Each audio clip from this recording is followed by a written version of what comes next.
Okay, looks like everything is rocking and rolling here. We are doing good.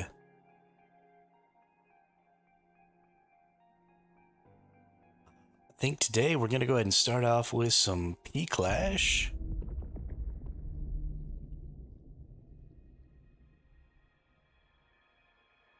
I don't think there's going to be a ton of people online this early. We are playing on a North American server. So, it's a little unlikely that there'll be just a bunch of people running around on here. But we're going to get us a little fruit tea here. And let's see, what do we got in here? We got a whole lot of charcoal and some aluminum. Let's claim all of that. Let's just go through here and mash our H button. Everything goes in its crate. All right. Cool. Most of our stuff put away. So yeah, what I want to do right now is we want to go ahead and withdraw this bad boy. And let's put something in there that I can use. We should have a decent Butterfly's Emissary, actually. I think I got yeah, there we go. I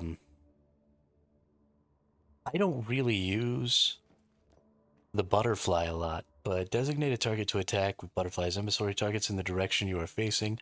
Be prioritized if there are no targets in the direction you are facing. Surrounding enemies will be targeted.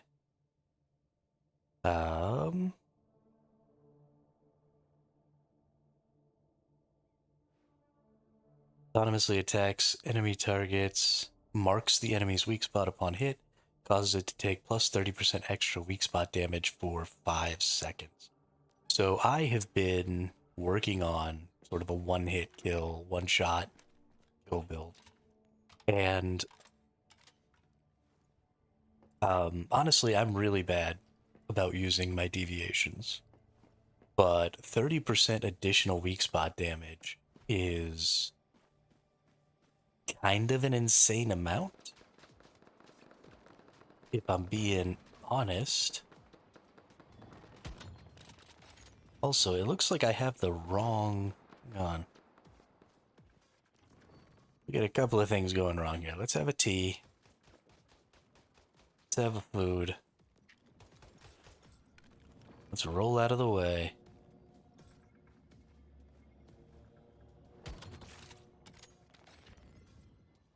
Holy shnikes.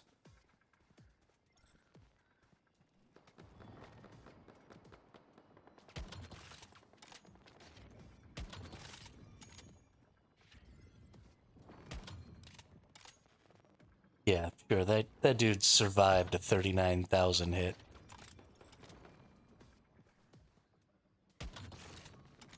What a load of bollocks. Okay, that dude's obviously dead. Can he just die? No? Okay. Super cool. Super cool.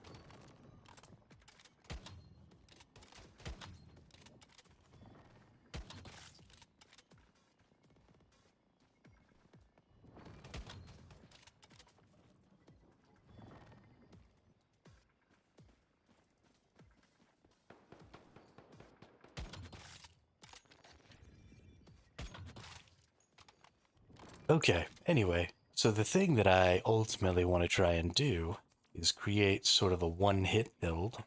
And so I'm pretty bad about using my deviations, but I need to get a little bit better about it because I think having my little butterfly here, it is going to give me away a little bit and let my enemies know that maybe there's a person running around, which is part of the reason I don't typically use my deviation.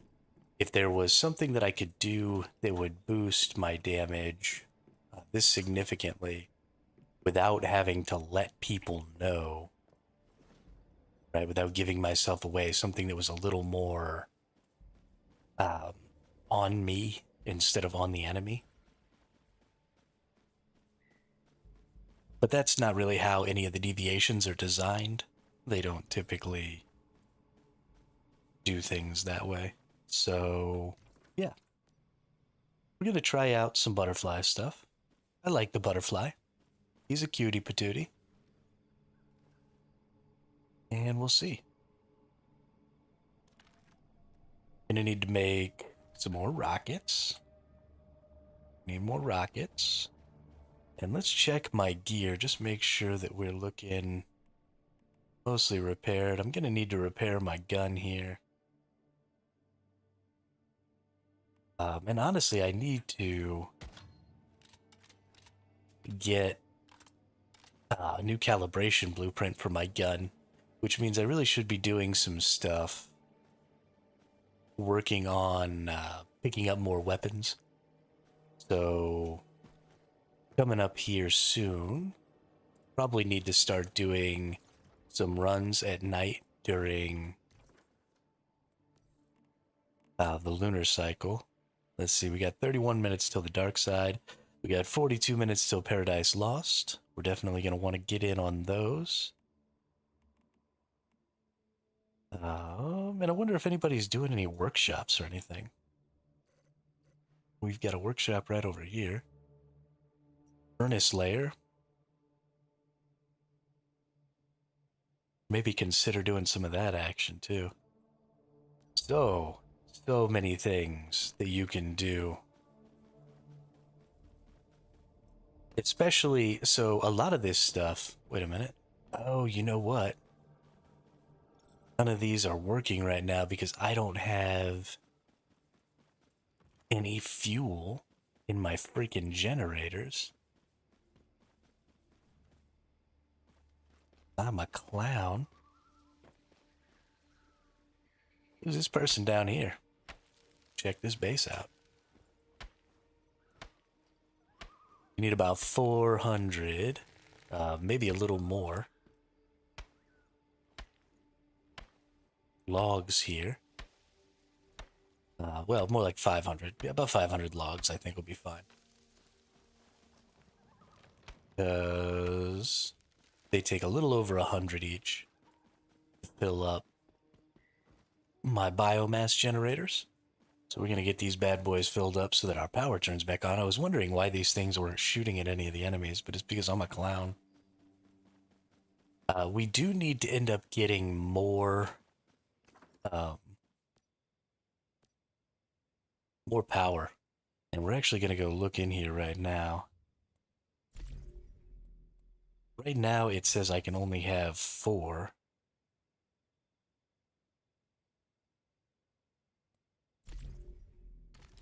Power generators, I believe. I'd like to get to where I could have 5 power generators. Ooh, I can have 6 now.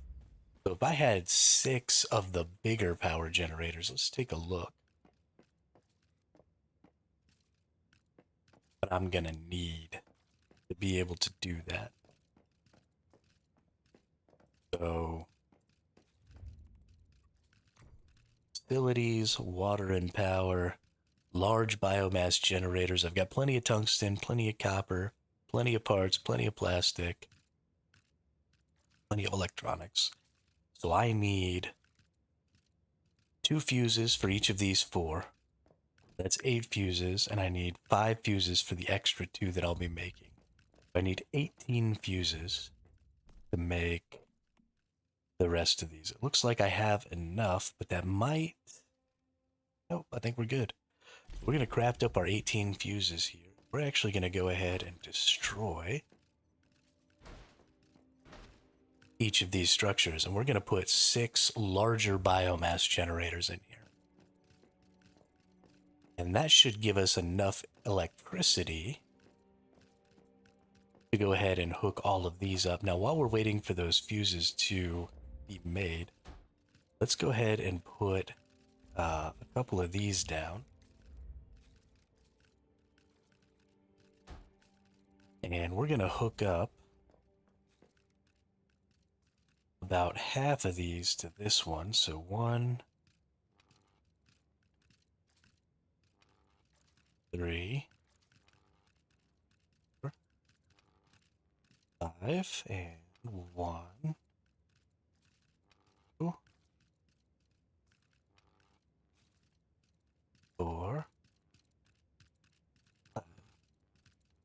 we should have more than enough battery power. Once we get all of our fuses or all of our bigger generators put here, 6 large generators. These give 30 watts a piece. 30 times 6 is a lot.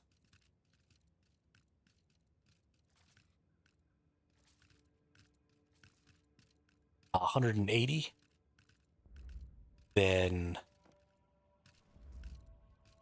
we need to go back in here actually, and we need to upgrade to the higher tier turrets.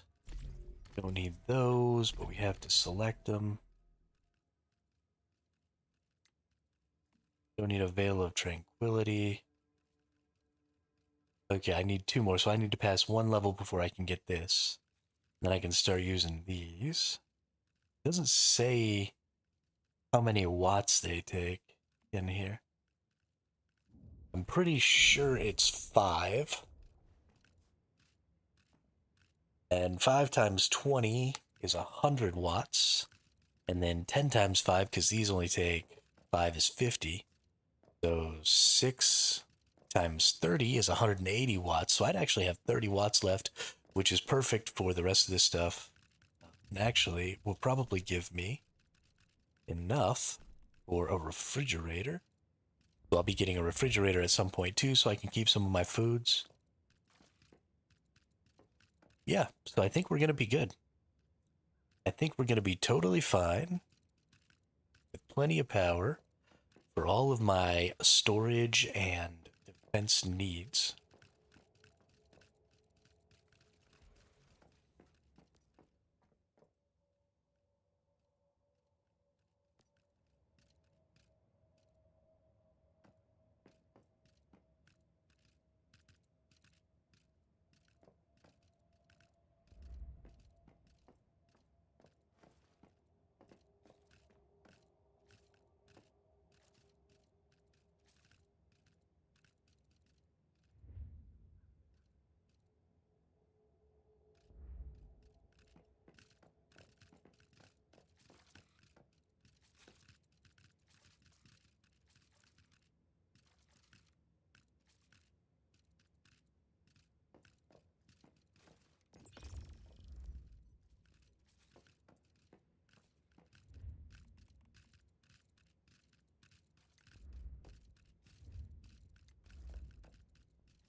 I am muted. You were absolutely right. At least now you know that after all this time, I've not actually gotten any better at streaming. What's up, Baden? How the hell are you? How you been? Have you seen the updates to all the updates that they made to the game through March? Did I put fuel in here? Yes, okay. So I just need about 100 more wood.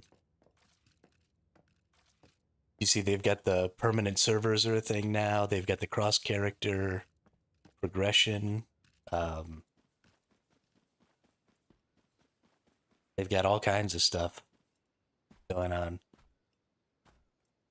I'm very happy. Very, very happy.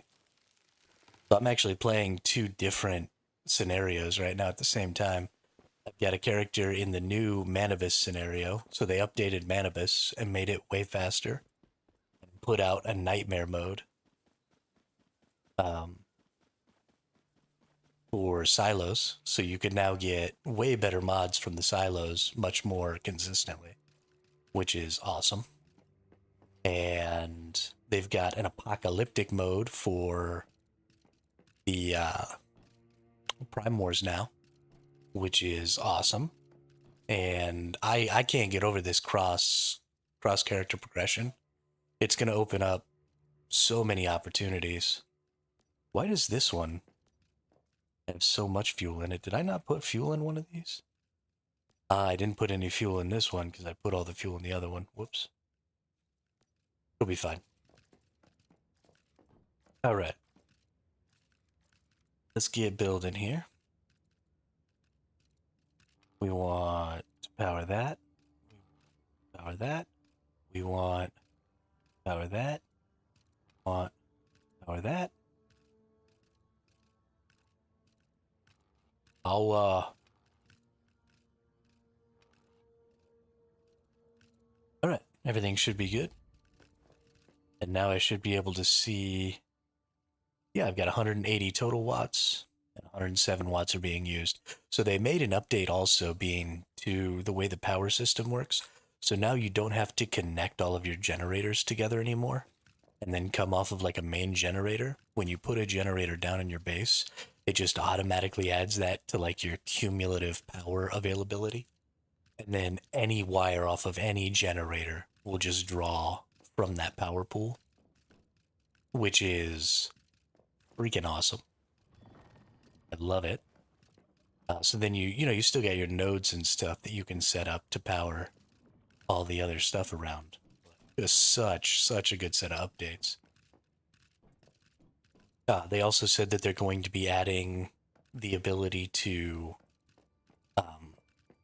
use pumps and stuff to move acid and polluted water and oil and all that stuff around. So they're working on getting that worked out. Just tons of good things are going on for the game right now. I'm very excited.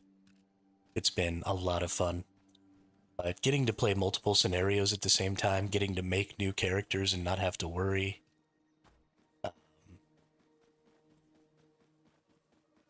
Being able to, this is a brand new character. I've never played this character before. I got access to all my blueprints.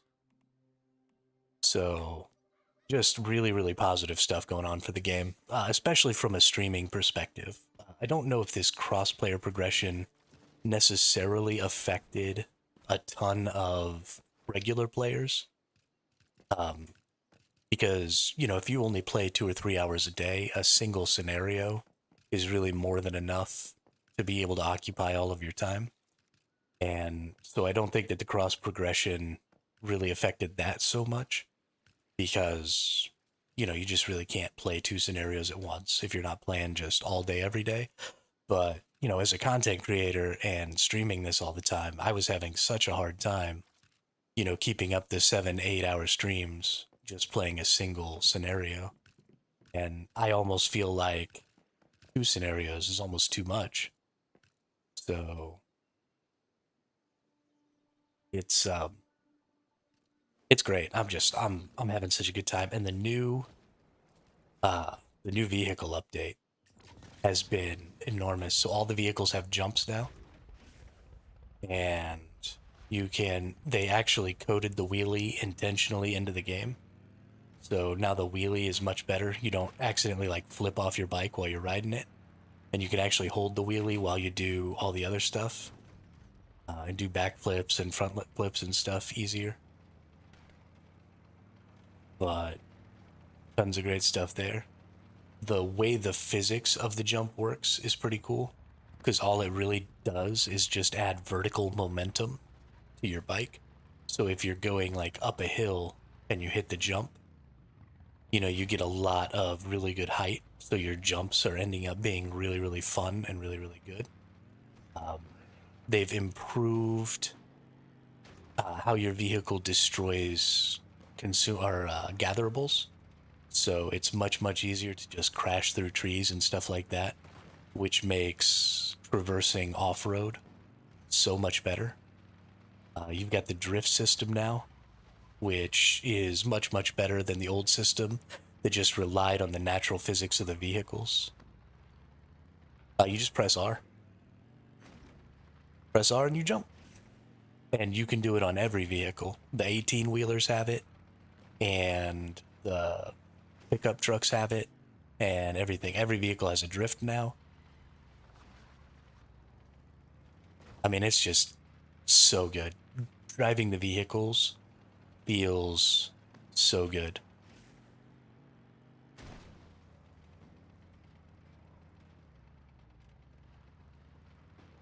I can't even get over it. Sometimes I don't teleport places just so I can drive my vehicle there because I like getting out on the roads and just cruising around. It's just so much fun.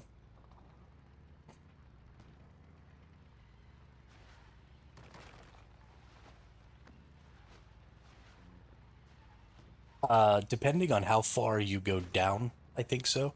So if you just jump the regular amount, I don't think you really take damage. But like if I jump off this side of this hill, then you'll see I take some damage.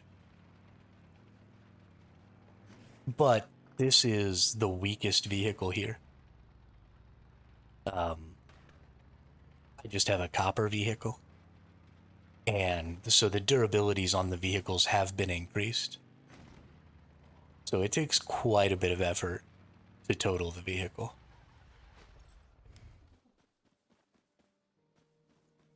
But yeah, you can totally destroy your vehicle that way. But as long as you keep it repaired, I mean, it's a nice little resource sink. And if I just went ahead and made, a better version of my vehicle, I wouldn't be having that problem. But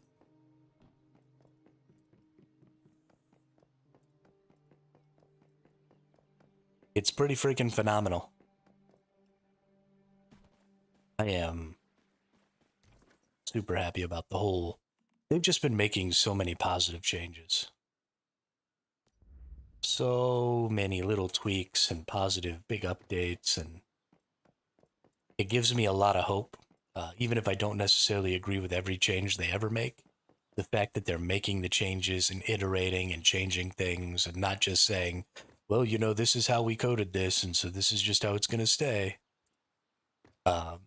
And really putting the effort in just makes me feel really good about the future of the game. I think when it hits about the 2-year mark, when the game's been out for about 2 years, they're going to have, a lot more scenarios and stuff. They're going to have a lot more maps available. And I think as soon as that happens, this game is going to be so popular. On the 23rd of this month, we have the mobile update coming out. I mean, they've always been looking after the game. I think we just had expectations that things were going to happen too fast. And I definitely did. There are still some pretty significant problems with their base scenarios. Like, for example, I'm playing P-Clash right now, and the big problem I always had with P-Clash was that the map doesn't update often enough with the Prism Energy. So if somebody has the Prism Energy, you can't track them on the map. It still only updates like once a minute or something like that, which is totally insane to me. So you just can't chase people down in vehicles and stuff and try and get them because you never know where they're going. And that needs to change. And I don't think they've changed the Way of Winter so that when you do the purifications, I think the enemies still spawn like in the middle of your bases. And that's still total ass. So, I mean, there are some glaring problems, but steps are being taken. Things are being improved. Even if not everything gets improved, right? I don't think that they're ever going to change the Prism versus Clash thing. I don't think that's ever going to get better. I think we're just permanently going to have to deal with that. And so that sucks. And I don't know about the Way of Winter thing with the thermal towers. The mobile version is not available in your region. Oh, that sucks.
You're right.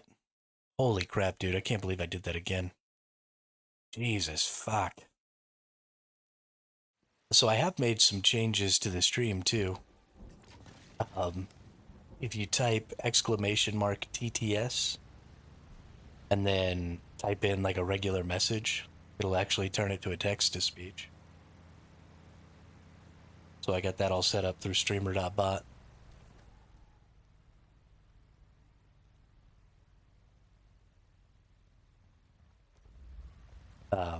And we're working Mr. on Bean says hello. ammo. There it is. So it's set up right now where each individual person has a 10-minute cooldown before they can do another text to speech, and then globally it's a 3-minute cooldown. So it can't just get spammed all crazy, be like super obnoxious or anything. But gives people a little opportunity to throw something in there. I think that's fun. What in the shiznit is going on with this person's base? Oh my goodness.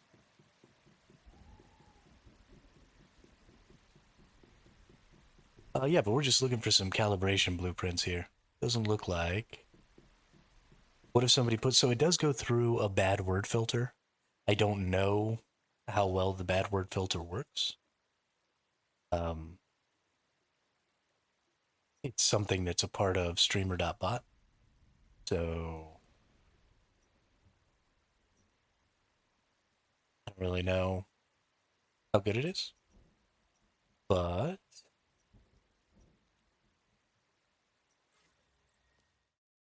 hopefully that doesn't happen. And if it starts to be an issue, I can always take some steps to try and find a way to exclude some additional words and stuff like that.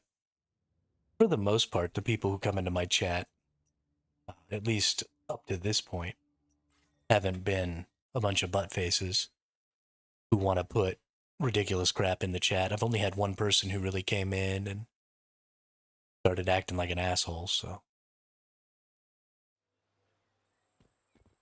that person, I couldn't get them banned to save my life. Every time I'd ban them, they'd come back with a new account. It was obnoxious. I thought this one had...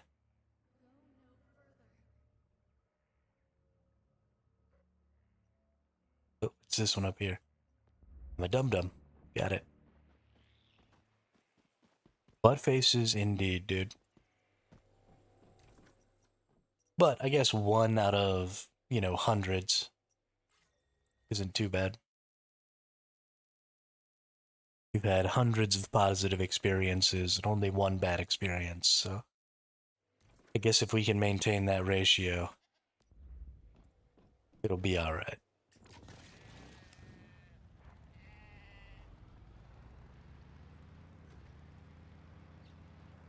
But yeah, I'm just having so much fun. I'm so excited about the way things are changing.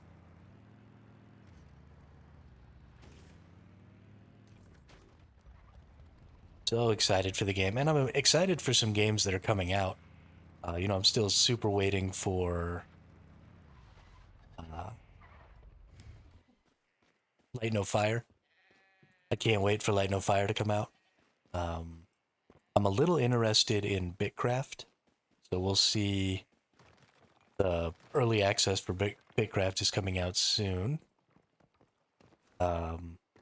Something that I probably won't stream, but I definitely want to play, is the big day update coming out for Last Epoch.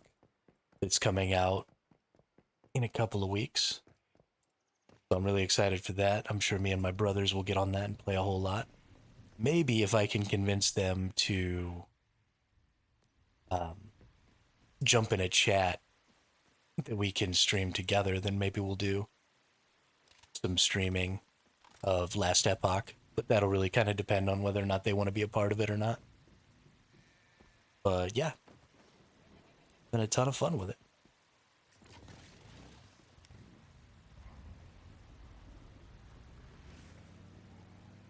I am stupid excited for Light No Fire, though. From today, I'll start playing again. But yeah, I mean, it was a while before I played, too. Shoot, we took off like 4 or 5 months. It was a hot minute, but I heard about the changes and I had to come back. Just had to.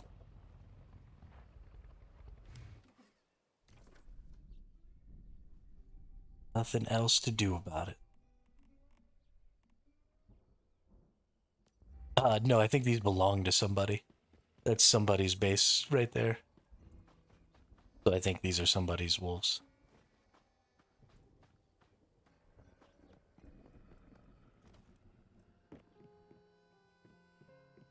They just got a ass ton of Digby boys over here. What are they doing? I don't have one of these Digby boys with the dice heads. I need to get one.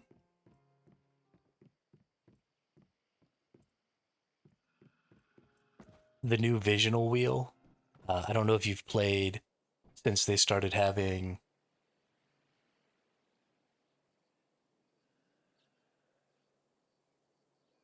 Dark Side has started, I guess. I don't know what that means.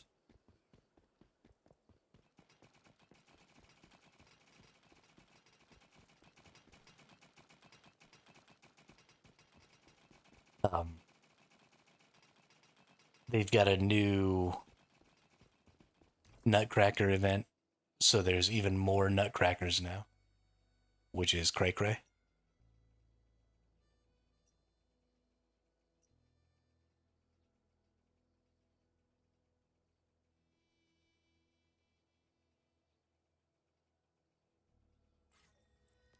Just all the good things.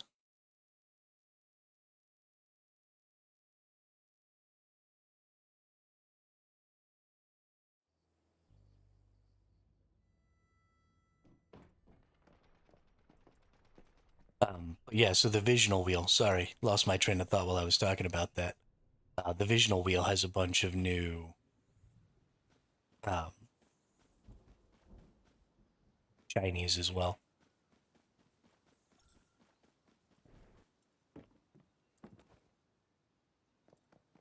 Yeah, Xeno Purifier and the Lone Wolf and uh, the Frost one and the Pyro Dino. There's another one in there that I've forgotten.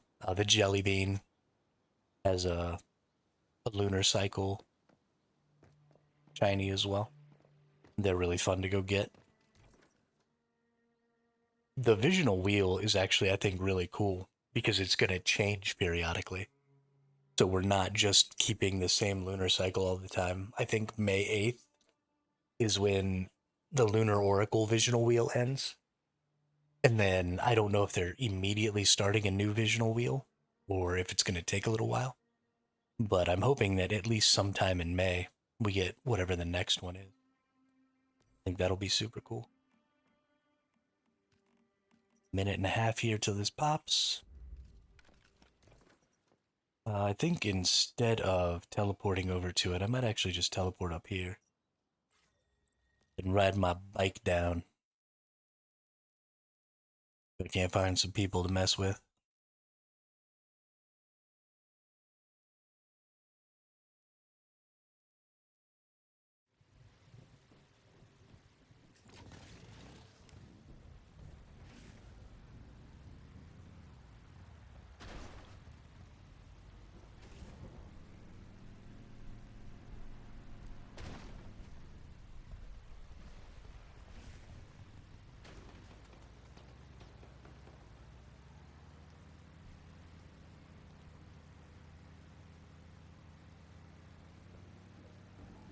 Mm.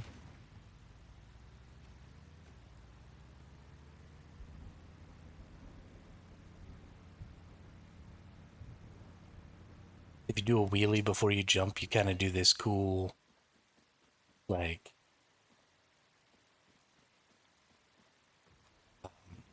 bounce thing off your back wheel, which I really love.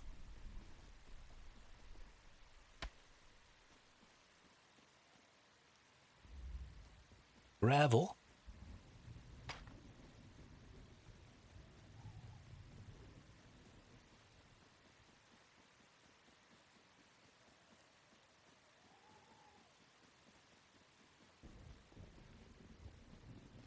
be built near a stronghold.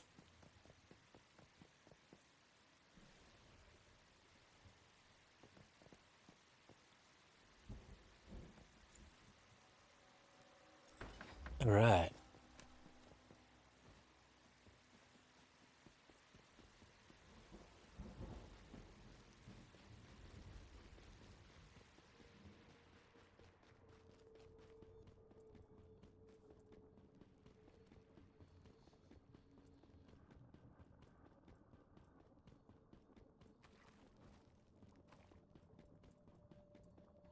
I don't actually care about this event at all.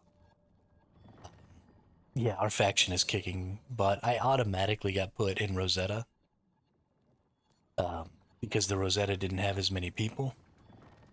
And so I would have normally gone ahead and picked Mayfly again. But it forced me into Rosetta. And we were losing. But not anymore. That's an ally over there. I like to go ahead and call out when the events are happening. So that, people from the enemy team will maybe go ahead and teleport in. Because I want to fight some people.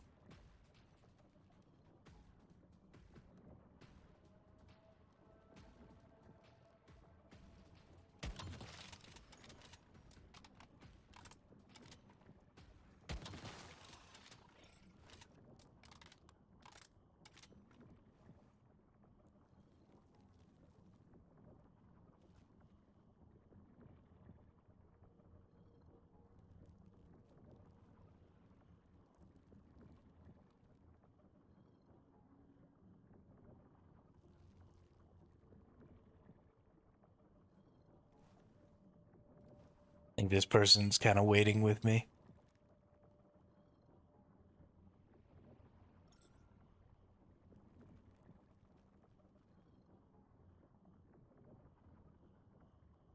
We got another person from our faction over here. And this has kind of been the problem, is even though the Mayflies had most of the people at the beginning, they just haven't been very active in the past few days. It's been kind of weird. There's two here, so let's go pick one of these up.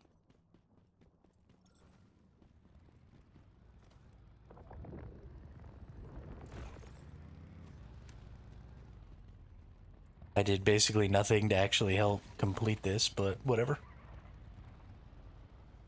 And then, so I could drive this thing all the way back around to my base. But I don't actually need to do that.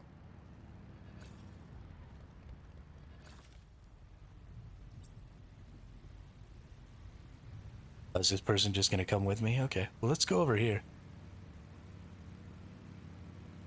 And I'll just drop my base. Oh, he's going his way. Okay. Well, I might follow this person if I can keep up a little. And if they stop off somewhere kind of close, I might go ahead and just plunk my base down next to them and do my purification. We'll see what their plan is. Because I don't think that the Mayflies are actually going to attack my base. I basically never get attacked while I'm purifying.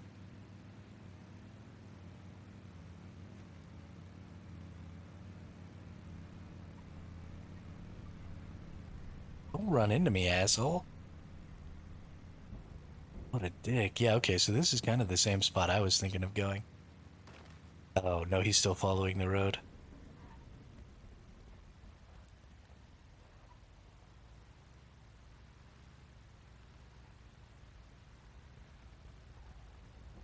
I crashed.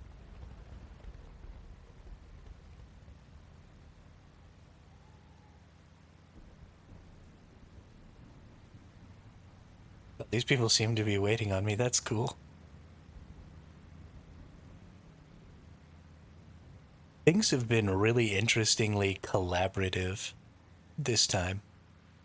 The first time I played P-Clash, people kind of just did their own thing and didn't really you know, you sort of had to go out of your way to find people to help with stuff. And now everybody just seems to kind of want to help each other out.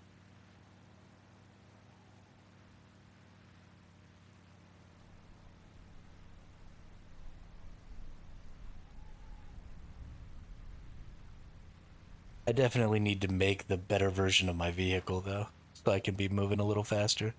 Everybody else is always faster than me.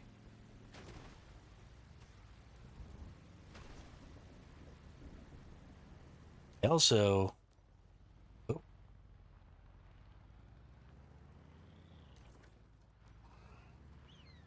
almost went running into that.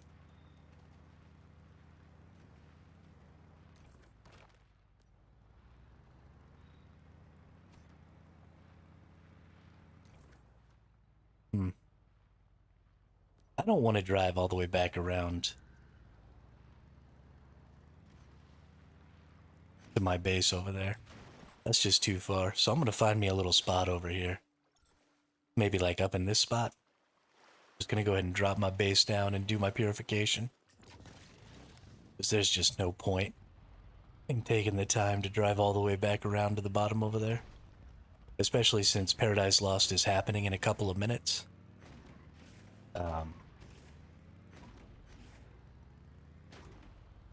Well, actually, Paradise Lost is happening in a couple of minutes. 4 minutes. I don't think I'm going to be able to get back there if I don't drop this thing off. Okay, so that's what we're going to do. We're going to find a good spot to put this thing real quick.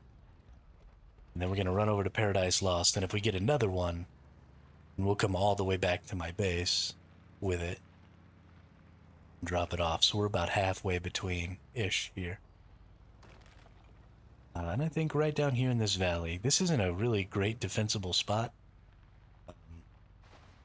It'd be better to be like up on a cliff or something, because I can be attacked from all sides here. But I have pretty good defense on all sides. My base.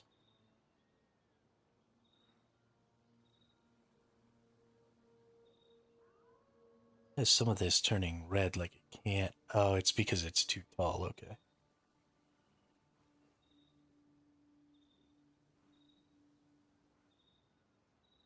Move around a little.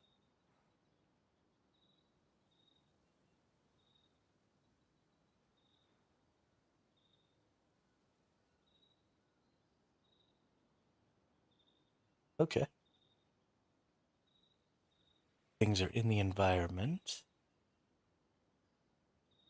Goodness.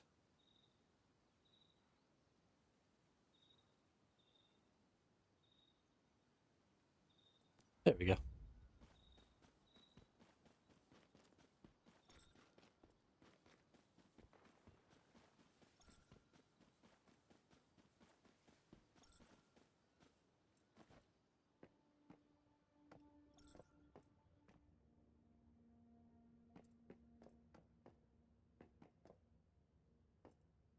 Perfection.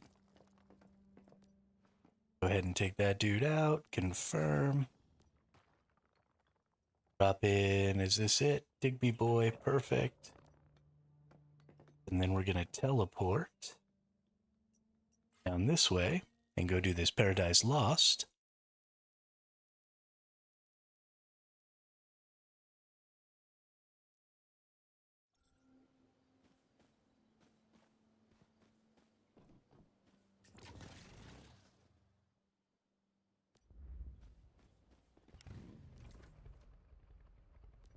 All right, follow the white line.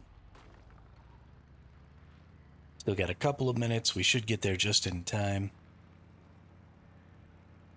And hopefully, there's somebody who's running around on this server who is running a fire build. And they've named their character Charmander. They're running the KVD Boom Boom. And they absolutely stomped on me yesterday.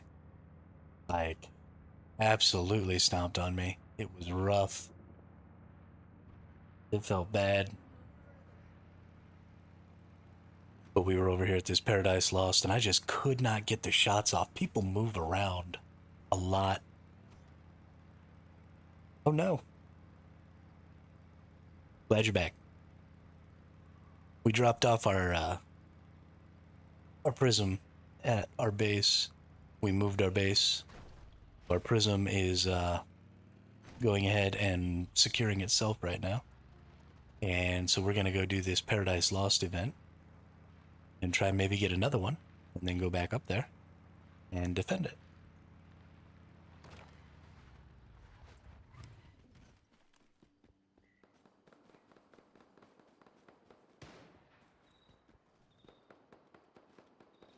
Okay, they're not shooting at me, so we don't care. They've also done a full rework on the pollution areas. The pollution areas are way scarier now. Way, way scarier. Event started.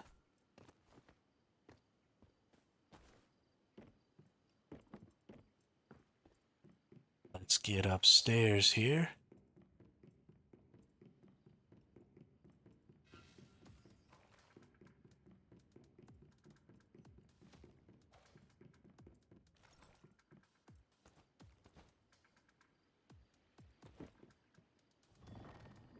Ally?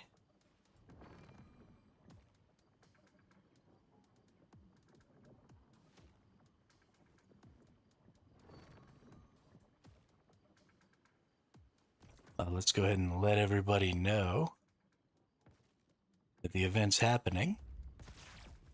That way maybe some people from the other team will teleport in here.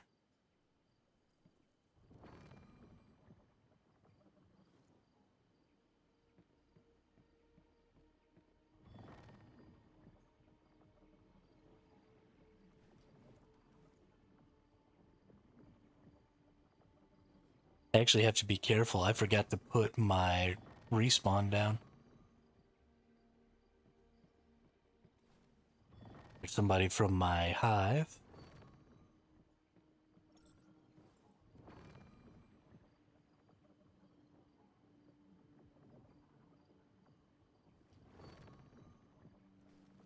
That's an enemy, I believe.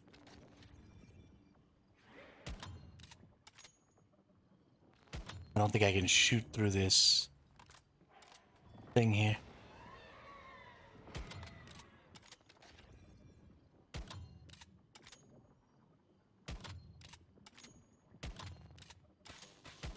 Oh, bullshit.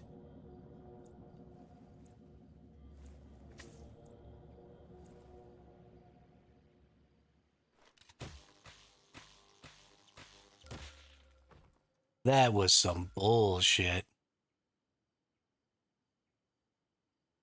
Comes out of nowhere and just flicks me like that.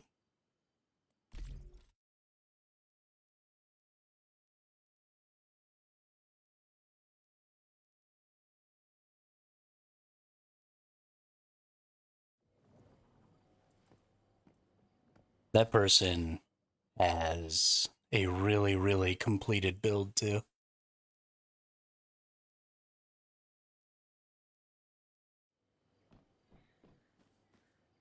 I mean, I don't care about that crossbow. I mean, it's a good weapon, but it's not an unreasonably good weapon.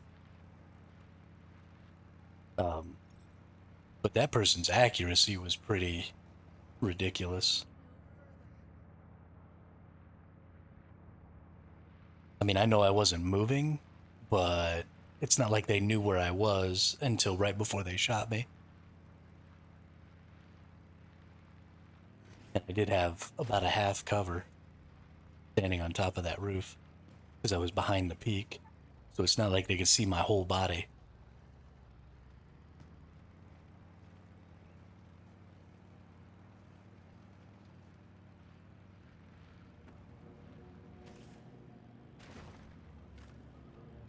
I wonder why my food buff already went away. Or my drink buff. This should be keeping me from going insane. And I literally just ate one.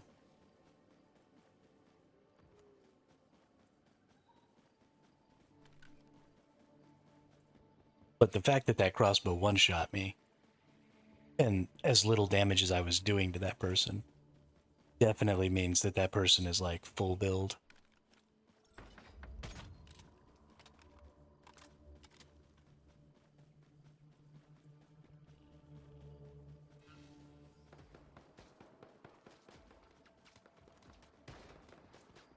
Stupid PvE enemies.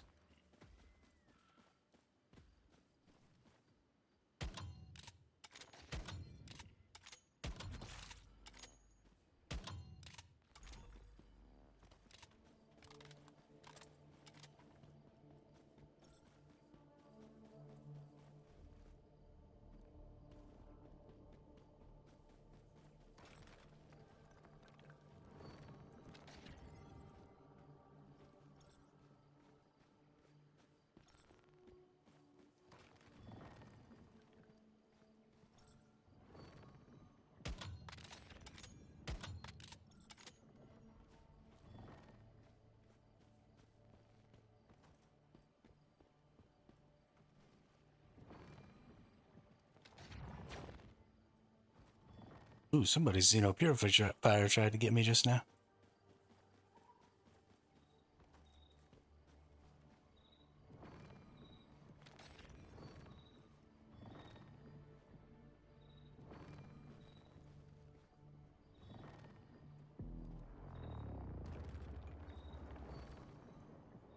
Where's this person at?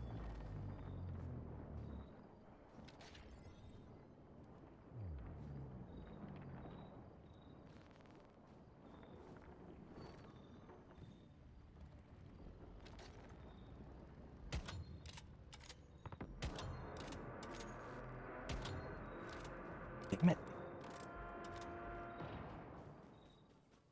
Yeah, I didn't want to teleport directly into the event being because, you know, I'm a sniper. And teleporting directly into the event seems like a good way to put myself in much closer proximity. Make this much more difficult.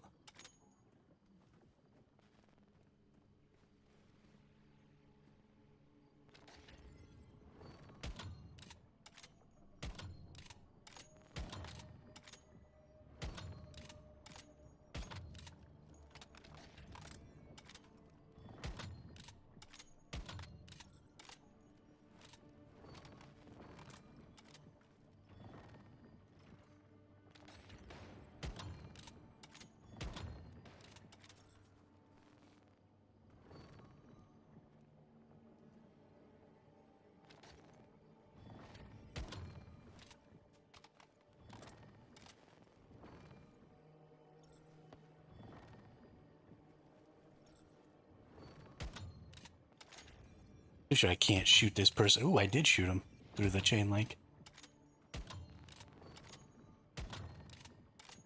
Nice. Post.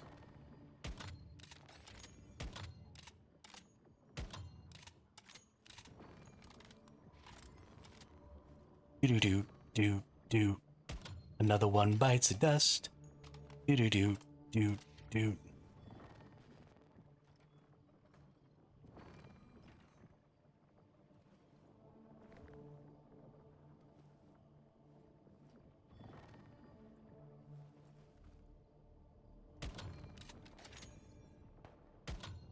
Ooh.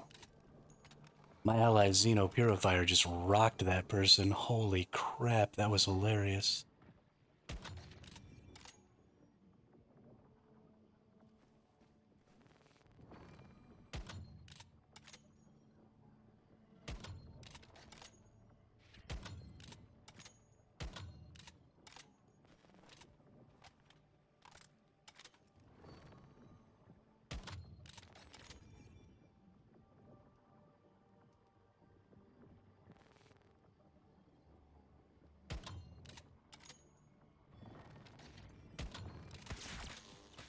Oh my god. Don't finish me, don't finish me, don't finish me, don't finish me. Come back to life. Came back to life. Ah, you sucked.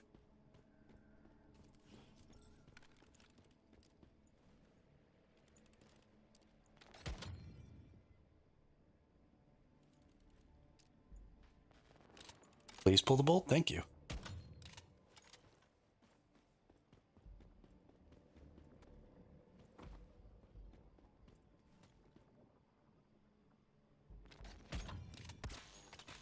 Oh, bullshit, dude.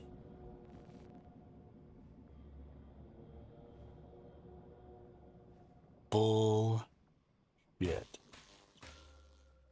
Oh. Other side. Yeah. It wasn't just the person I was looking at.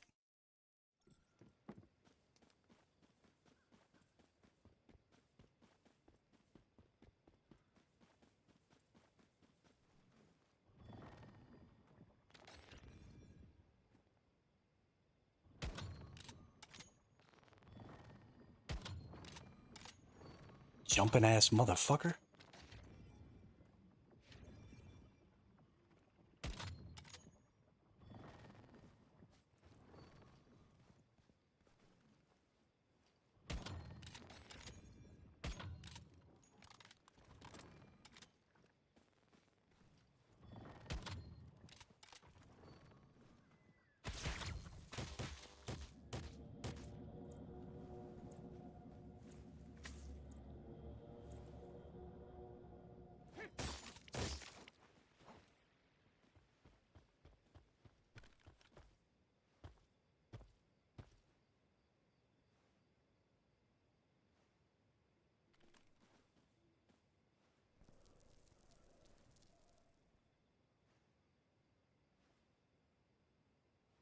You can can my body all you want, dude. I'm gonna use an adrenaline shot and come back.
Whatever. There's no point in respawning here anymore. This person's just gonna be sitting on top of my respawn point. There's not really much I can do about it. And it's not like there's any more prism deviations to get, so.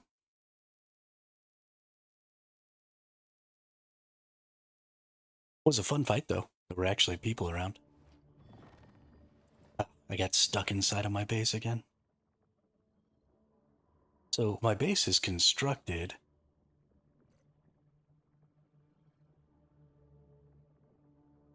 This must have been that person that I was following earlier, because we rode right around the edge here, and this is where I ran into the wall, and I stopped being able to see them.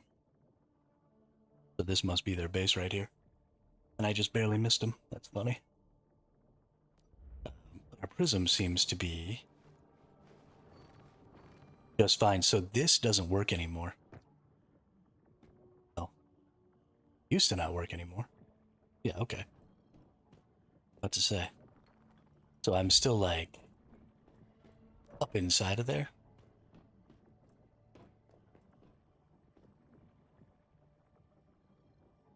Oh, and now the thing just seems to have disappeared. That's weird. I didn't place it. I hit escape. Oh, that's bad. No, I can't move.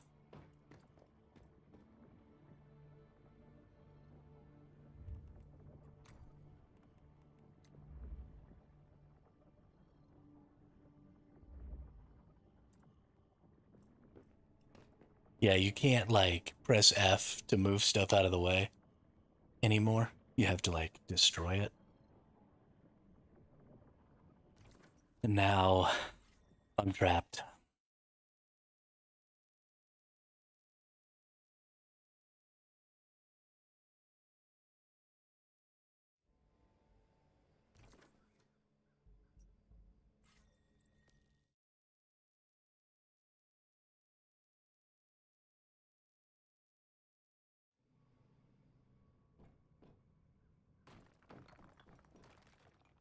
Yeah, and so now the structure is still up here.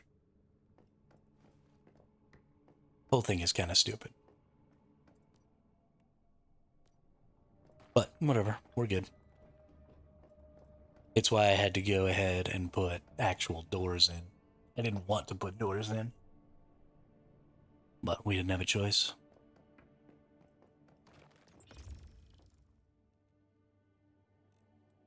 Make some of those. What are we looking at over here? We've got 50 minutes. Oh, that's Surge of Fish. So Dark Side in 36 minutes. Chiron in 50 minutes.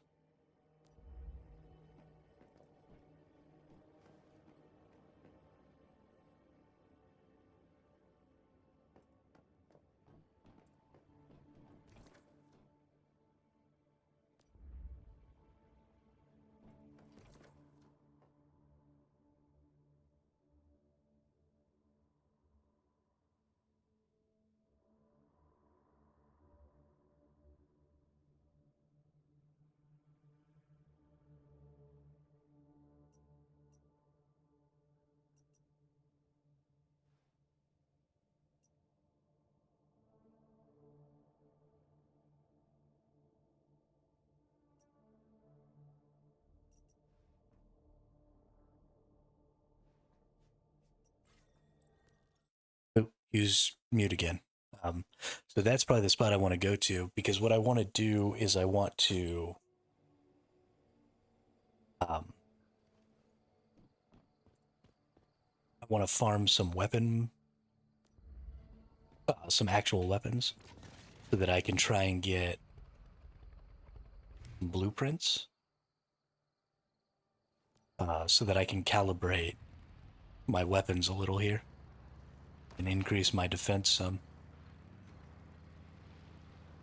I haven't really done anything that's going to increase my defenses, and my weapons and my armor sets and stuff like that in general are very, very not defense focused. So I need to get better at getting those headshots. I want to go look at my gear here. So my max HP is only 7,700 right now. I think 12k is a pretty standard average. So I need to be able to headshot people for 12k. I body shot them for about 6 when I have all of my buffs up. If my buffs aren't up, then I body shot for about 2k.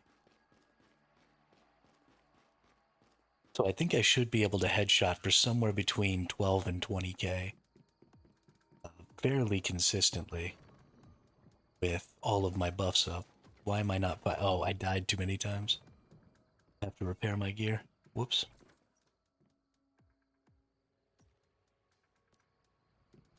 Well, doo-doo.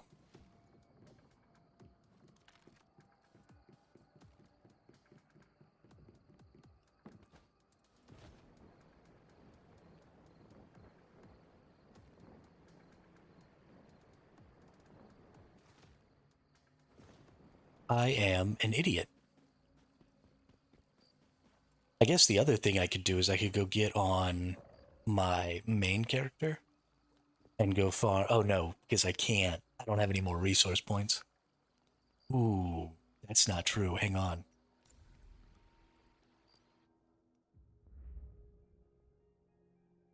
I do have more resource points. I didn't realize it, but at some point because I made a fresh character in here. So I haven't even gone so far as to name it, but oh no, this is a brand new character. Never mind.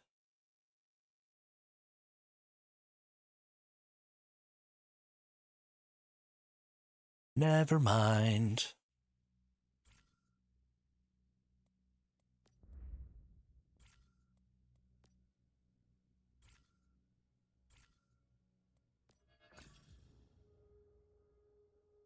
Brand new characters don't have resource points. Yeah. Yeah, you can. I don't know, something about that makes me feel icky.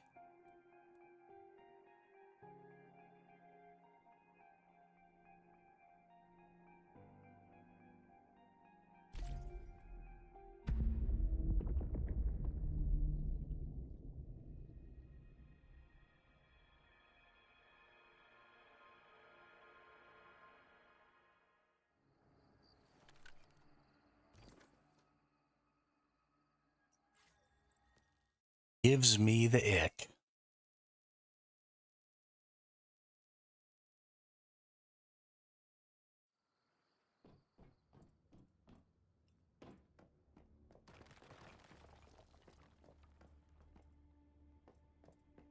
But let's go ahead. You can actually use Eternal. Oh, thought that was a new message. It's the same. This stuff. I need more leather scraps. I need to get a freaking lethal rabbit, dude.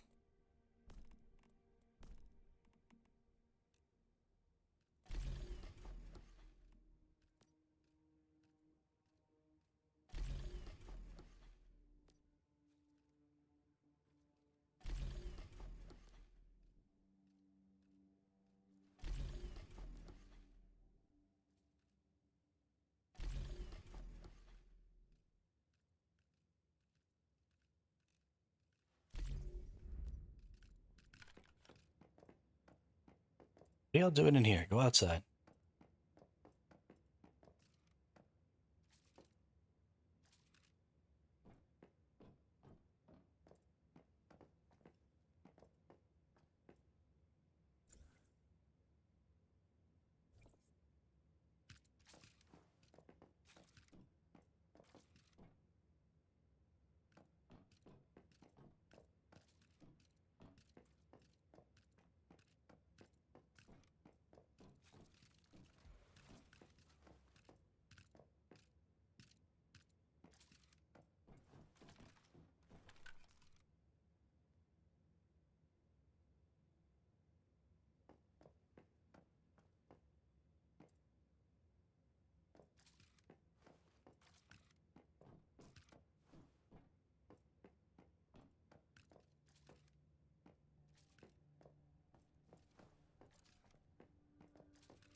Oh.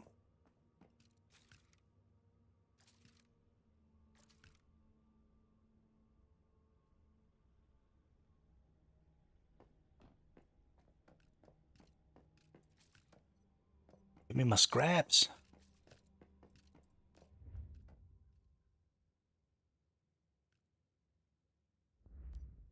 Need like 30 something scraps.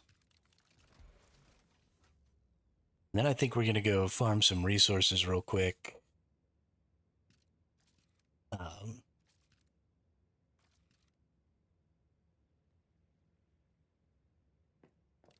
To go ahead and make our next tier motorcycle as well.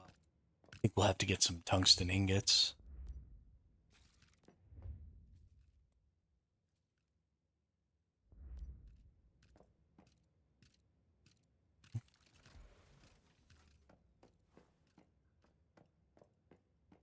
Get out of my fucking way, dude.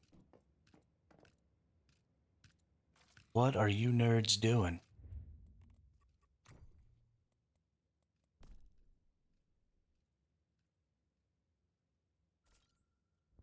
All right, perfect. Let's go see about...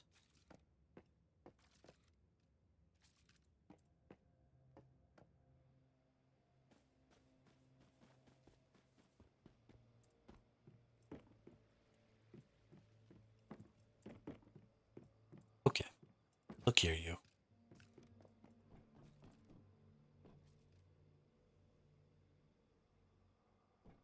what it's gonna take me to make all these. Oh, I gotta. That's why. I don't have ciphers. Let's see, I don't need the advanced gear workbench anymore.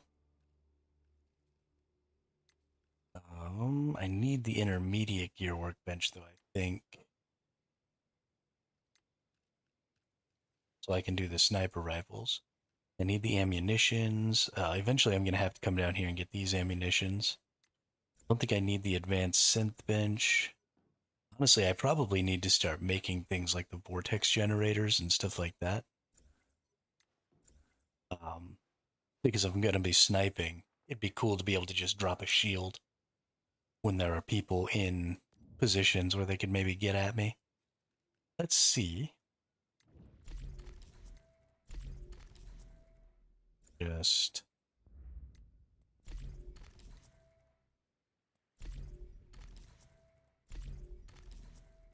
get all this stuff. Let's see.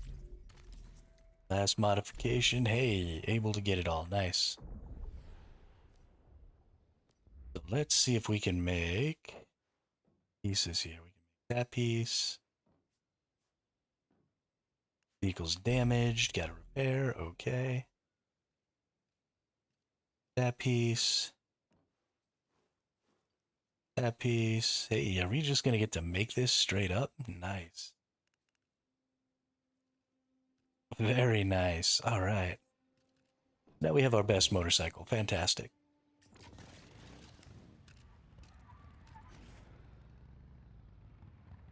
Rin.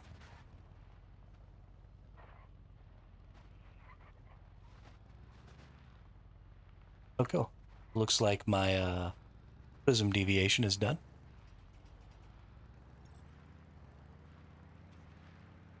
Now we go much, much faster.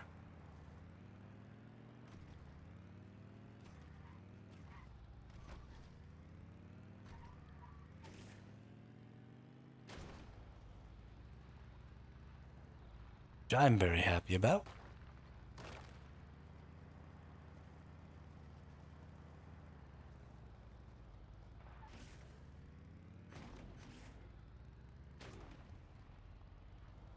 Perfect.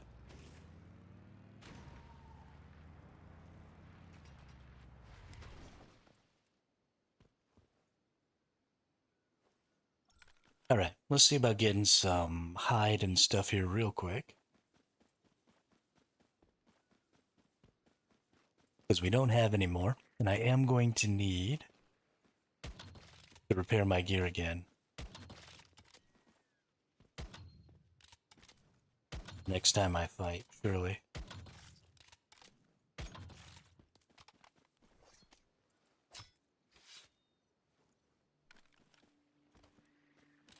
That's just the way it works.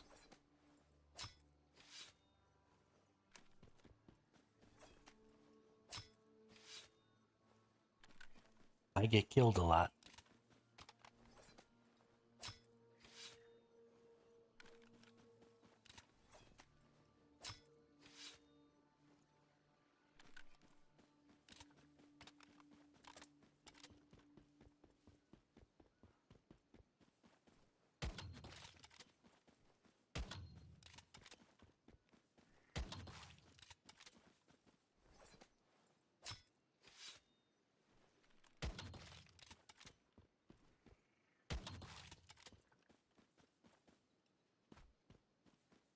I like all these sunflowers and shit out here.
People be freaking out in the faction chat.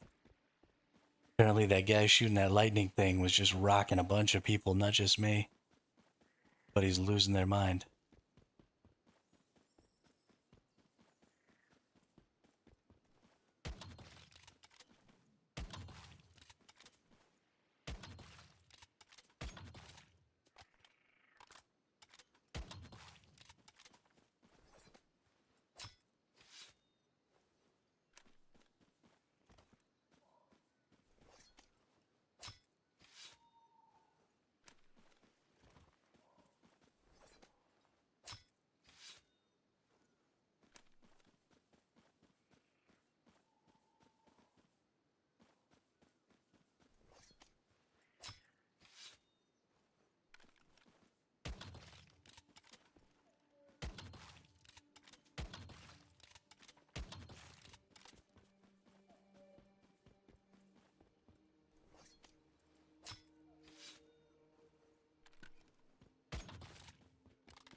Armin Hyde. Armin Hyde.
This is something I'm pretty annoyed about, though, is people being able to have alts in each faction.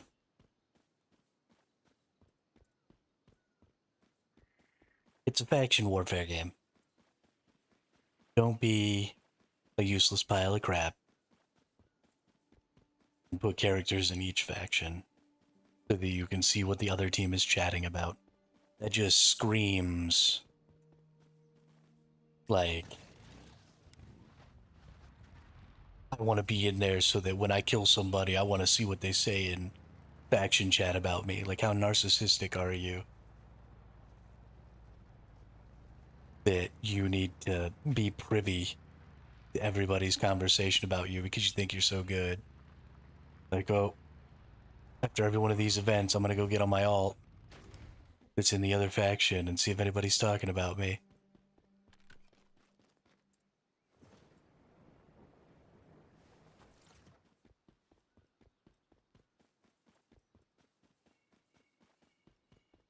Pick a faction, stick to that faction, be a part of the team.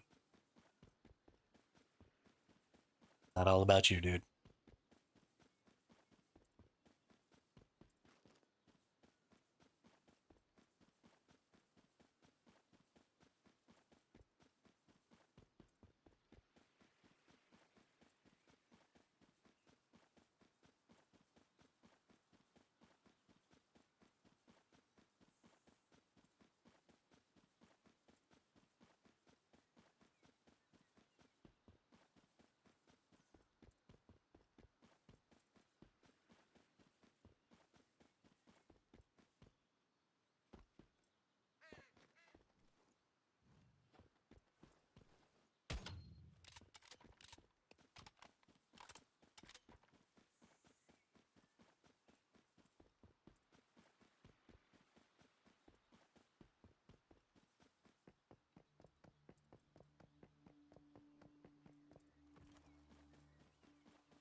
Yo, are there seriously no more freaking animals? What's going on over here?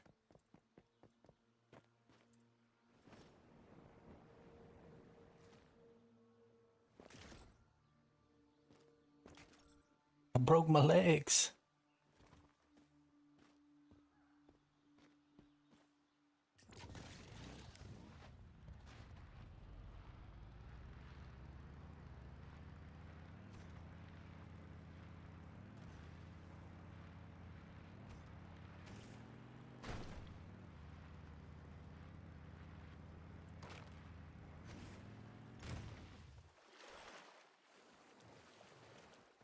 Lieutenant Dan,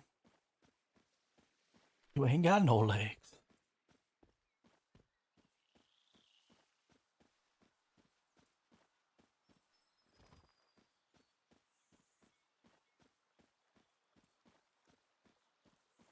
I'm really shocked that there's just no creatures anywhere around here. What's going on?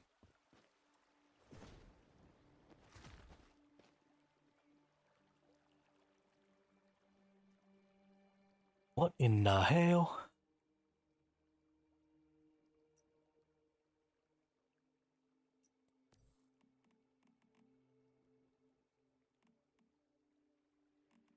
"15 minutes till the dark side."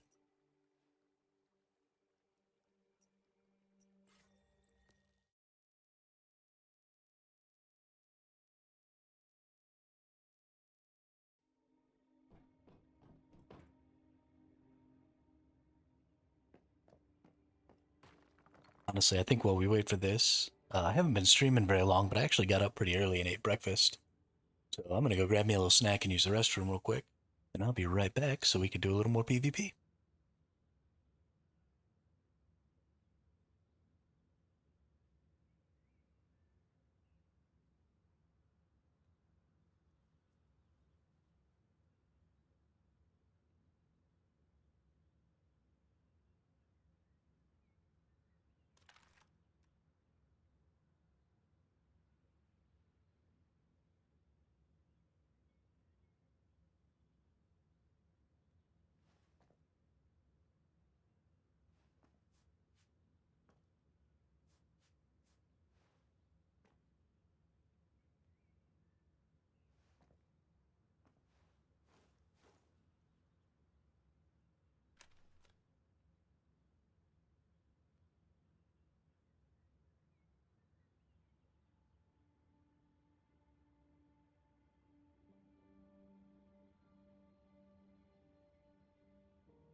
All right, we back.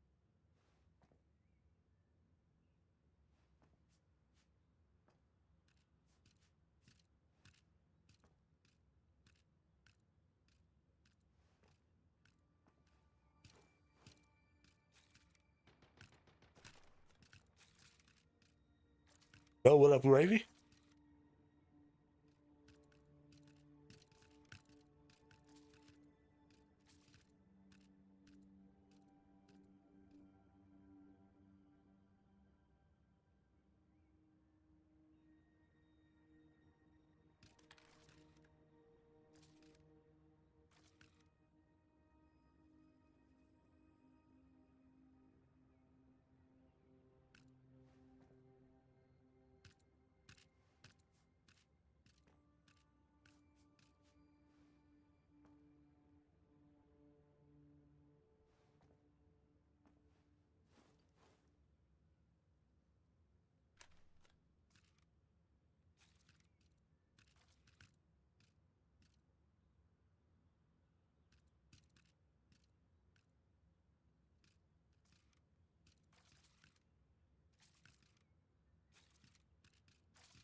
I don't quite have all of them, but I got a lot of them.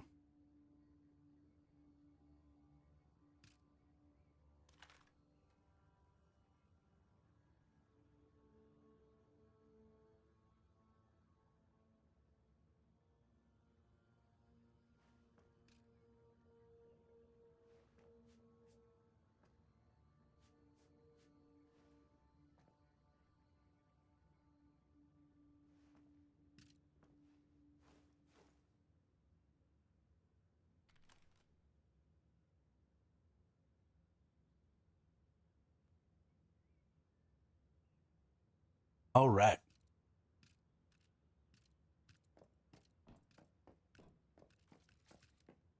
You have every one of them? Even from the second set? There's a new event.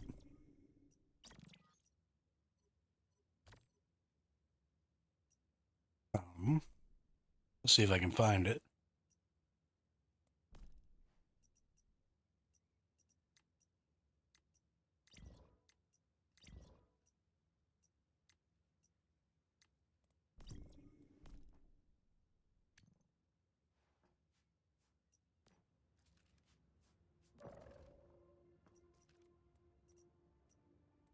I wonder if it ended already, maybe?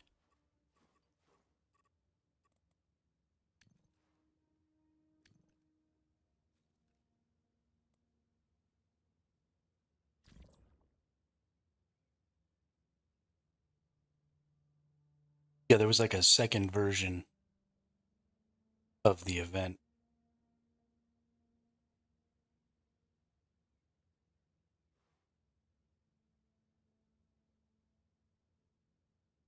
So, by that cosmetic.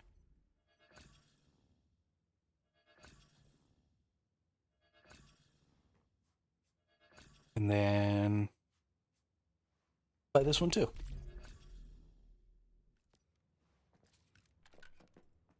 Yeah, there's a new one that's got 2 more legendaries in it.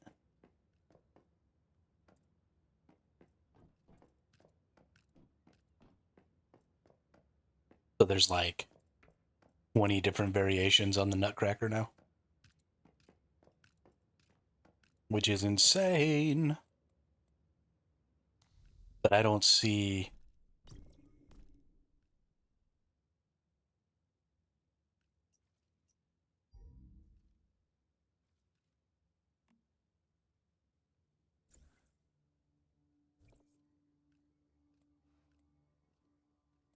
I don't know.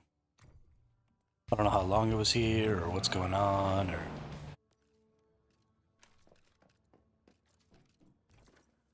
See about... Event should be happening here real soon. 5 more minutes. Then we get to go do some more PvP. Our Digby boy all done here. Go ahead and put our other tracker back in there.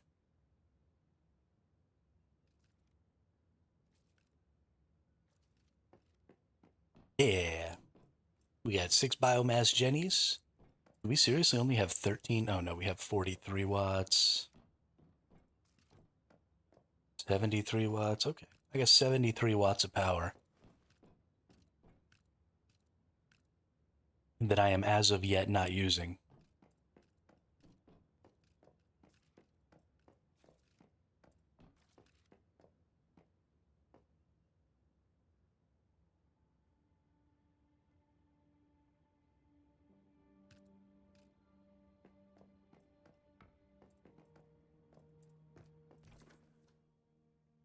Yeah, teleported down here.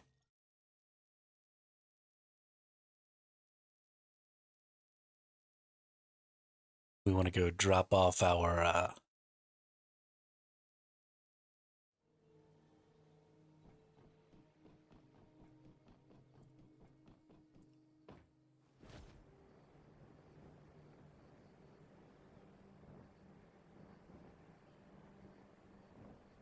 respawn point. Campsite. I used to have eels on all my generators, even though I never used that much power, except maybe when I wanted to run an acid and oil farm together.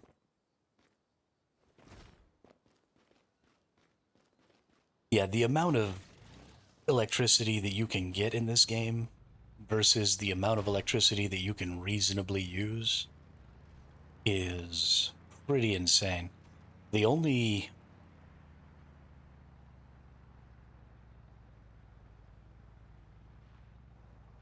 way that I think you could actually use up all that electricity is running an oil farm on an alt and then using your main to do just like a complete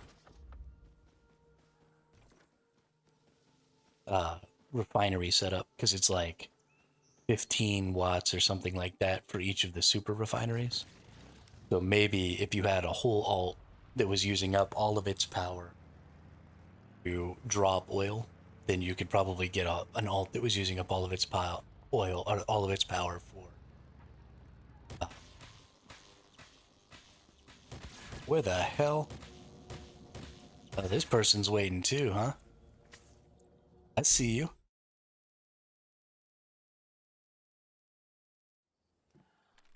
I see you, G.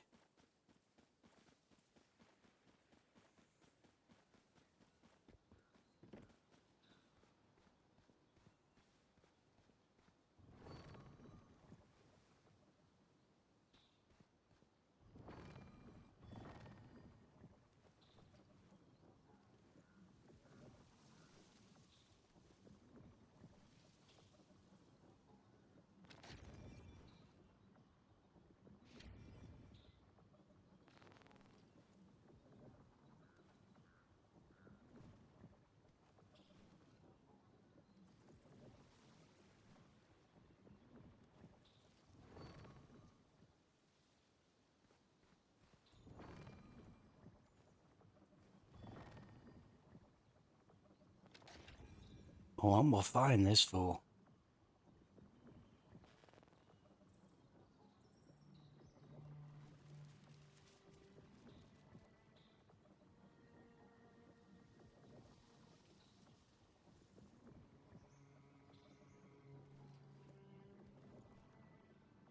It's not really common that I come out here and there's already somebody out here. In fact, I don't think it's ever happened before.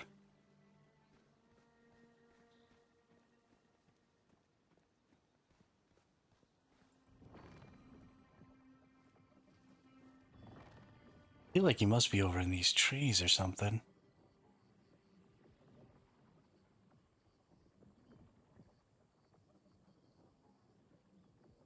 This dude's gonna be hard to find.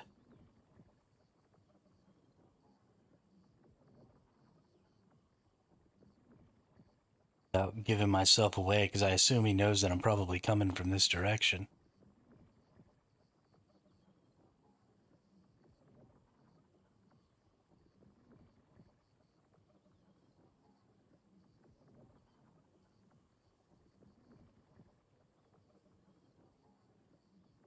Hey, dude.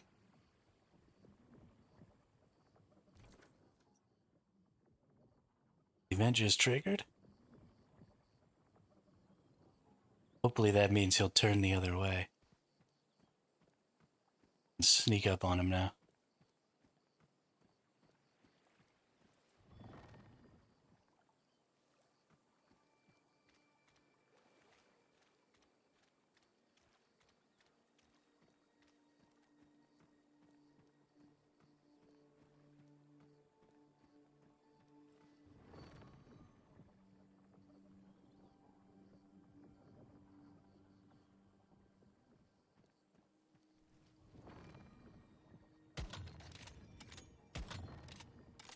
Immune my ass, what?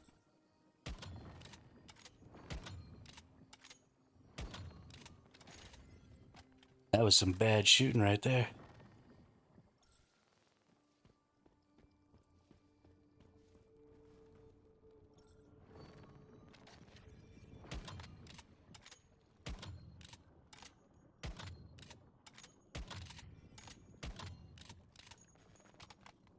Crash one.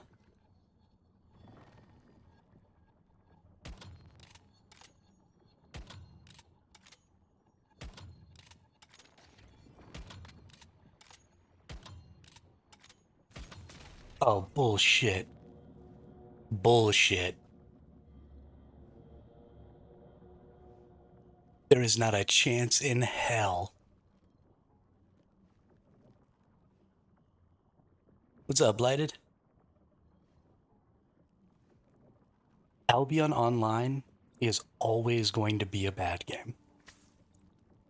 It does not matter how they change the quantity of content, because they have Albion Online set up to where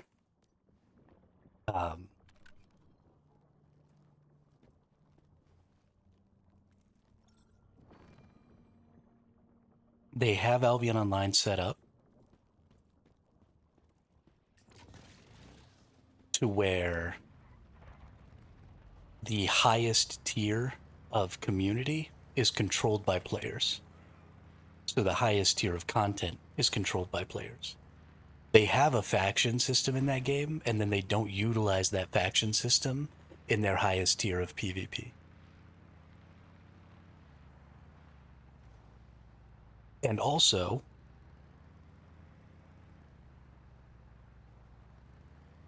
the full loot system of that game means that 50% of their community is basically always going to be permanently losing currency.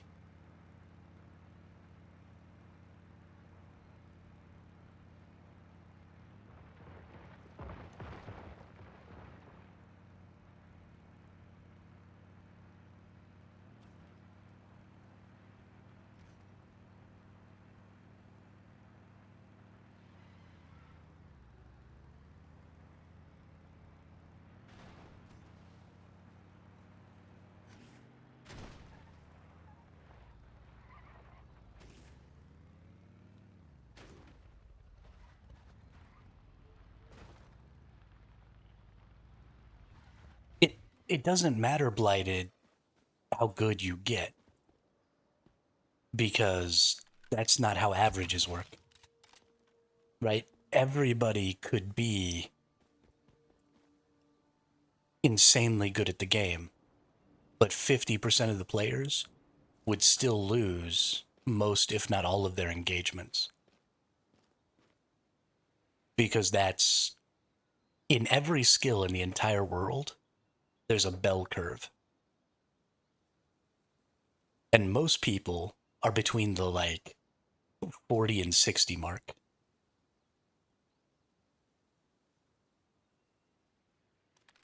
So most people are extremely average. And then there's a few people who are extremely bad, and a few people who are extremely good. But most people fall in this really, really average place. But the problem is when you have a full loop PvP game, then anybody who falls under that 50% is automatically going to be losing more than they gain. And even some people who fall above that 50% are going to be losing more than they gain because the people who are on the extremely good side can have a greater impact and affect more people because their time to kill is lower and their ability to roam and find targets faster is better. So really, even more than 50% of your players are going to be constantly losing. And those are also going to be your more casual players or, people who don't play as often because they have work and stuff like that. And so they're just not getting as good because they don't have the time to play. And so now, not only are they not getting as good because they don't have the time to play, but they're also spending a disproportionate amount of their playtime doing PvE activities to reaccumulate some of their lost currency.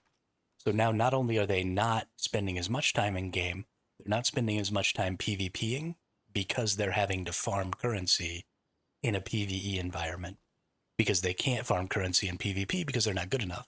But they're never going to get good enough because they have to spend so much time doing PvE. It's a cycle, and then those people quit. Right? And so Albion Online relies entirely on a constant stream of new and returning casual players to constantly be coming back and like trying out the game again. Maybe I'll do better this time. Oh, this game seems interesting. Maybe I'll try it out. And they just get fed on by the more hardcore, longer duration players.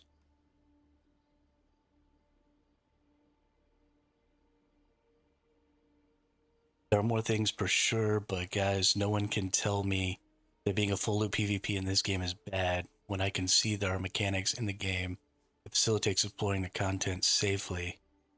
Getting into a PvP battle is only there if you really want to go for it. Well, that person is an idiot because that's not true at all. You absolutely can get jumped while you're out doing PvP content because all of the best resources are in PvP zones. So if you want to gather, go to a PvP zone. All of the best solo currency making content is in PvP zones. So you want to try and make currency, you got to go to a PvP zone. And while it's true that a degree of safety can be had in those zones, and you can make them less dangerous for yourself, and there are strategies to help make that stuff not as dangerous, it is impossible to completely avoid.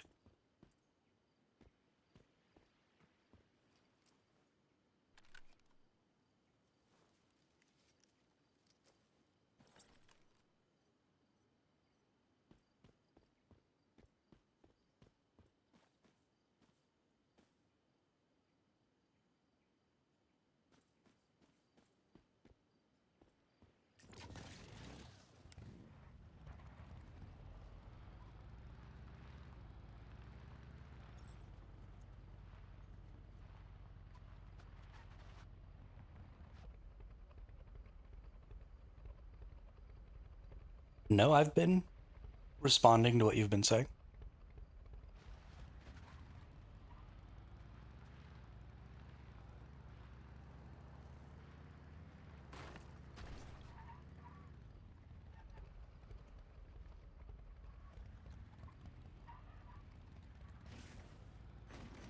I could have sworn that I saw my little indicator for my volume going off.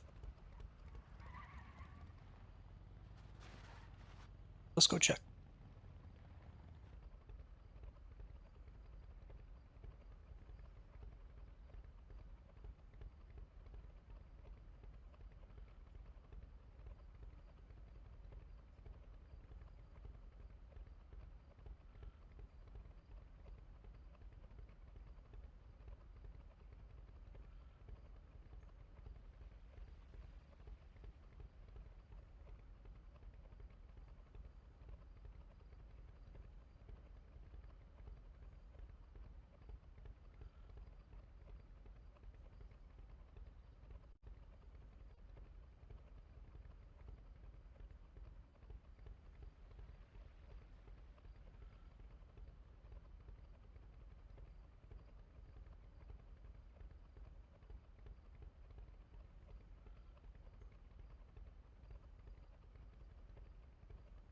You mean the message that you just put up about the person talking about the economy and how there wouldn't be an economy if everybody was playing in the yellow zone?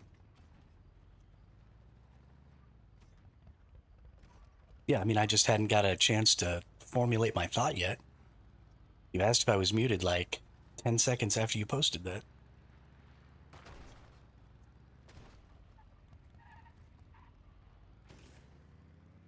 I don't just pull these responses out of my ass. You know, have a question or throw a discussion topic out there, I'm actually going to think about my answer before I put it out there.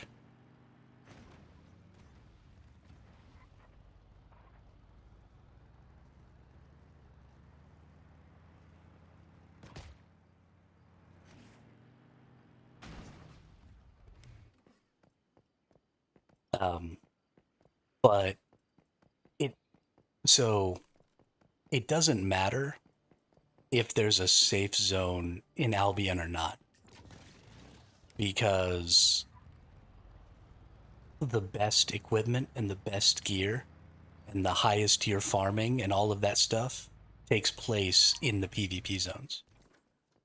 So players are naturally going to want to be able to participate in that, right? You can't create content and then tell some players that they have to choose to not play that content if they don't want to get killed, right? Every player wants to participate in all content. And so if you're the solution for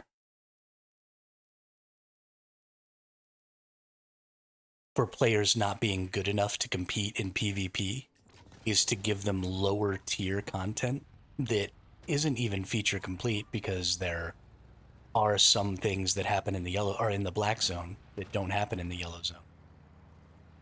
And to just ultimately make them play at an overall lower tier of the game until they quote unquote get good enough, then you're alienating a huge portion of your players from your end game.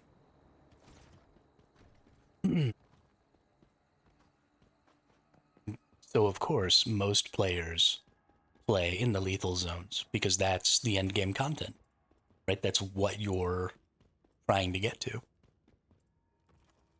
And so, Albion Online is designed to basically punish the worst 50% of its player base. And the real problem with games like that is that A, they're extremely punishing for their less than average players, but it's a moving target, right? So if your worst 50% of players leave, then you aren't just left with all of your good players. You now have a new 50% of worse players, because that's how averages work. So it's not that you're weeding out the bad players, you're just creating a new bad 50%. And so eventually, that new bad 50% is also going to want to leave because they're just getting shitted on over and over and over again by the now new 50% of best players. And honestly, they're going to be even more likely to want to leave because they used to be a part of that group that was winning more often than not. And so they were making currency. And now they're not able to make any currency. They're not able to make any progress because they're suddenly a part of that lower 50%. And it's why you see so much stuff on their Reddit about how hard it is to make currency now. Like, it used to be so much easier to make currency. It used to be so much easier to get my premium each week, or each month. It used to be so much easier to do all this stuff. It's because those players who are having struggles now used to be a part of that 50%. Because the inflation, if they were a part of the 50% of players who wins most of their fights, then the inflation would have been helping them just as much as it was hurting them, right? They would be making more currency because the items that they stole from the players that they killed would be more valuable. But that's not what's happening because the players that are worse than them are leaving. And now they're in that lower 50%. And eventually they're going to leave. And lots of players, I myself am guilty of this. I've gone back to Albion Online probably 4 or 5 times over the past 4 or 5 years. Because the gameplay itself is fun. And it is good. I love that top-down MOBA-style controls. I have a ton of fun playing that game. But the moment-to-moment gameplay can't overcome that crushing loss all the time. And you're right, Gravy, you should be concerned about Dune for the same reason. And it's going to end up being the exact same problem. Because again, even though there's 2 factions, the primary community system in Dune is going to be a tribe or guild system that's going to be player run. And so the exact same thing is going to happen, right? New players, casual players, players who aren't as good are going to get kicked out of their guilds, which means they're going to ultimately end up barred from in-game content because that content is going to require guilds. And then it's going to be an arms race. Right? It's going to be about how many players can you get in your guild.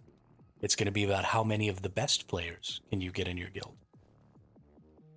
And it's going to have nothing to do with the lower tier of players who still make up a huge percentage of the player base.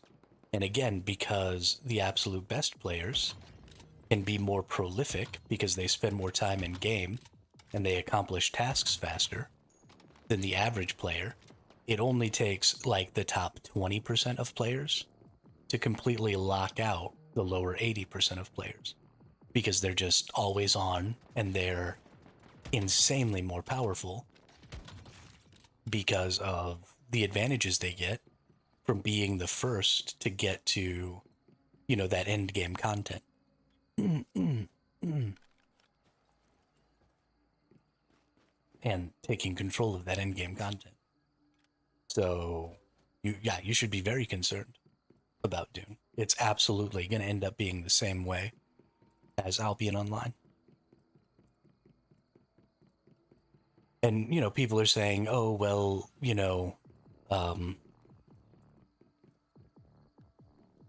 I probably won't ever end up playing Dune. As much as I would love to play the new survival game, it's going to be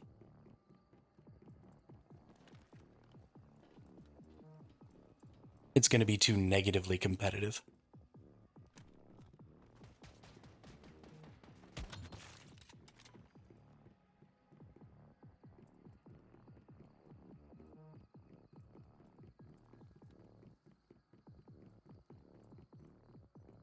It's the same problem that New World had. It's the same problem that Albion had. It's the same problem that a ton of games had. And so the real issue I have is that the solution has existed literally my entire life. The very first MMORPG game I ever played solved this problem. Because the very first MMO I ever played was a PvP MMO. Right? Dark Age of Camelot was a PvP MMO. And the way they solved this problem was that there was a faction system. And when you joined a faction, you were automatically basically on that faction's team. So anybody else who was in that faction on your side was your ally.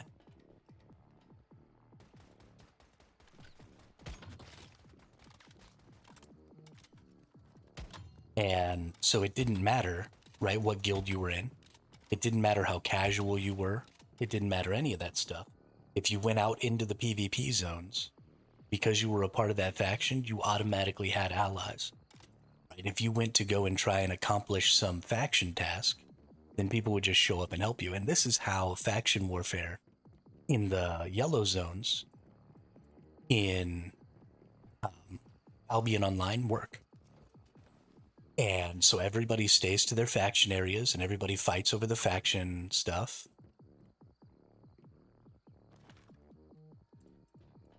It solves the issue because your more casual players now have allies that are the better players.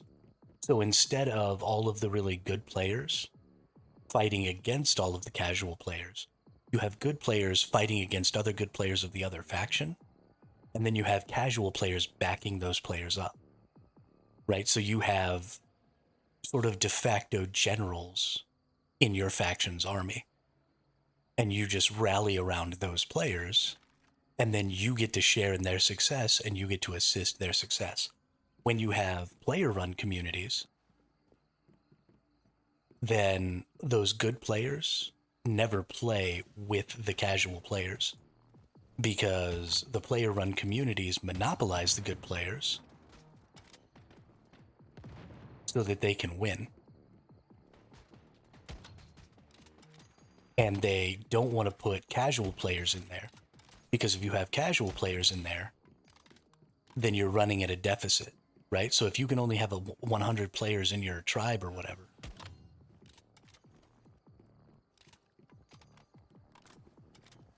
right. Right, the factions just exist. And that's how it is in Albion's Yellow Zone. And Yellow Zone warfare, the faction warfare in Albion Online, is really good and really fun.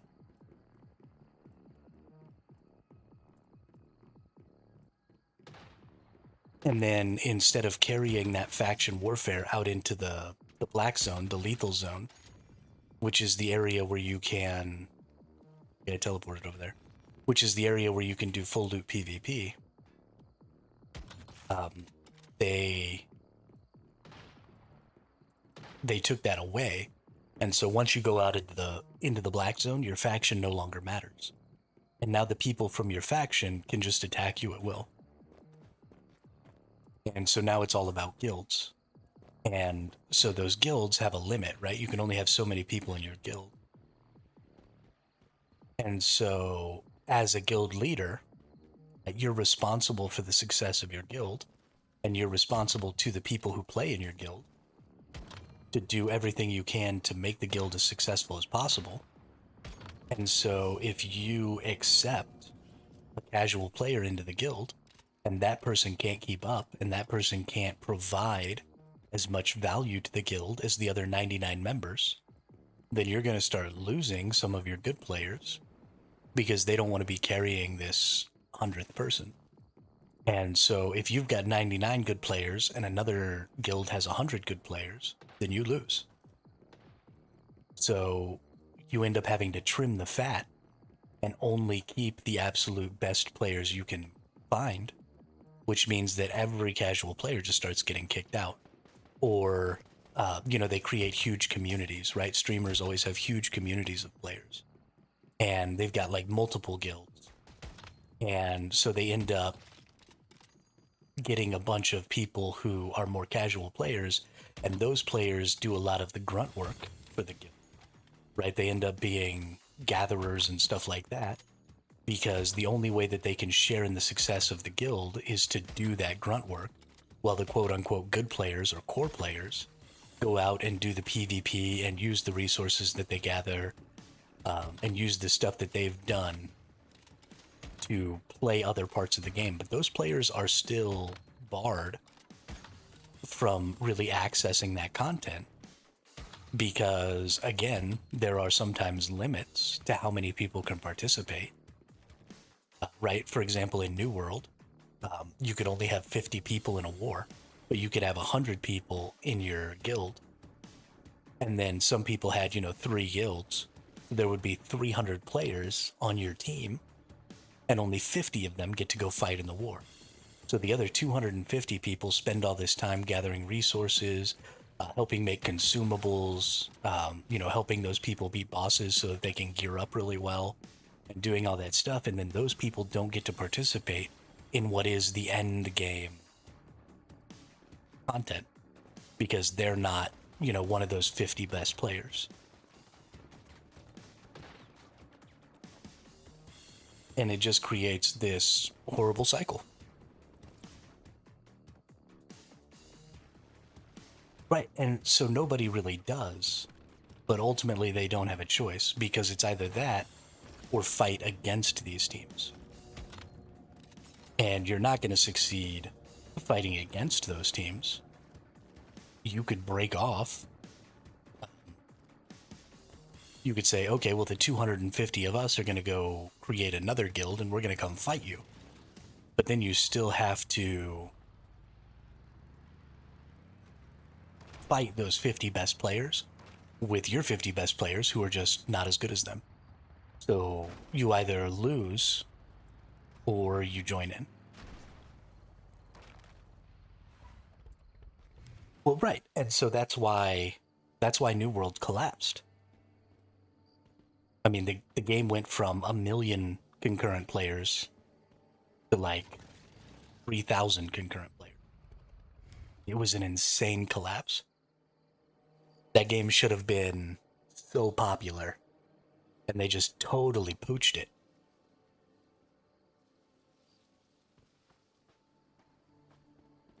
I was so excited about that game when it first came out.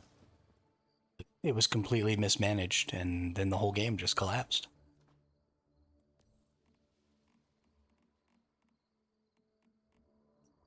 And the same thing is going to happen with Dune. And I mean, Albion Online has a consistent player base of something like 10 to 30,000 players, which I mean is a respectable player base, absolutely.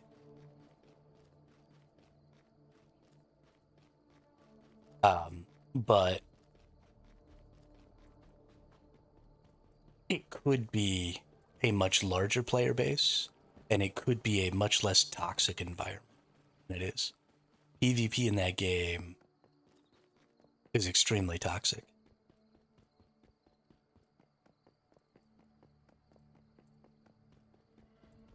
And it's because it is some of the best players act in a toxic way, but a lot of times it's those people who are just barely above average.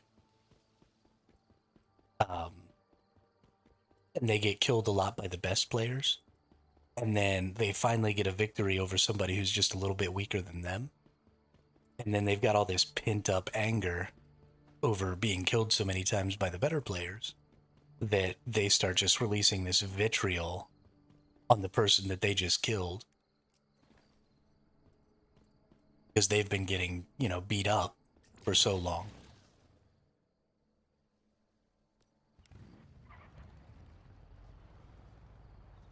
And that shit just rolls downhill. And it happens in every single one of those games. Eve, great game. Could be a lot of fun. Again, the highest tier of... I mean, Eve is basically Space Albion. I guess Albion Online is Fantasy Eve. But, again, out there in the nullsec zones,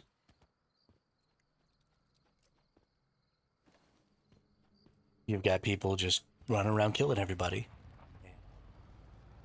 You're only allowed to participate in the PvP stuff, or you're only going to be asked to participate in the PvP stuff if you're one of the better players. And everybody else is just gathering up resources to make ships for the players who are really good at the game. A lot of times you start getting, this happens a lot in Albion, but in Albion, if you join a guild, a lot of times you're going to be told what build they want you to play.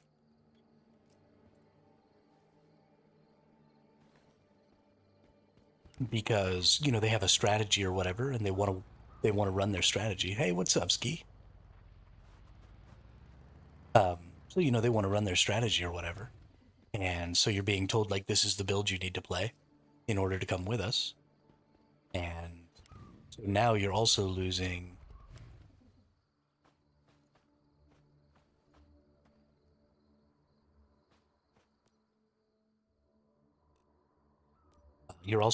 your ability to be independent, right? And play the way you want to play.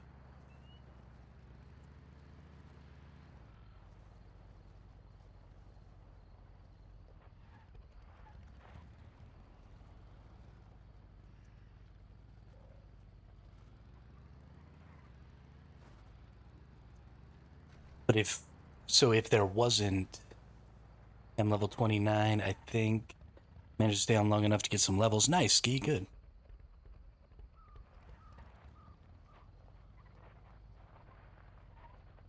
Well, and so it's cool that they gave you builds based on your playstyle, Blighted. But had you deviated from those builds, then if your team lost, or if, you know, something didn't happen the way it was expected to happen, then they would have been like, you know, you need to do what we said, you need to build it this way. And so your ability to try new things and, you know, test stuff becomes fairly limited.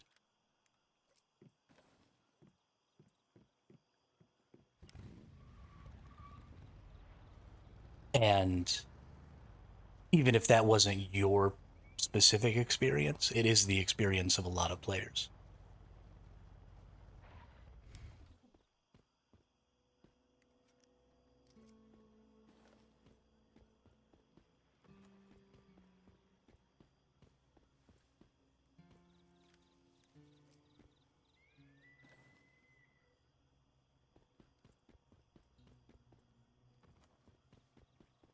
But if so if instead of guild-based PvP, we had faction-based PvP, where somebody couldn't kick you out of the guild and make you not able to access that PvP anymore if you weren't up to snuff, then you could play any build you wanted. It wouldn't matter, right? Because nobody could stop you from participating. When you have a guild PvP system, there's a person, a single other player, right? Some random dude or woman who you've never personally met, right? Who has complete control over whether or not you have the ability to access that content with them. That's insane. Because that's the end game or the end game play loop, is to go into the PvP zones and do the end game PvP stuff. And there's just some random nerd who can be like, oh, you're not good enough, or oh, you're not willing to play the build that we need, or oh, you haven't been playing the game long enough, or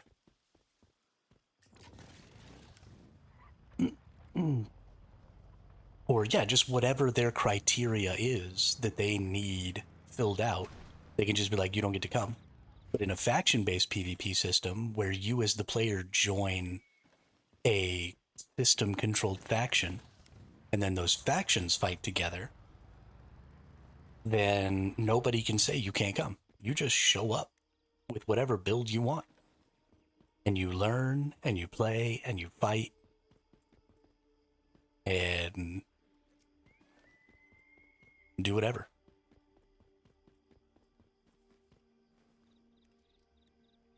There is no single individual player who can stop you. Now, it is possible to get abandoned by your faction, right? So there is an element of social conduct that you need to adhere to, because if you go out there and you play and you're just an absolute piece of garbage, and I don't mean like you're bad at the game, I mean like you're yelling at everybody and cursing at people and doing stuff like that, then people will totally abandon you, right? And nobody will come help you when you get in fights, and nobody will rally when you call, like, hey, I'm going to go take this castle or whatever. Like, nobody's going to show up and help you. And so it is totally possible in a faction system to get abandoned by your faction. But in order for every single person in your faction to decide that you're not worth helping, you have to be a piece of garbage on a social level that is impressive. I mean, just impressive. So at that point, you deserve to be abandoned, right? You did that to yourself. It was your actions that caused that, not somebody else's. It is absolutely insane to have a video game, especially a PvP focused video game, where the highest tier of player community at the highest tier of content is controlled by the players. It will never, ever work. I like that we all respawn the bike again instead of getting back on, even if it's 2 feet away.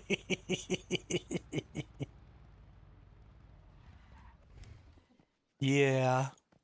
Yeah.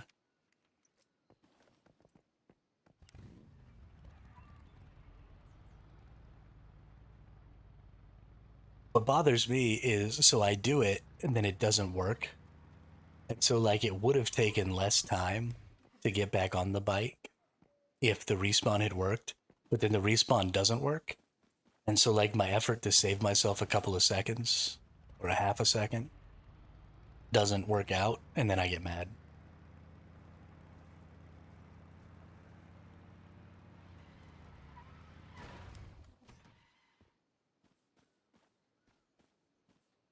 Because, like, I respawned that bike so that I could get back on it. Gosh dang it.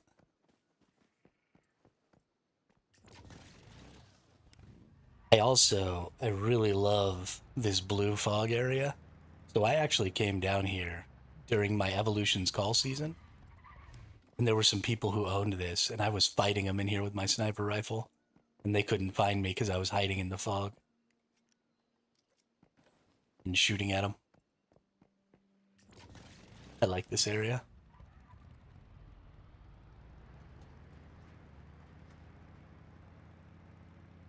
So Dune is supposed to have server factions. There's supposed to be 2 factions in the game. I don't know if PvP warfare is going to rely on those factions or not. If the open world PvP, the end game PvP loop out in the full loot PvP, well, and so I don't even know if it's full loot. I think it is, but if the end game PvP zone relies on the factions for its PvP, so you could run out there and play solo and just team up with anybody on your team, then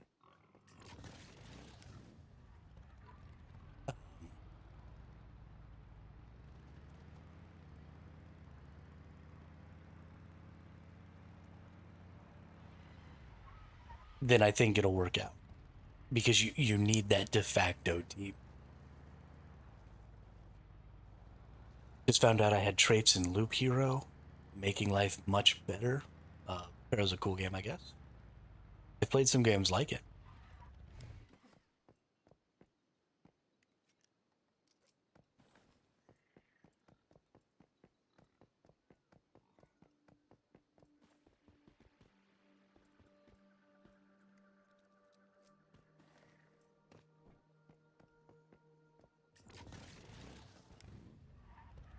Yeah, I did see that, Zero Gravy.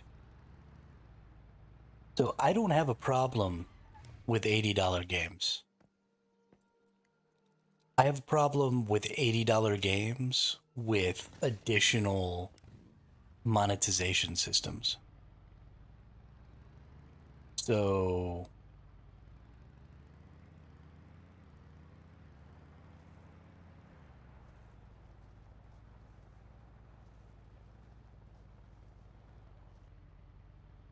yeah, so I mean, if a game's $80, then a game is $80, right? That's whatever I will judge for myself based on how much time I think I'm going to spend playing that game, whether or not it's worth $80 to me. The problem that I'm going to run into is that they're going to, put out these $80 games, and then they're going to like put out, you know, purchasable cosmetics or um, some sort of pay to win mechanic or, some other garbage like that. Mm. Especially considering, yeah, you say Nintendo won't do that, but then they totally will.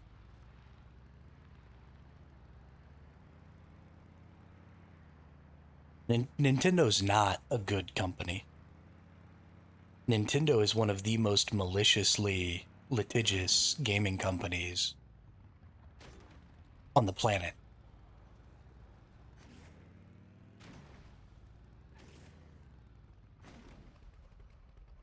And so if they decide, if some executive somewhere decides that their year end bonus isn't quite big enough,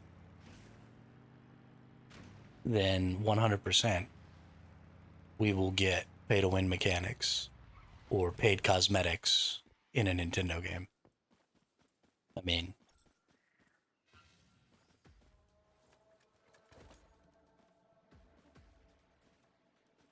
you have to pay to get the expansion packs for upgrades on their previous games into the new gen Switch. Oh, okay, so the games are cross compatible, but only if you buy an expansion.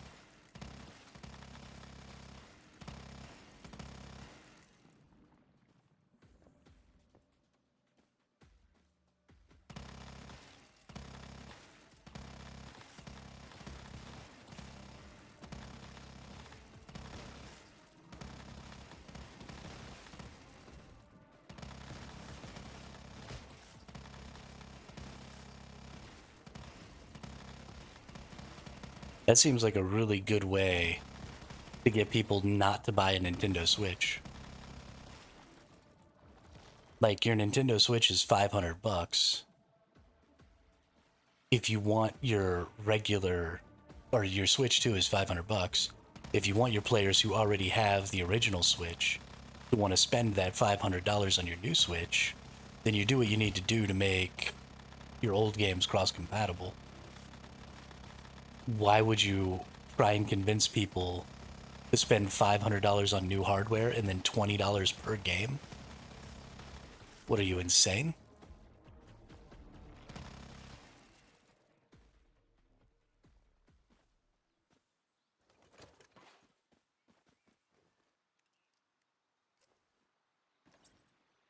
Yeah, that seems like a really.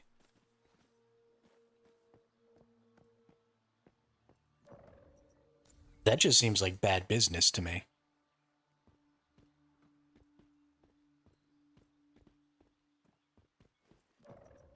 I'm not gonna want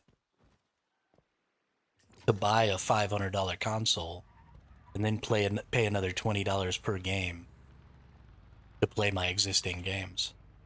Like, why would I do that?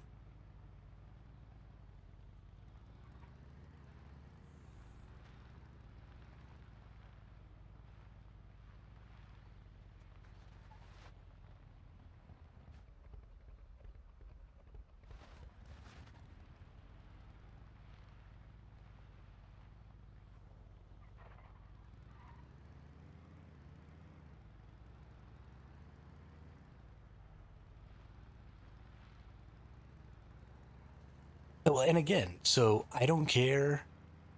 It sounds like the Switch is going to have some really good hardware in it, the Switch 2, right? It sounds like it's going to be able to dock and play 4K.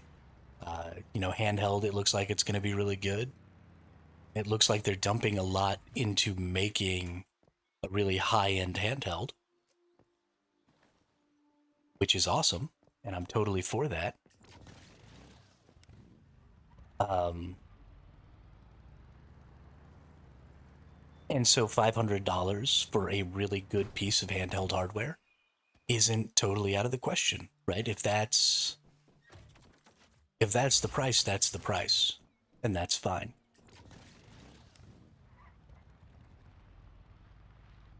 And so if you're going to have a $500 console and you're going to have $80 games, that's fine too, right? If it costs that much to make the game, and in order to recoup your costs and turn a little profit, you need to sell them for $80, then um, then cool, do that. Um, that's how markets work, right? Whatever it costs to make the game, plus a little bit of profit, is what's required when you purchase the game. So if if you made a game that costs so much to make that I need to spend $80 to buy it, then I'm expecting a really, really good game. And if I get a really, really good game and it looks like the value is going to be there, then I'm all for it. I'll spend that $80. That's fine. I'm getting $80 worth of value out of it. But if I buy one of your $80 games and it plays like a $30 game, then I'm not ever buying any of your $80 games again. You can kiss my butt.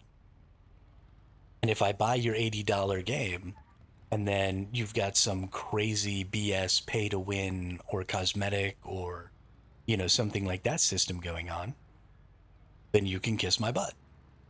Especially if you don't disclose that to me beforehand, right? If I pay $80 for your game and then a year down the road, you start introducing all of these additional monetization strategies that weren't there when I paid my $80, then you can kiss my butt.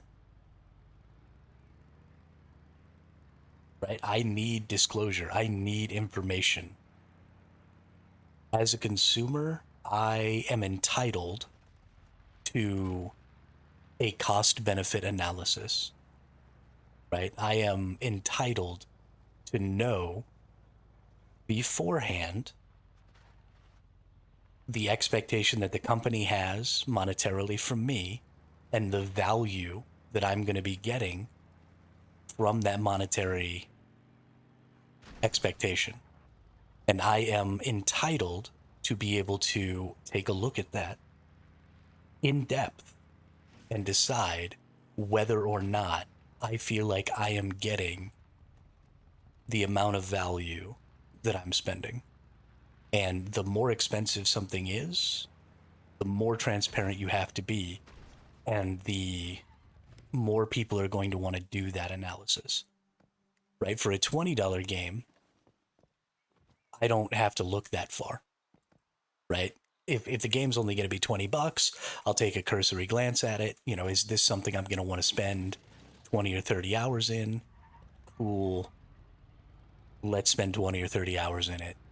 I'll spend my $20.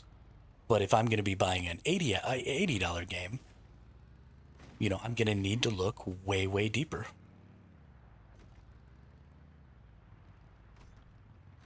Costs much on console as they need to pay like $70K for license fee. Put it on PS5, also another $70K for Xbox too. That's why most release on PC, all AAA games like 70 quid in the UK.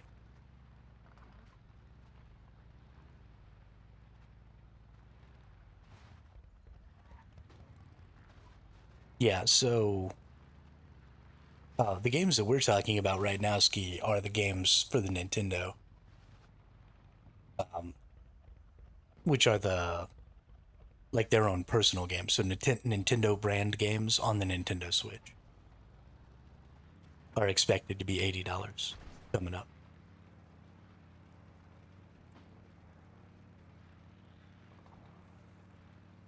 And so that's kind of what we were talking about. Well, and so it is true that those same practices, those same concepts apply really to any console game, and really any game at all, right? The more expensive it is, the more I expect to know about it, the more I expect to be able to decide, whether or not it's worth that value to me.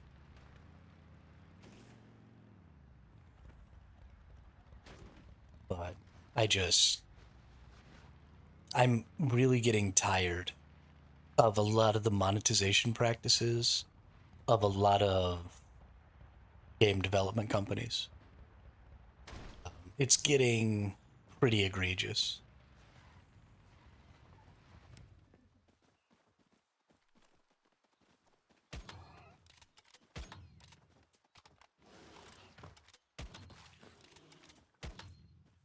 Oh, shoot, it's a bear.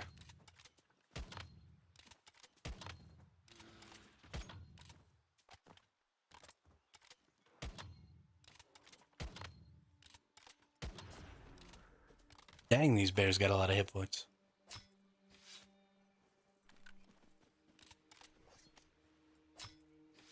I honestly don't even know what I'm doing. I've just been like driving around on my vehicle, talking.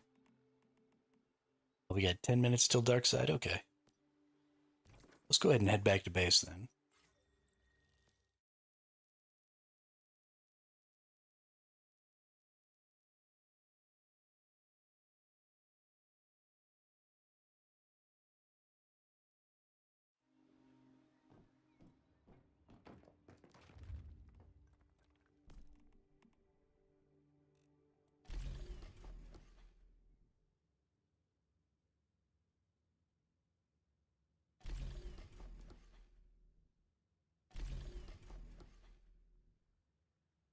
Alpha releases. Now that's killing. So I don't have a problem with test releases of games because the number of different types, um, sick of those pay 20 quid and nothing happens for years. Oh, okay. So you mean like early access releases that might as well be alphas, like PAX Day was? What a shit show.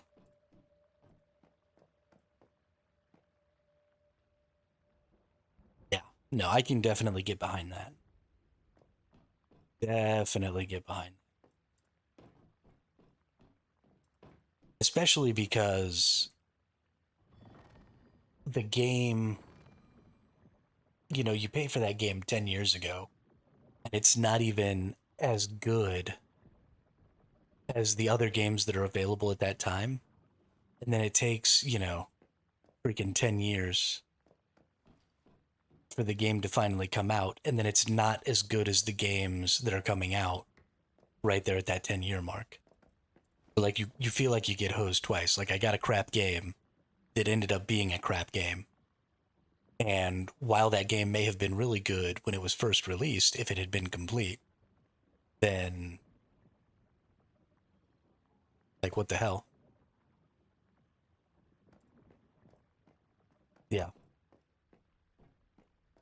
Yeah, exactly. Or you've played it incrementally over a huge long period of time. I absolutely agree with that. For sure. For sure. Yeah, if you want to release something into early access,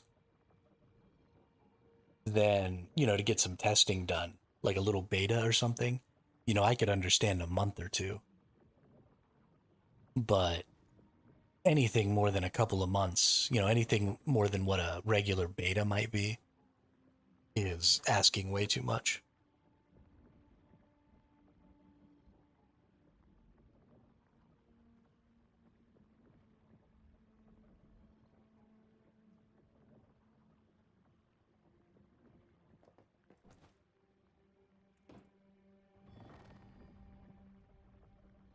And so they do that in a really shitty way too. So the crazy thing about early access games is when you buy an early access game, all of them say, especially on Steam, they all say this is an early access game.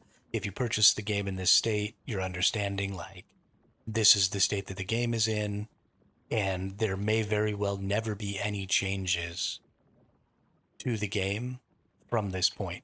So this is the product you're buying right now.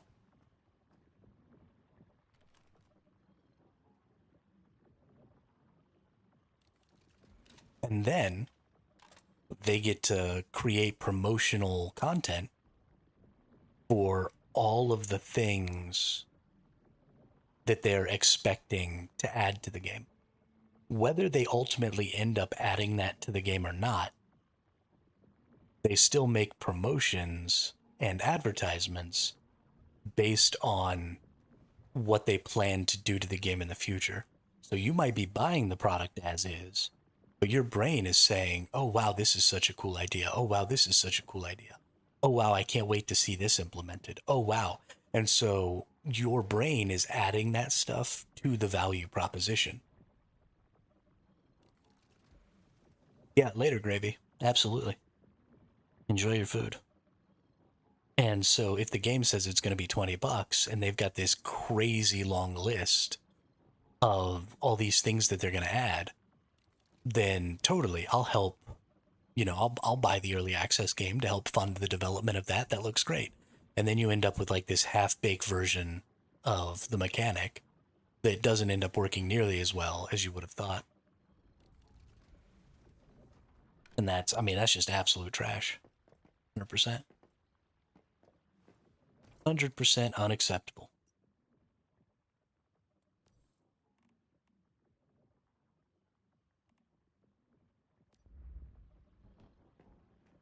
Kept adding clothes and crap like that rather than actually adding guns in a gun game. Yeah. Well, that's the other thing. Paid cosmetics in an early access.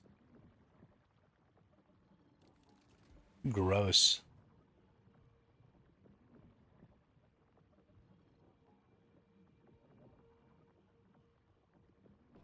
That crap happens all the time.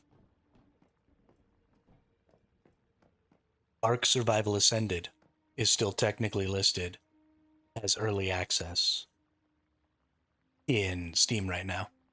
Right? It's a remaster of a game that was in early access for like 5 years. And it's still technically classified as early access, and they've had like 5 paid DLCs for it.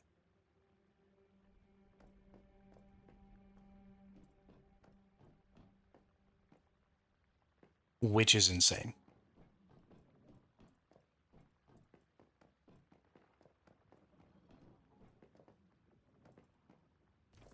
I can't even begin.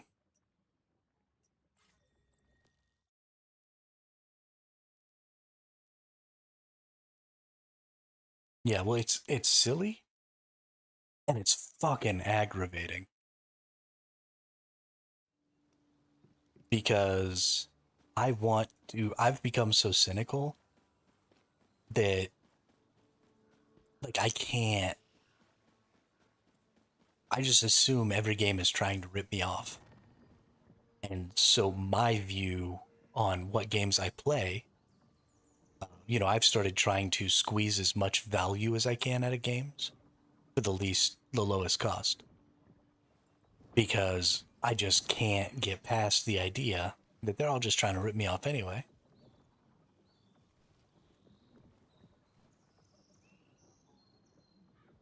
So I might as well be doing what I can to get what I can without spending any money.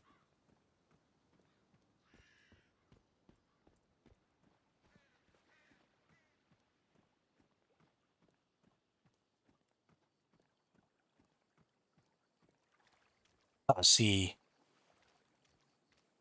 so my value proposition goes way beyond that, Ski, because games nowadays should have a lot of replayability. Right? Once upon a time, we made video games to be static storylines. Right? I was a huge fan of RPG games when I was a kid, and I played tons of them. And back then, I absolutely would look at, how many hours of fun am I getting versus how much money am I spending. But that's not how I play games anymore. Right? When I play a video game, I play things like Once Human. I'm going to spend I've already spent over 1,000 hours playing this game, right? So why would I ever spend $70 on a game that I'm going to get 100 hours of playtime out of when I've spent $0 on Once Human and played 1,000 hours in this game?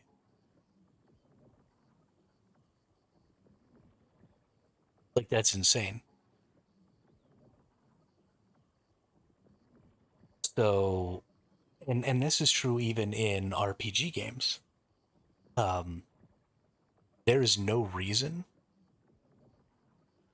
with modern technologies for me to not be able to play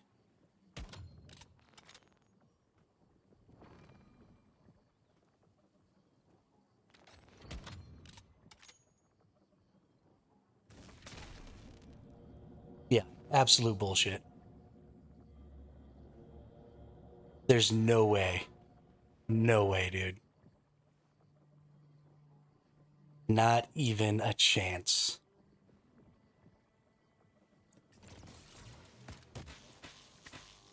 Not even a friggin' chance.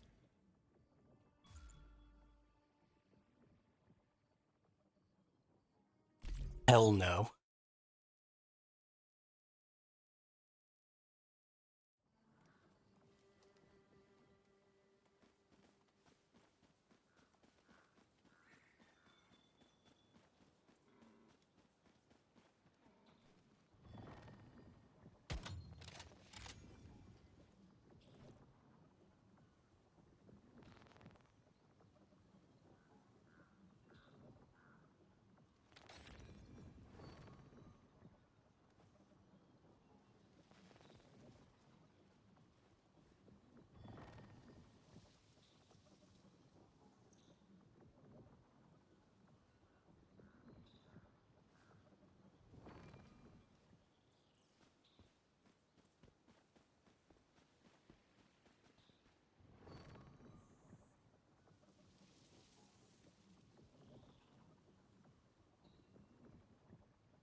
That was so blatantly cheating, it's not even funny. There's no way that person hit me like that.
Oh, what a joke, dude. What a joke.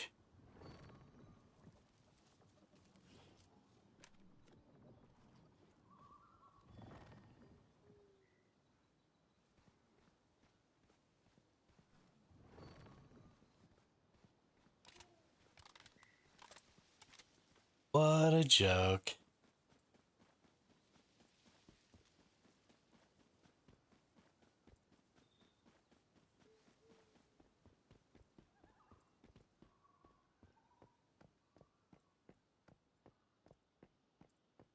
That was that same person that got me a minute ago. Blighted.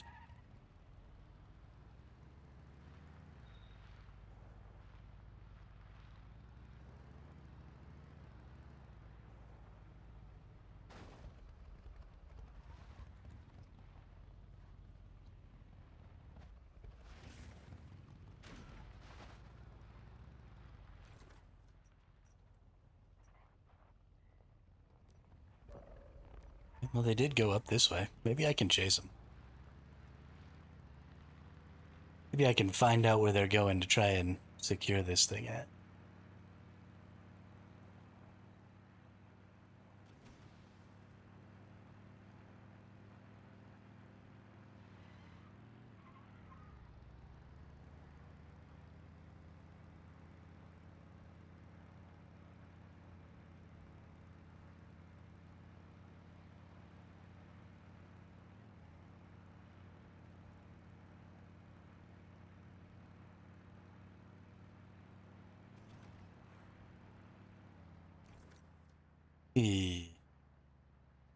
Still down there. But I don't even know really where it's going.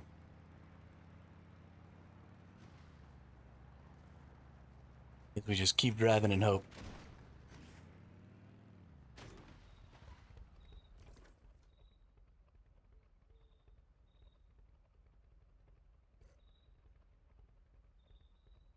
We kind of gotta wait. See what goes on here.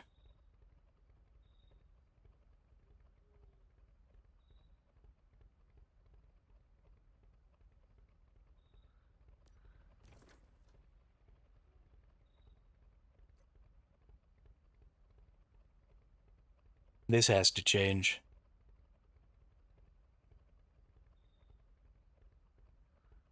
They can't keep having literal minute between updates. Like 5 seconds, maybe, is about as long as I think it should take for that map to update. Every 5 seconds.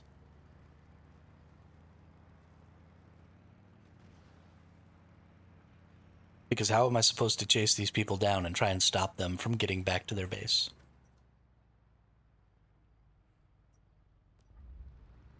It is 100% impossible. There's nothing I can do.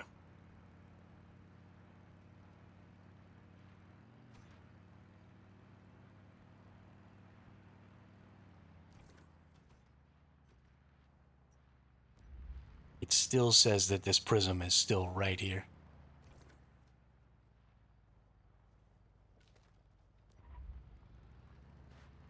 And I guess it's possible that it could still be. It's possible that they dropped it or something. Oh, is that their base right there?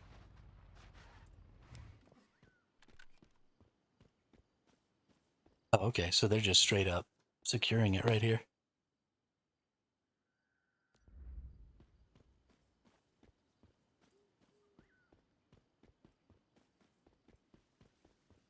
That's also a joke.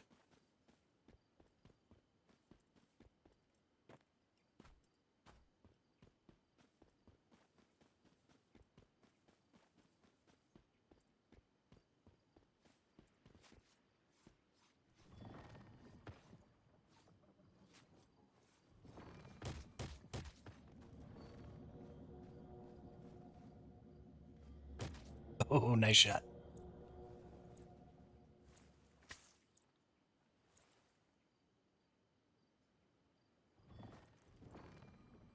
Nice shot, though.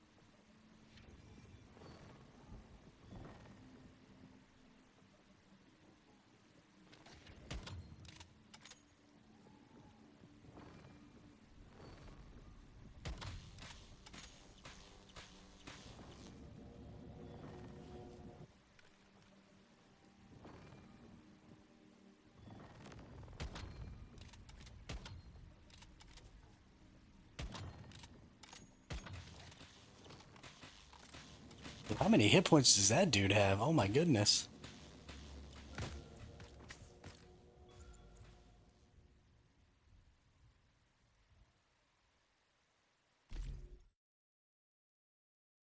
He was still most of the way full.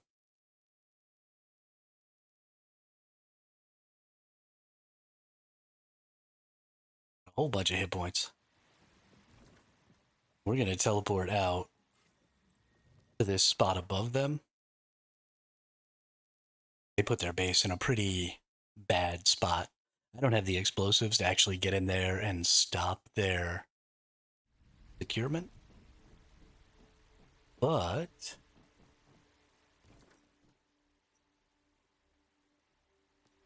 because of where their base is at, I should be able to just shoot at them from above. Which will at least entertain me a little bit.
Well, that was ouchy.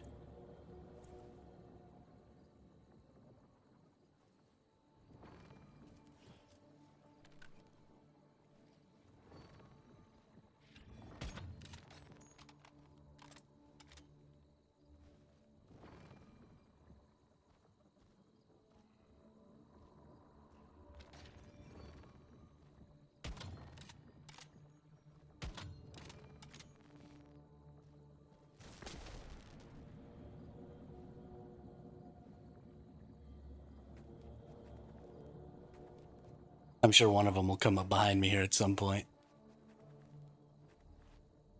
Until then, I'm going to have some fun.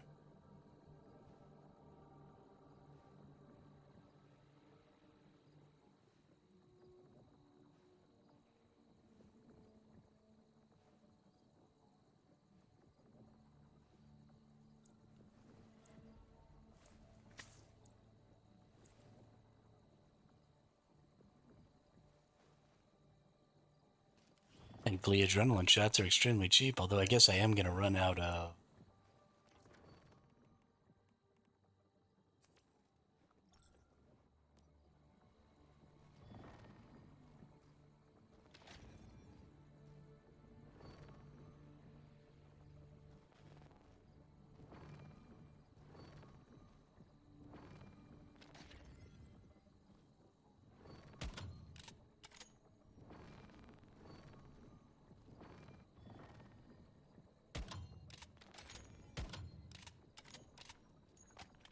I think that dude might be behind something there.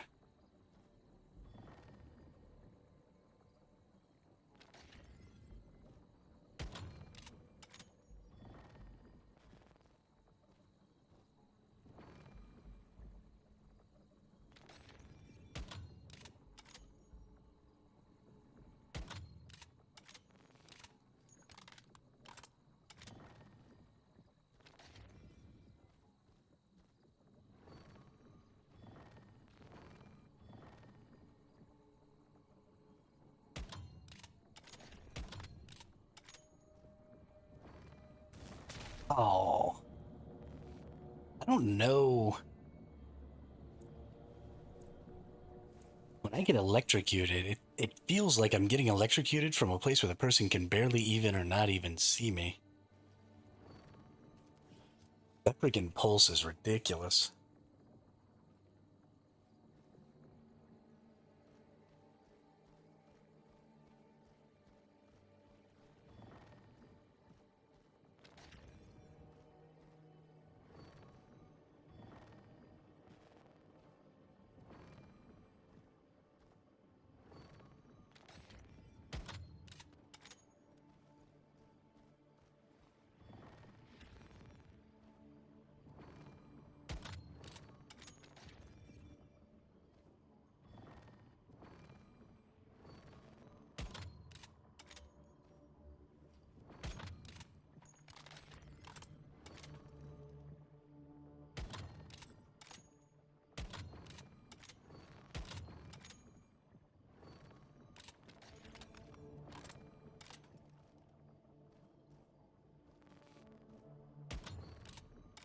Oh, there's a structure in front of me that I can't quite see. Okay. Kind of understand what's happening now.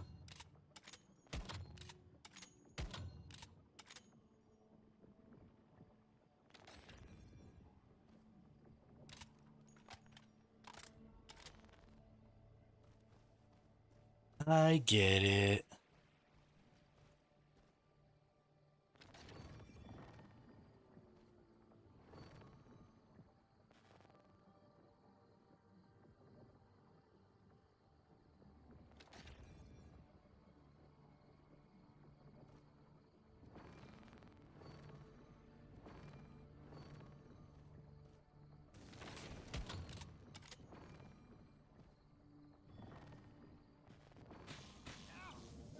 Yep. Knew he was going to come up behind me eventually. Why did he black out? That's funny.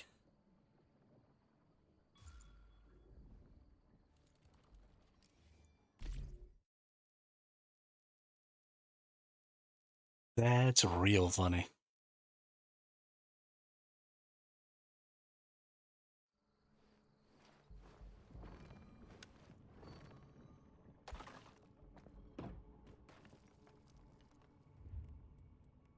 Good times.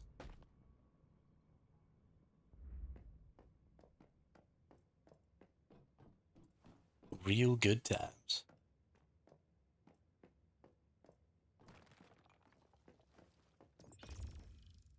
Couldn't take all of those. Ooh, level up to level 43. What's up? What's up?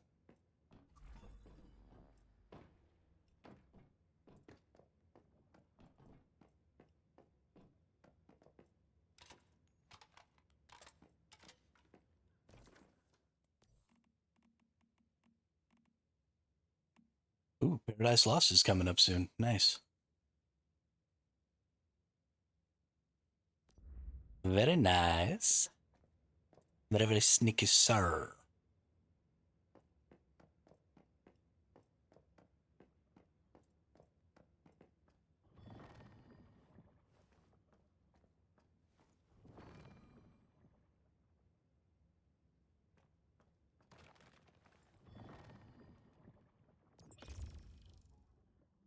Let's go ahead and drink a fruit tea.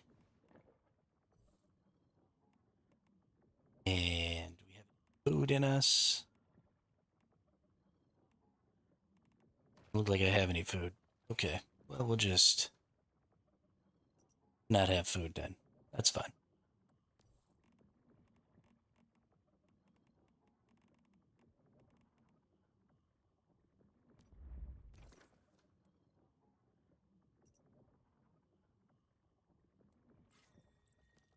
Let's get teleported over there. I guess I could have teleported over to one of my allies' bases. That would have probably been smarter.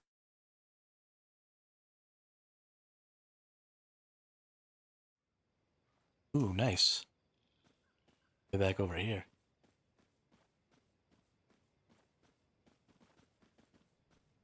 Actually, kind of wanted to start on this side. I normally snipe from the other side. So I'm kind of happy in a little bit different position. Maybe try and snipe from somewhere else.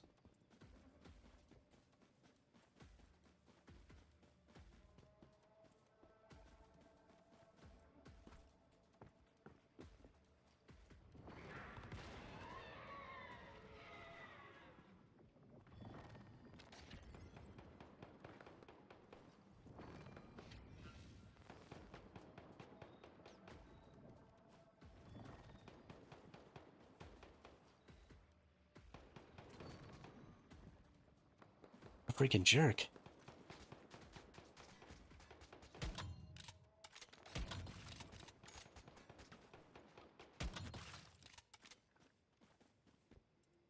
Trying to give my position away? What are you doing?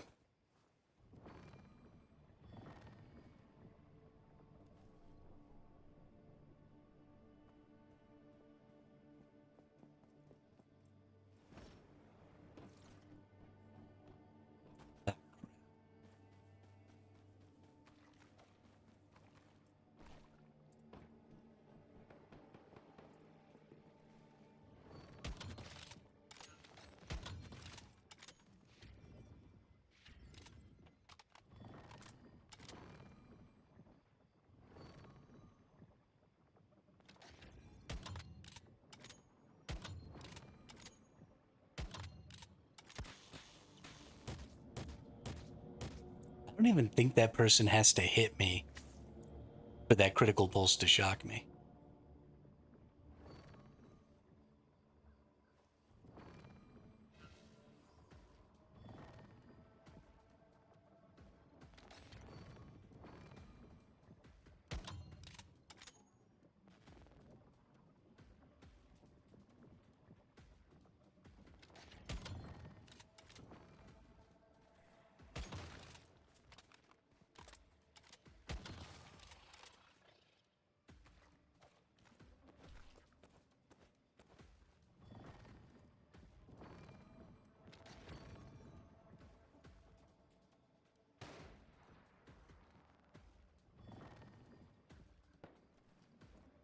Also, I hit that dude for 9k and didn't even take like a quarter of his HP.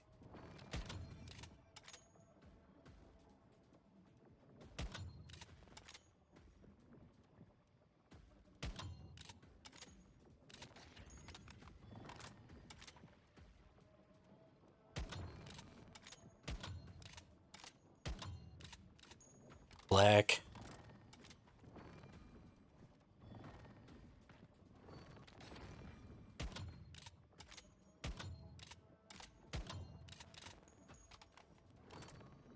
One of those shots I thought hit.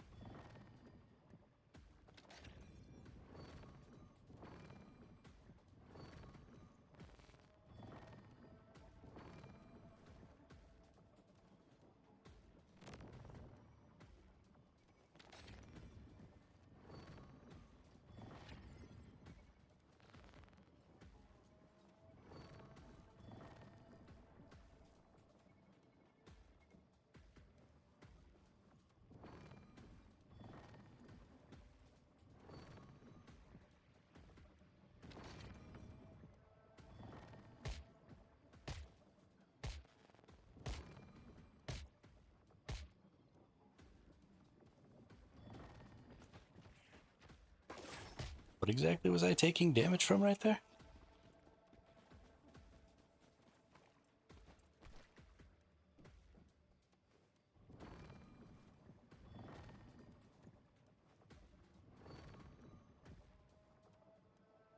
I don't have any more heals.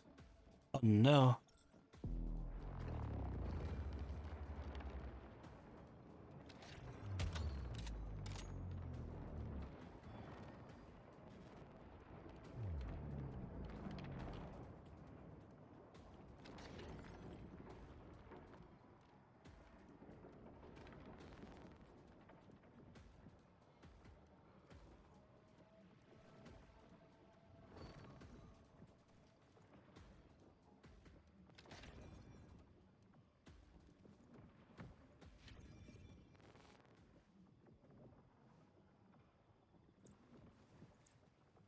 Where did I just get hit from?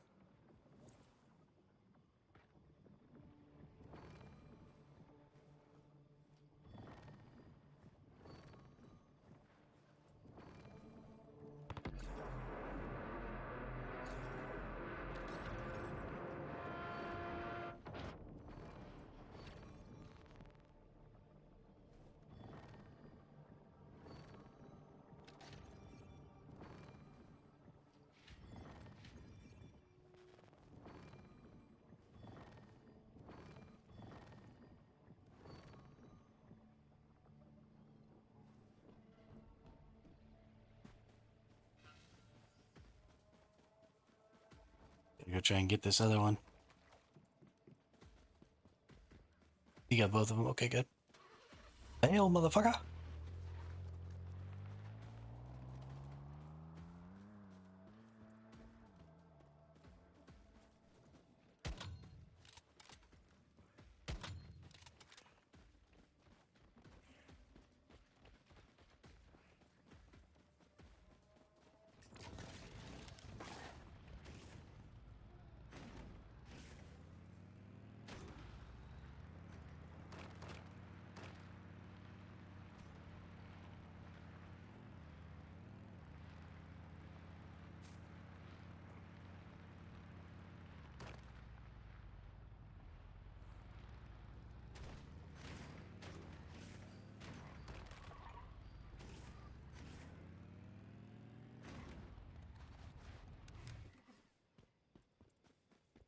Need to create a little space there.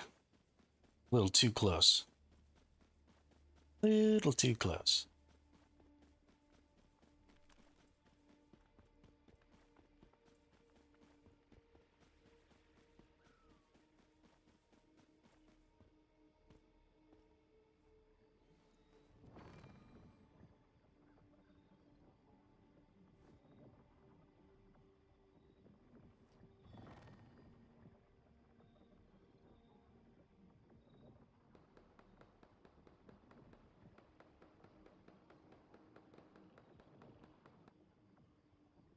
Seems unlikely that anybody's actually going to try and attack. For a minute here, see if this person tries to put up any effort at all.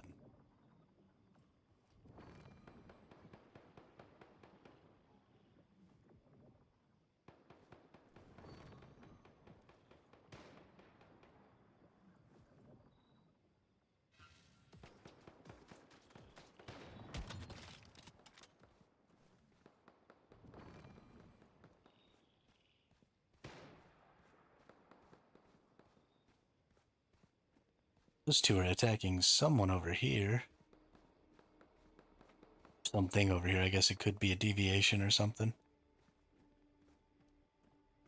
They weren't shooting at me.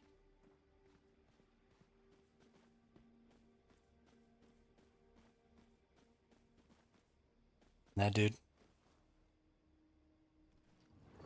They're on my team, so...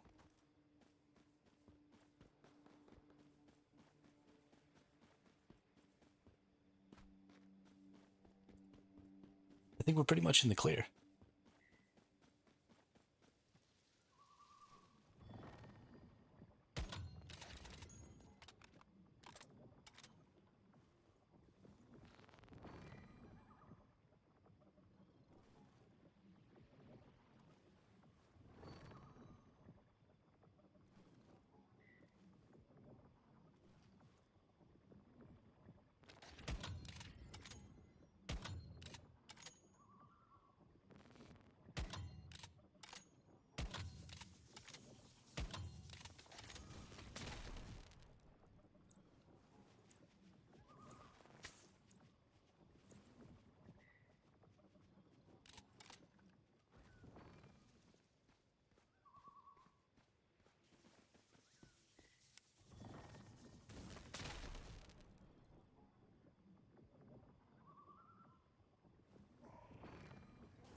Where'd he go? Got a proposition. What's that?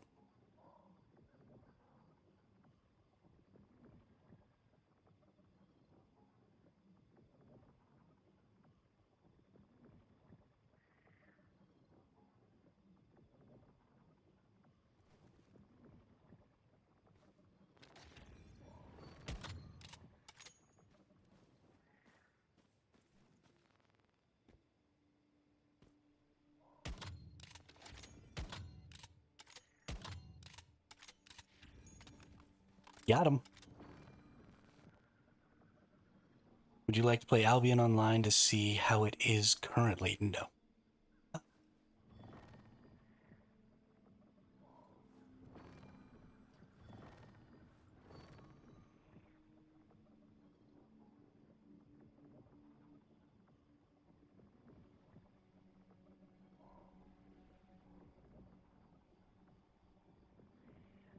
I was just playing Albion Online like 3 or 4 months ago on stream.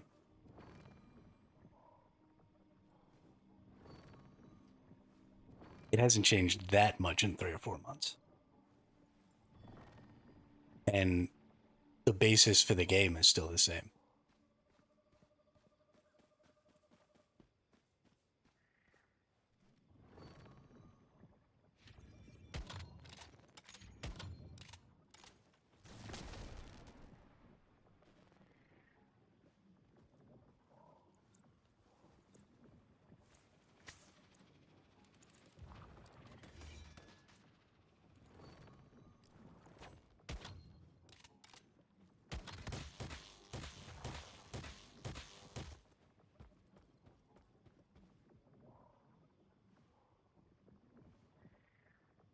No.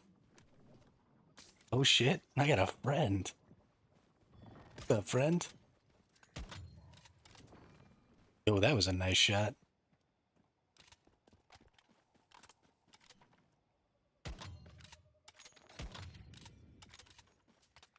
Good deal. Way to get him.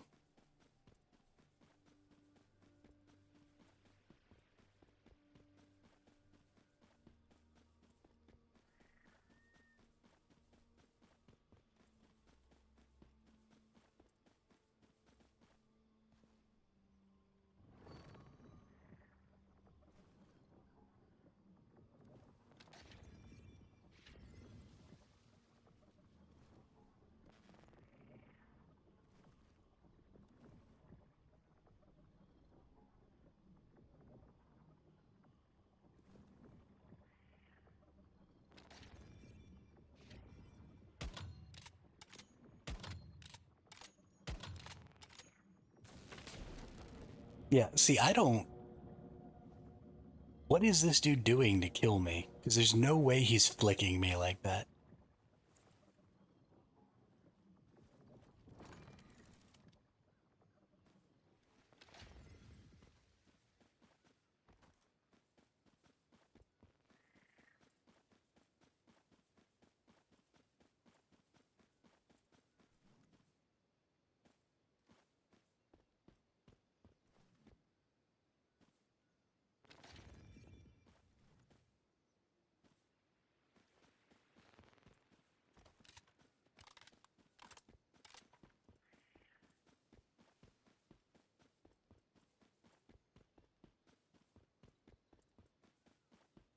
Podcast? Why would we do a podcast?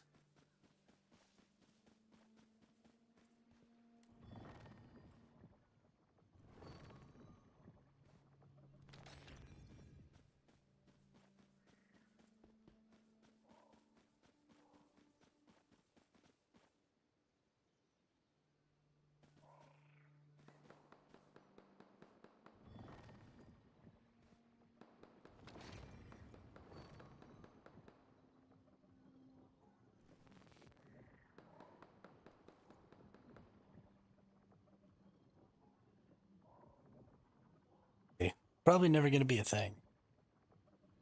I just like playing games and streaming games and talking to people.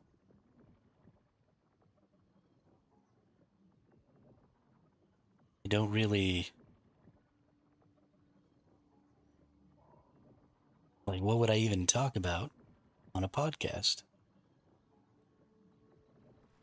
I find that 9 times out of 10, most people disagree with most of my opinions about video games.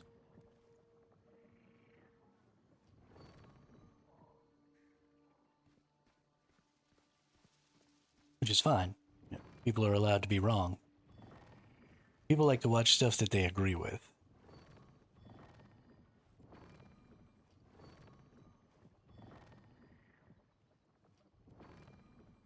I mean, I don't really want to debate my opinions.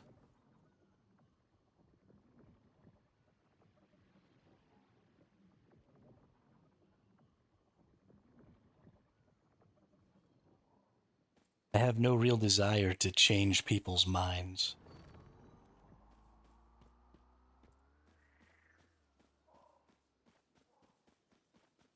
I very much enjoy saying my opinions, but it's unlikely that people are going to be able to change my mind, and it's fairly unlikely that I'm going to be able to change theirs. So, oh, he finally found me. You little nerd.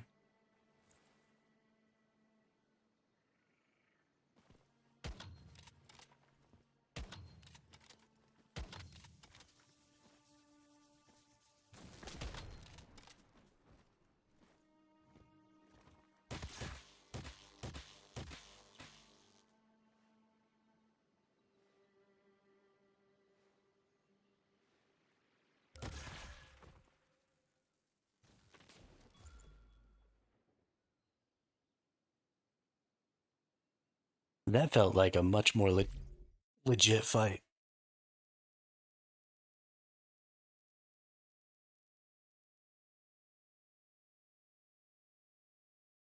Normally, he just hits me one time and I'm just toast. Comes out of nowhere.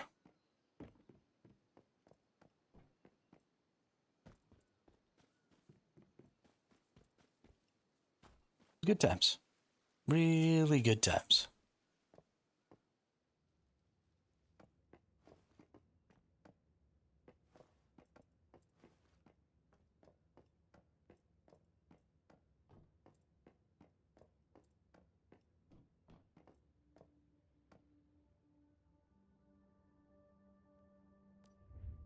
Do I have what I need?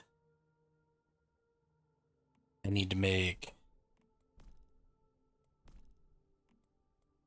Oh, I got rid of being able to make the stupid explosive crap. Black.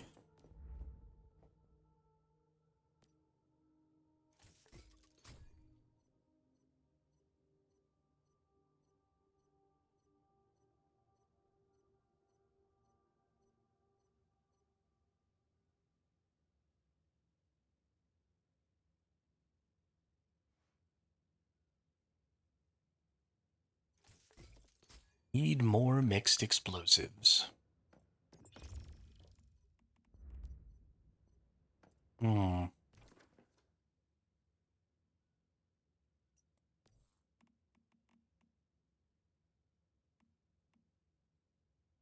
The events are already coming up here real soon.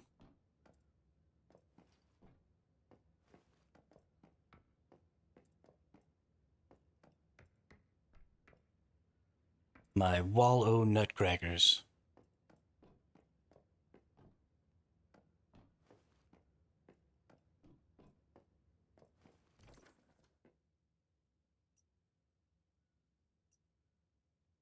Hmm.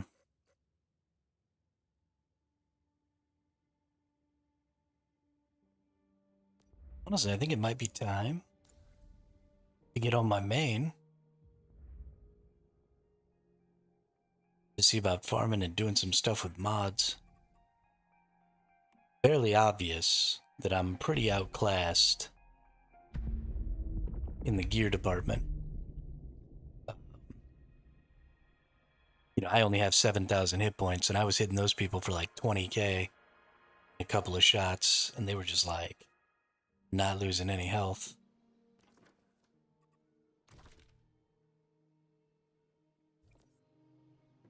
So I don't know what their hit point totals are, but it's a lot.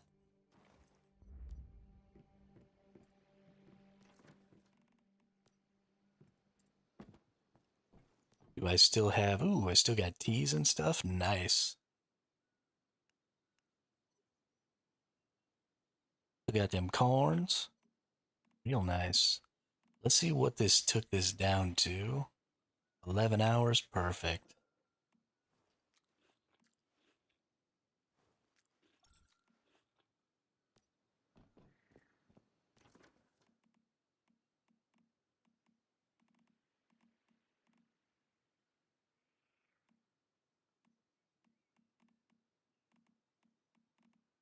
Go disassemble some mods.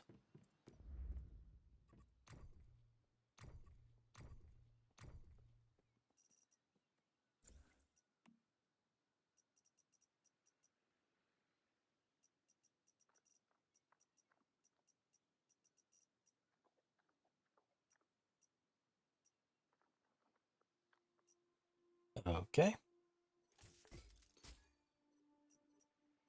The rest of these are level 10s.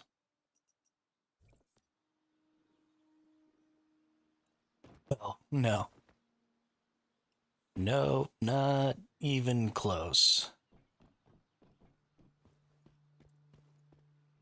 Only been going for like 3 hours and 20 minutes.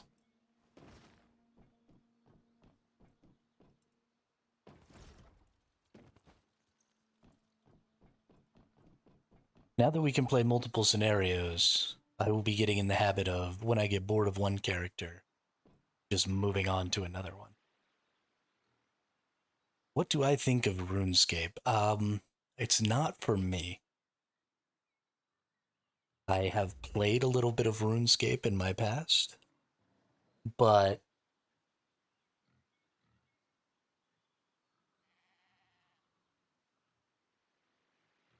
I don't like the way you interact with things in that game.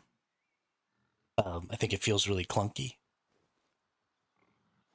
And so, like, combat to me and stuff, no, not at all. I like PvE in video games, and I like to be able to accomplish really high end stuff in PvE. I like for my PvP to be something I engage with sort of optionally, and my PvE to be, sort of everything else about the game, which is why I liked Elder Scrolls Online. That's why I like Dark Age of Camelot. It's why I like, Guild Wars 1 and Guild Wars 2. Right? These are all primarily PvE MMOs, but they do have good PvP systems. PvP in Guild Wars 1 was phenomenal, but you didn't have to do PvP to upgrade your character at all, right? There was nothing, and I don't know what happened.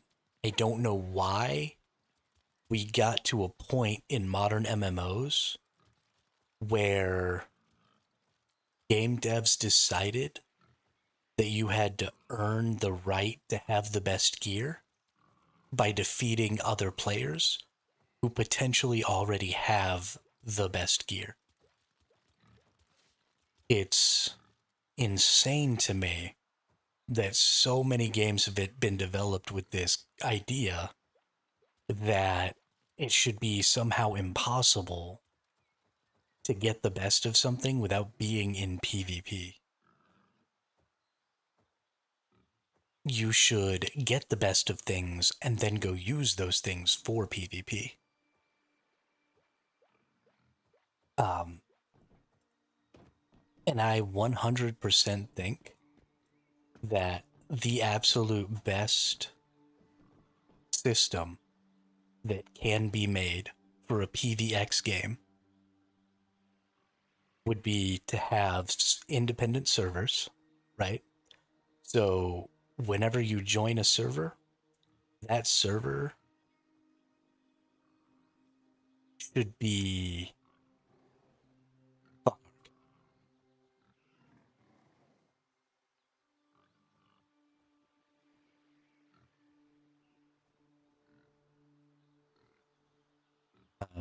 I love Ark. I've played a lot of Ark. I'm a big fan of Wildcard, the development team that makes Ark. And I'm a big fan of the original Ark, Ark Survival Evolved, because the monetization strategy of Ark Survival Evolved was we make a new map, we launch some creatures with it, and then we put it out as a paid DLC, and you pay for that, and that was it. That was their whole monetization strategy, was dropping DLCs, and they were great. But Ark Survival Ascended turned into this crazy money grabbing shit fiesta. And so I'm honestly considering not even playing Ark 2 when it comes out. Unless they get a different publisher that isn't Snail Games, I probably won't be playing it because fuck Snail Games. But yeah, so what I was saying earlier is I think that the absolute best system that you could have for a PvPvE game would be um, if every server was its own faction. So imagine, for example, we have Prism versus Clash here. And I'm just going to use this map as an example, but imagine if everybody who was on my server, server 42, or sorry, server 63, was on the same team. And instead of breaking this map down into areas where we can PvP and areas where we can PvE, right? Imagine if instead we were all just on a team and we had the same map that other players had, right? And so every map is its own faction. And so just by joining a server, you de facto become a part of that faction. Right? Nobody can stop you from engaging in faction stuff. You're just a part of the faction.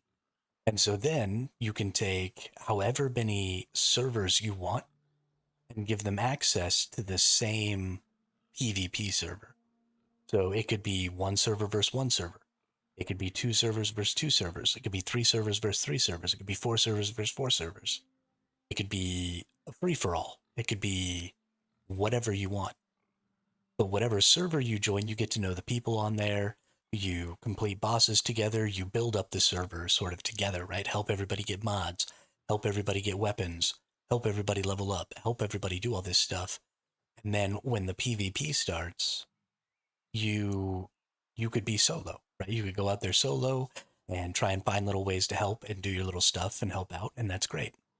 Or um, you could join a faction or a guild, and you could go out there with your guild and you could do bigger stuff. Maybe there's stuff to control like we have here. But the point is that your PvE still encompasses every tier of play, right? I can come back to my server and PvE, do everything in the game to build up my character, right? I can get to the absolute highest tier with my character by playing PvE, and then I take that into PvP. If you want there to be a reward system for PvP in a video game, that reward system needs to be global. Um, so if you have a faction system like I'm talking about, and maybe we go up against another server and we fight, over some nodes or something like this on a completely separate map, then each of these nodes should provide some sort of a benefit to the faction who controls it on their PvE stuff, right? In their PvE server. So if we control this node, maybe we get 5% more damage to great old ones. So we can farm bosses better. If we get this node, maybe we get an increase, like a +1 to the stat level of our mods. So normally we get a highest stat or a guaranteed 9 on Nightmare silos. But maybe if we own this node, we get a guaranteed 10. Right here, maybe we get, a boost to the number of bullets we make, right? Like a 10% boost to the number of bullets you get when you make bullets in your bench. Maybe if you own this node, you get 5% durability on your equipment when you craft at your item bench, right? And so there's all these little options that you can have, all these little things that can be done by owning this stuff, but you don't give those rewards to the guild that owns it or that took it over. You give those rewards to the faction. So every little thing that you do out here starts to benefit you and everybody else in your faction. So even if I'm a solo, even if I don't really know what I'm doing, if I come out here and I shoot one guy in the head, then maybe that guy doesn't shoot one of the guild members who's over here taking one of these. And so then I get some sort of benefit, right? I've helped. I've shot some dude in the head and I've helped them take over this thing, and now I get bonuses. I'm not barred from these bonuses and barred from this content by that one person who runs that guild who's saying, oh, well, you're not good enough yet. I'm not barred from this content because this content is, because the best gear is in a PvP zone. I'm bad at the game. And so I can't even go get the best gear because I can't do anything in the PvP zone because I get insta-gibbed every time.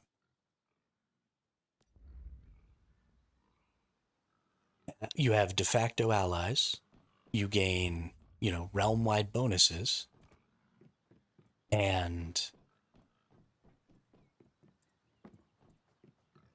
you allow people to participate and get their highest tier gear.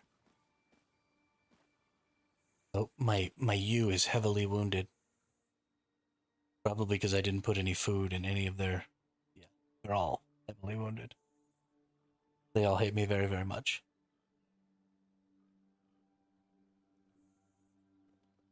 Oh, but I can just heal them.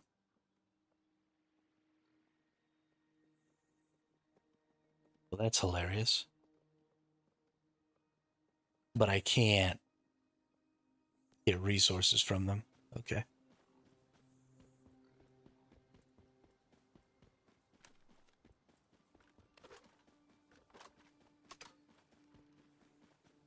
But it makes no sense to me.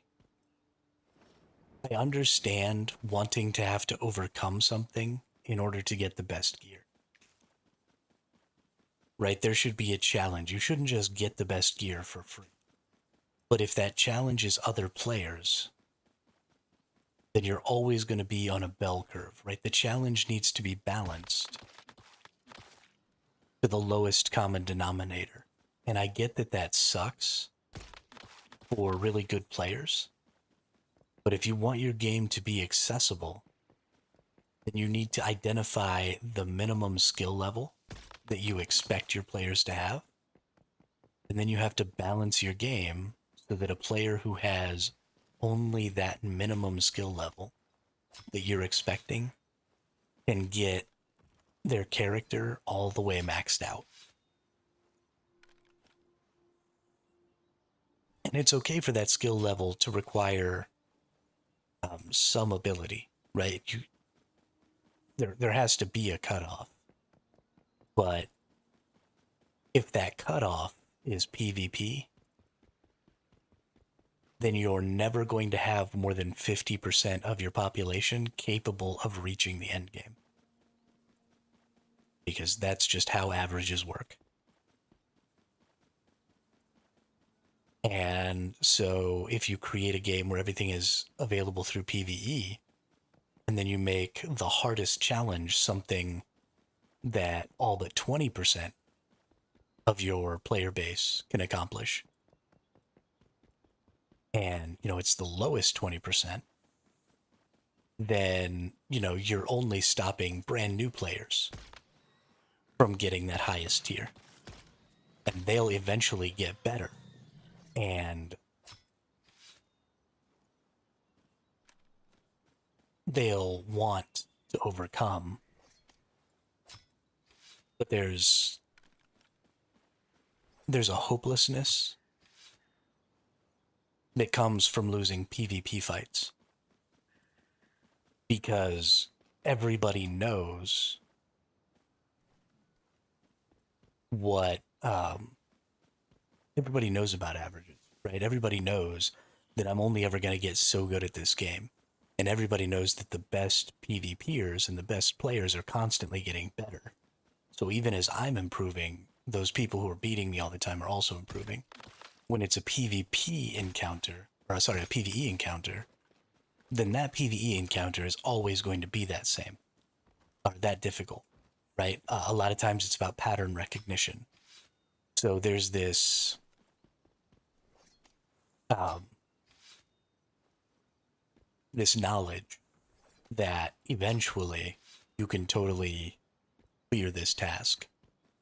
And so a lot of, I think, the reason that full loop PvP games do the things that they do, a lot of the reason that I think they try and bar certain content behind PvP is that I think they're trying to create scarcity. Because if everybody can accomplish the task in PvE to get the best gear, then the best gear isn't scarce. Anybody can get it. And so it's very difficult to have a player-run economy if everybody can access the best gear, right? Because then what am I doing, right? I'm a really good player, and I've gotten to this point where I can get the best gear in the game, and that's great. And now I'm all the way geared out, and that feels really good.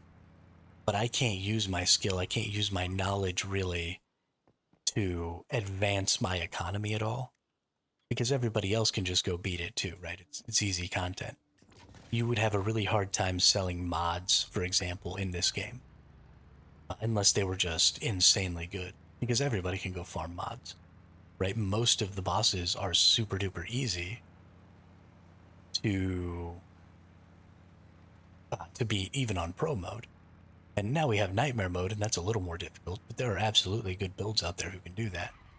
So there aren't really a lot of things in PvE in this game, because the PvE in this game is really, really easy, that players need help with.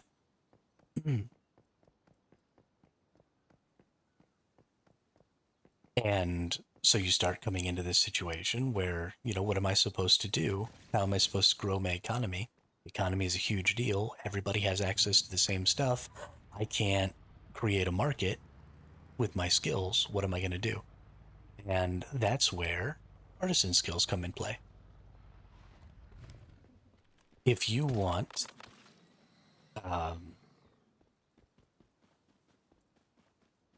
to create a market system, then the thing that your market needs to be based on isn't skill. It needs to be based on time. So game systems that rely on PvP success to gain access to the highest tiers of gear and resources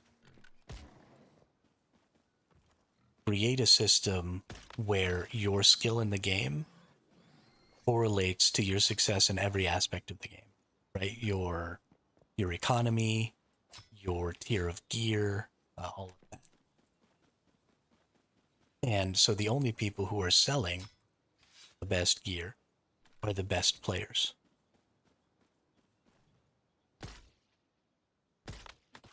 But if instead you utilize a system of time, then you create a limit to what a player can accomplish no matter how good they are. And that's what artisan systems attempt to do. But they do it really poorly, because right now they do it through gathering. And so you have to spend hundreds of hours gathering the same resource over and over and over again. And then you have to craft, 1,000 of the most basic weapon before you move on to the next tier of weapon and the next tier of weapon and the next tier of weapon. And it's a huge, huge time sink, but it's not a fun time sink. If instead your artisan system had some sort of something that you did, an activity that correlated to creating that item that maybe even involved a skill set that is different than the skill set that you normally use in combat, then you start limiting the overall number of items that can be made by your player base based on the amount of time they play. And so every player has the ability to make some of the best items, or to beat some of the hardest bosses, or to do some of these things, but no player has the time to be able to do all of those things to a degree that would crash the markets. And so you start having to rely on each other, right? Like, maybe I'm a good artisan, maybe I'm good at playing the type of content that allows me to create items, and maybe you're really good at the combat side of things, and you're really good at, beating the boss that drops the item that I need to craft these items. And so now you've created a situation where, based on time and skill, we rely on each other. And so when you start to broaden the skill sets and increase the time investment, then you naturally start to create markets that people can interact with each other on. And those markets aren't based on some artificial scarcity that your players are creating by beating the crap out of each other over and over again. Your scarcity is created by the time investment it takes and the varying skills that it takes. Because your player who's the best at the base combat of your game is not going to be the best at every different type of gameplay, right? For example, if you took some of the best auto battler players in the world and then, put them in an FPS and had them play against Shroud, right? Shroud would demolish them. My older brother has been Masters in TFT every season of TFT since it came out. And so, he's in the top, 1%, point something percent of players in that game. And he has been the entire time. But if you put him against even somebody in the top 15% of FPSs, he would probably lose. Because that's just not his skill set. He's got really good analytical skills. He can look at a board and fairly quickly know, what his best board looks like. He's really good at absorbing lots and lots of information and remembering lots and lots of information about different boards and strategies and stuff like that. What he's not necessarily great at is the mechanical skills surrounding first-person shooters. And so when you start to widen the varying skill sets required to be good at a video game, you also widen the number of good players you can have inside of that video game. So instead of, the 0.1% of players who are really good at PvP being the only good players in the game, you also have the 0.1% of players who are good at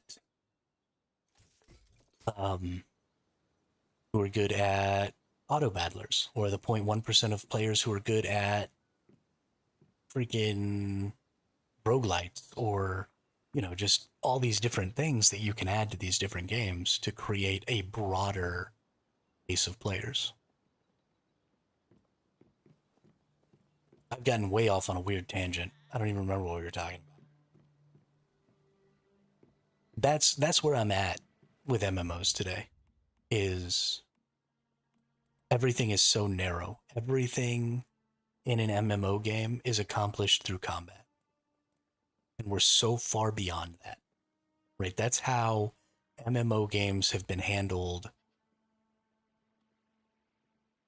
since 30 years ago when they first started coming out, right? Everything was combat, always combat, combat, combat, combat. And it's just not necessary. Even so, look at, for example, Once Human. Once Human wanted to make Gathering specifically gathering in polluted zones, more interesting. They wanted to make gathering resources in um, in settlements more interesting. So what did they do? They put more combat in there. And I love the Visional Wheel.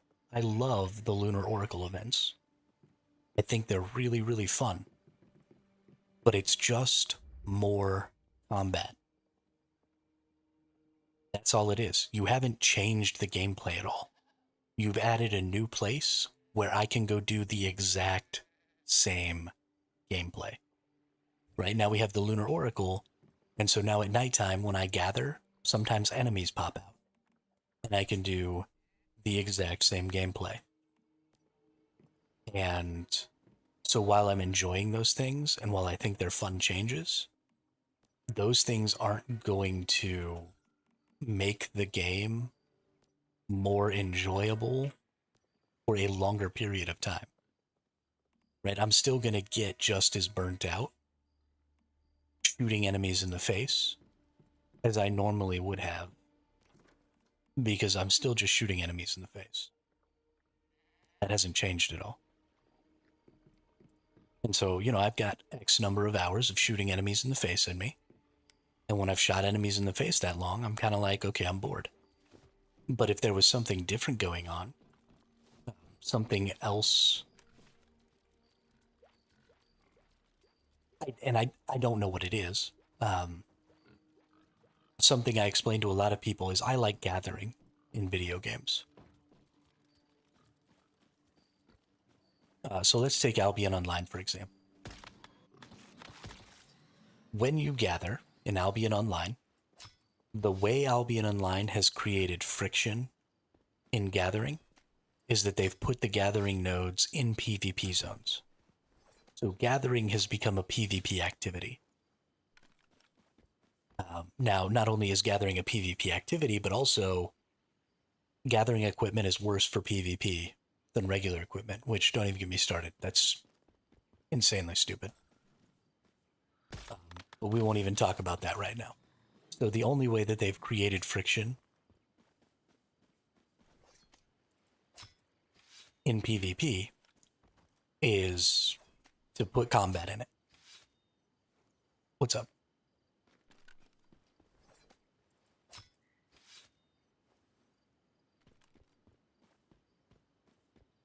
Never played Path of Titans.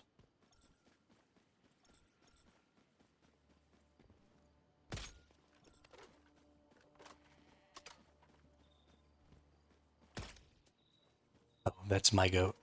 Trying to kill my own goat. I'm a bad person.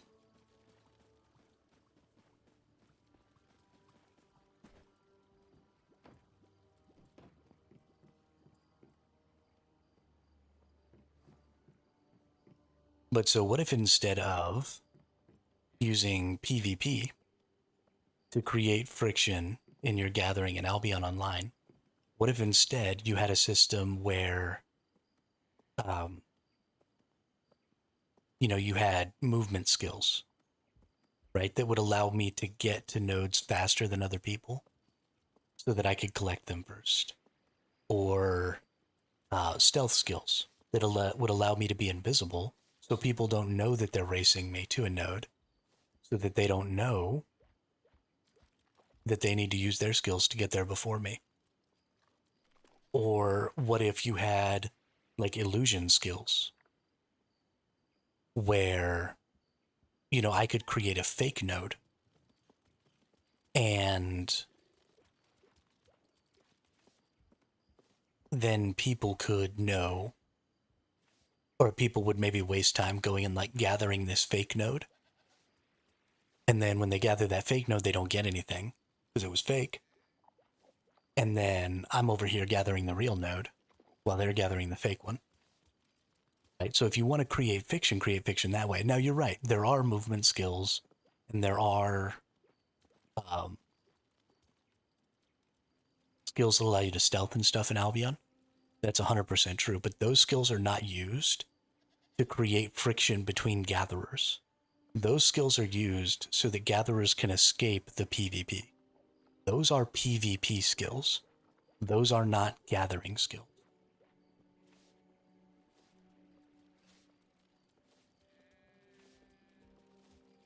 Because they have to be PvP skills because you're in a PvP zone. So if you use your movement skill to go get to a node before somebody else, then you're just dead.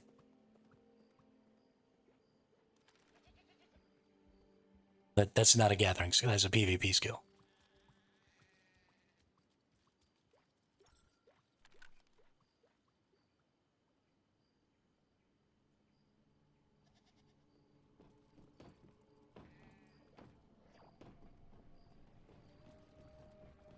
What they should be looking to do is to separate, right? If I'm out gathering, there's really no reason for people to be fighting me, especially because gear designed for gathering in basically all of those games is worse than gear designed for fighting.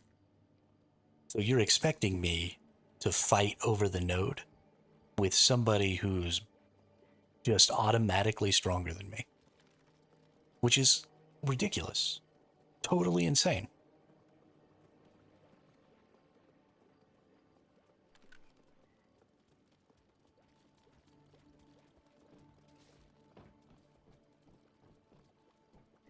How is anybody going to win that fight? They're not. And so they've set it up where now instead of fighting, you're just running away. So you're just a prey animal for random people. And those people are literally just running in circles looking to kill you so that they can take the stuff that you're gathering instead of going out and gathering gear themselves and also gathering. Because you're after the same stuff. They're after resources and you're after resources. And so they've just turned you into a resource node for those other people, a resource node that runs around and tries to escape, which is great for them, right? That's super fun. But maybe that's a spell that can be used. Maybe you see somebody who's gathering a rare node and you want to mess with them because you're another gatherer. Maybe there's a spell that makes that rare node jump up out of the ground and run around, and they've got to like chase it down and kill it before they can harvest it. And that takes up a lot of extra time. And while they're chasing it around trying to kill it, you're over here harvesting all the other nodes or something. I don't know. Like there's so many things that could be done to create friction between gatherers that doesn't involve bludgeoning each other to death. And relying solely on combat to resolve every bit of conflict is destroying PvP MMOs. It's thoroughly uncreative.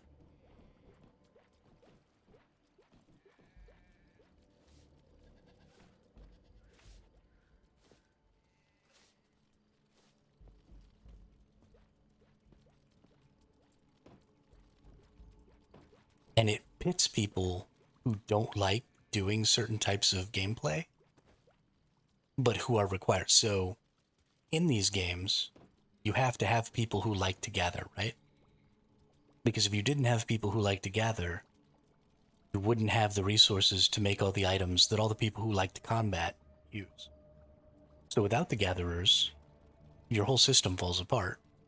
But you're pitting the types of people who like to gather against the types of people who like to PvP. And so you're allowing people who are doing the thing that they like the most to get to fight against people who don't necessarily even enjoy fighting. And so, of course, they're going to lose. You're taking probably some of the worst fighters in the game and pitting them against the best fighters in the game. And then giving them weaker gear and saying, haha, win the fight. It's asinine.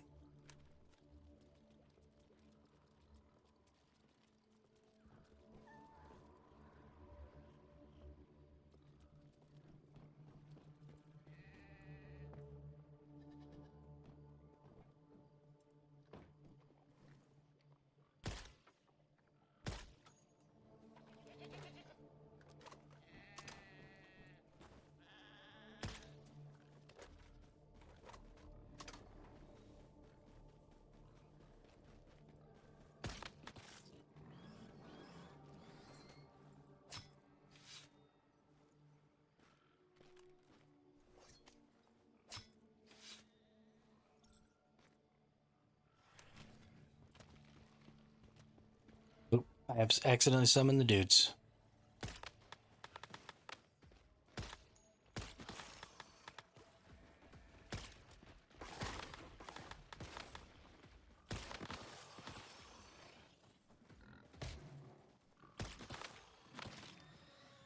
Bounce is so funny.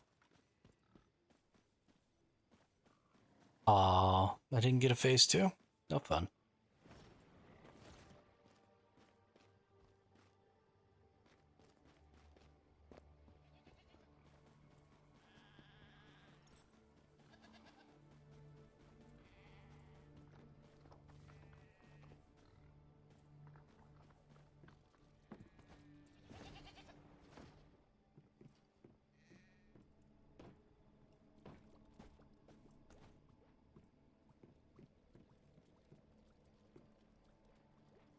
One of the other options is if you want to promote commerce and economy, is you can make the best things for a certain activity available through a different activity. So, like if you want to be an artisan where you gather and craft items, maybe the best resources to craft with have to be found in, PvP zones. But if you do that, then the best PvP gear can't also be found in PvP zones, right? The best PvP gear has to be, some end game PvE boss or some crafted item. And then the best PvE gear has to be something else, right? So it's got to be a roundabout. And then the skill sets required to accomplish those things have to be wildly different. And the difficulty level of those activities has to be difficult enough that the players who are really good at PvP are just by default not going to be able to accomplish these other tasks.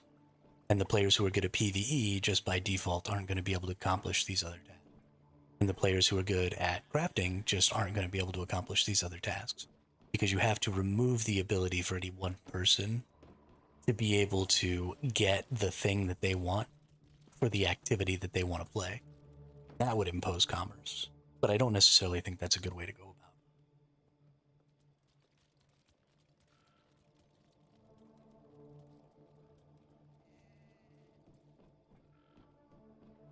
I think just scarcity through time.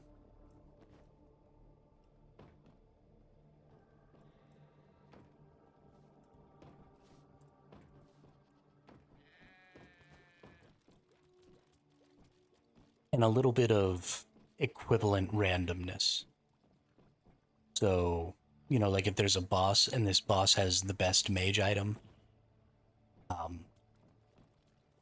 or the best crafting material for the best mage item, then also give it a similarly good crafting material for melee and healers or something like that. And so then you create commerce because the person who's wants the magic item might not get the magic item. They might get the health item or the healing item or something. And then they have to trade, to get the magic item that they want. And that could create commerce. But naturally, these items will end up getting disproportionate in their value. And so a lot of times that kind of happens in Throne of Liberty, or Throne and Liberty, where, you'll do a boss and then you'll get an item that's not for your class, and then you'll go and try and sell it, and it's only worth like half the value of the item for the class that you're playing. And so, you end up having to play twice as many of that dungeon. Now, overall, it kind of evens out across all of the different bosses and all the different stuff. But on a one-to-one basis, you can end up getting pretty screwed. You have to be careful there.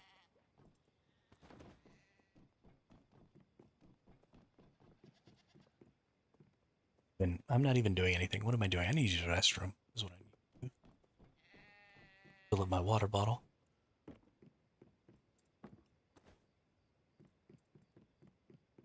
And then I really need to do some nightmare freaking silos.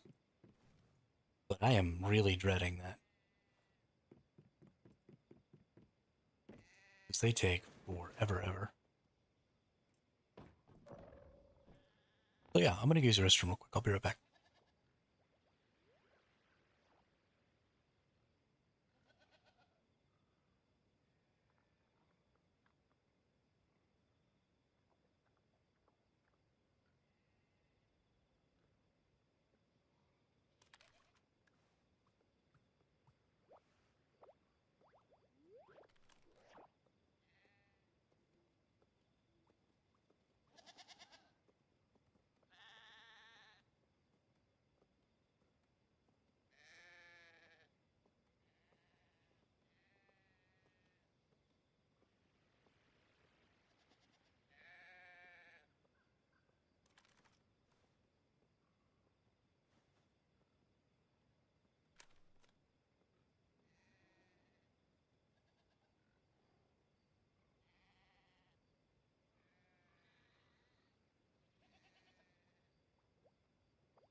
All right, we're back. One of the other places I would love to see a like a skill tree is in video game economies. So, and this is actually something that came up on Reddit last night, and I wasn't able to come up with a really good idea for what some economy skills could be. But one of the few things that I did come up with is a series of skills that allows you to um, like get rid of for a short period of time the listings of other players that are lower than your listing. So there is a little bit of friction in modern MMO economies. And that friction usually comes in the form of market manipulation and is usually only really participated in by the extremely high tier merchant players who have obscene amounts of currencies and can buy out, 90% of a material or an item and then adjust the prices to turn a profit off of those items, right? It's like that meme that you see going around where there's two people selling eggs and one person has their eggs for 15 and one person has their eggs for 20. And so the person who's selling eggs for 20 drops it down to 10 to try and sell under the person So the person selling for 15 drops theirs down to 8, and then the other person drops theirs down to 7. And then Wyatt that says, originally personal, it's me, hi, I'm the problem, it's me. and so the person who originally had their eggs at 15 buys all this other person's eggs at 7, and then turns around and jacks their price up to 25. And then sells all the eggs at 25 and makes a huge profit by undercutting and taking all of that from the other person. Well, you can't buy all that person's eggs if you don't have seed money, right? If you don't already have the money required to be able to do that. And so on just a way grander scale, this happens in basically every MMORPG market.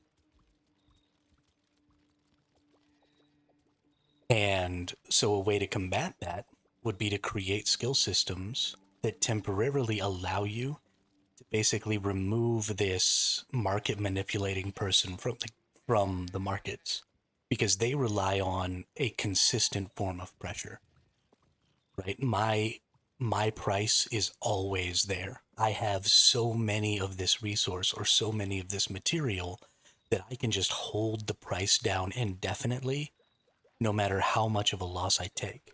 So either you sell under me or you never make a sale. And that's how those market manipulators end up basically extracting all of the money out of the economy and making it virtually impossible for more casual or regular players to ever participate in the economy of an MMO. And so those people all think that the economies are really, really strong, right? They think it's great. They get to manipulate the markets. They're making so much currency. They're having a great time, just like the really good PvP players are having a great time, killing all the noobs and shitties out in the open world. But you could easily eliminate all of the power that those people have simply by allowing a person to briefly make any price below theirs disappear. And so then you'd have to be careful, right? You couldn't jack the price up too high or people would realize what was happening, because they all know that that skill exists. But you could easily, go up 5 or 10% from wherever this person's holding the price down at. Get rid of their listing for 5, 10, 15 minutes. In that 5, 10, 15 minutes, somebody's looking for the item you're selling. You get your sale, and that person goes back to selling their massive amount of resources for that lower price. And ultimately, it ends up putting pressure on them instead of the other way around. And so that's just one example of a potential economic skill that could be used to wage sort of economic PvP. And so I don't know, what other things could exist, what other things could be done.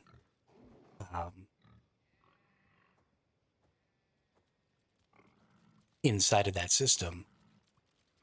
But again, it's a different skill set, it's a different skill tree, something else that you're looking at that's not just direct combat, but it's using skill tree systems and systems that we already have in RPGs, systems of advancement that we all like to see.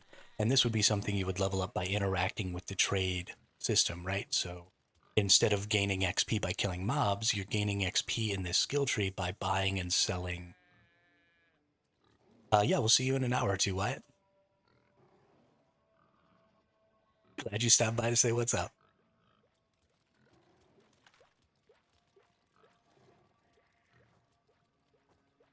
But you gain your XP by buying and selling certain values of items, and then you level up your economic skill tree. And, it takes just as long to level up that economic skill tree as it does to level up any skill tree. You might even not want to make it buying and selling on the trade market, because honestly, that can be accelerated, right? Somebody could just give you a bunch of resources or something like that, and you would get maybe a disproportionate amount of XP. So maybe there's a different way that could be looked at. I certainly don't have all the answers, but whatever it is, it needs to be something different than what there is right now. Because again, you get people who play all day long like I do, and all they do is generate currency early on. I need to get some wood. And then they literally just take over the markets, and there's nothing anybody else can do about it.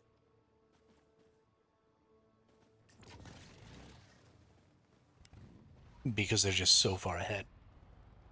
And not only does it hurt existing players who were playing at the same time as them, but honestly, that sort of market manipulation and stuff can have a horrible effect on new players, because it tends to make the things that they need more expensive, and the things that they gather and try and sell even less expensive. So they're having to spend an enormous amount of time trying to get the currency that would have taken much less effort to start.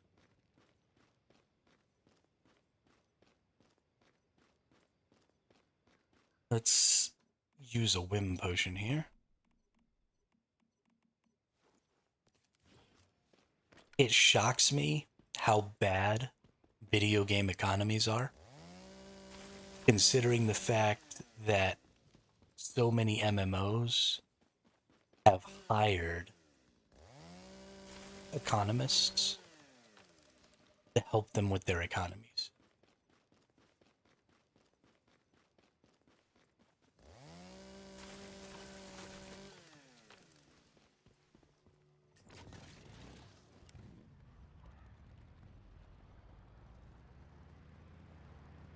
Because there aren't good MMO economies out there. They don't exist. Every MMO economy of any MMO game that's out today is 100% being manipulated by an extremely small portion of the player base.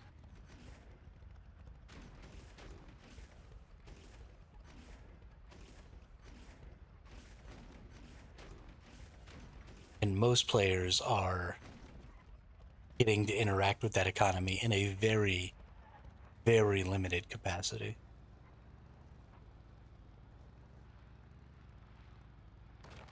And are barely scraping by, getting the resources and things that they need.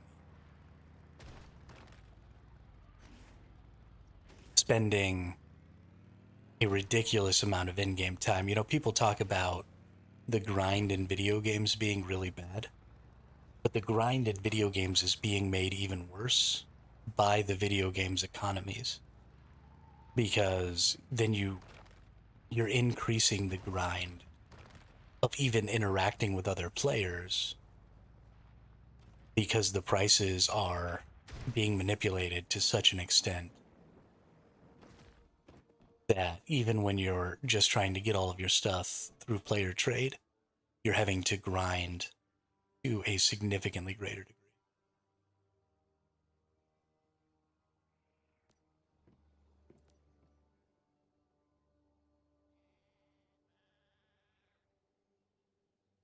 And it honestly makes me wonder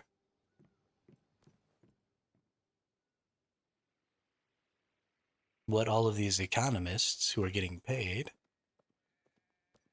to help build these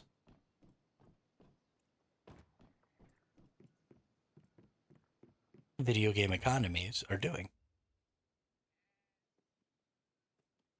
They're not doing a very good job making the video game economies. I think the biggest thing is that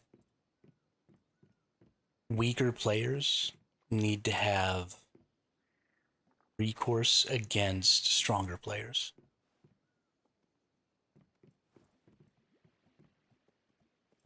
Because stronger players always have recourse against weaker players. And stronger players can always enforce the prisoner's dilemma on weaker players. What I mean by that is the prisoner's dilemma says if you cooperate, then typically people come out collectively better than if a single person betrays the other person, or if both people betray each other. But it also presumes that those two people are on equal enough footing that that mutual betrayal will be possible. Right? So in a lot of MMO games, mutual betrayal isn't really a thing. Because there's always a stronger player and there's always a weaker player. And if the stronger player betrays the weaker player, then the weaker player can't retaliate to betray that stronger player to make betraying the weaker player not worth it. And so if you don't give the weaker player some recourse against the stronger player, there's no incentive for that stronger player to ever cooperate. And that is shown always in MMO economies, right? The players with lots of currency can just do whatever they want, right? They can drive down prices, they can manipulate markets. We're yapping about all MMO games, but yeah, sure, it also is true of Albion.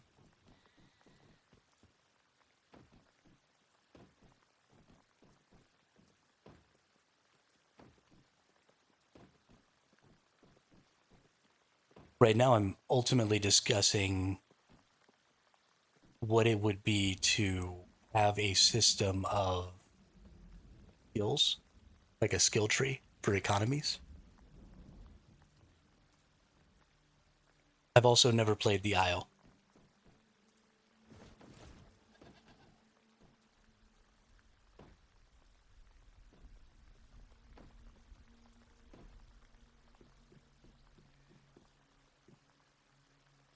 I do know of it, but I don't really have an opinion on it because I've never played it.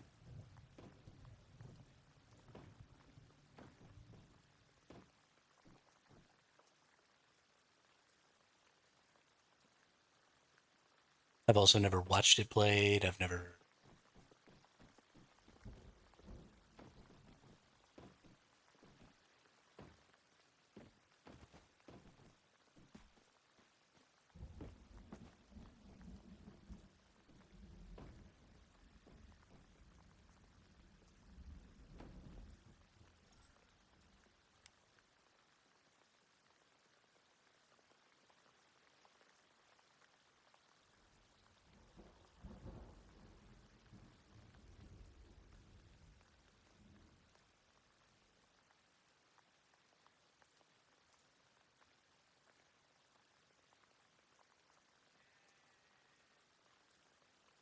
Sure, there's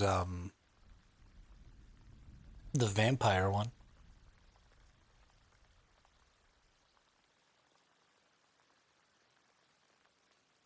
Uh, it's like a survival MMO, but it's MOBA controls. Forget what it's called. Vampire something.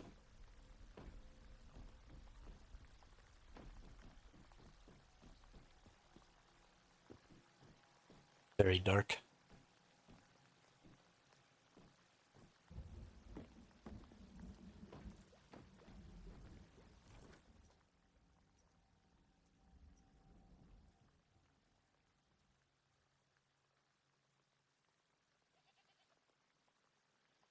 What's up, Nuclear? How are you today?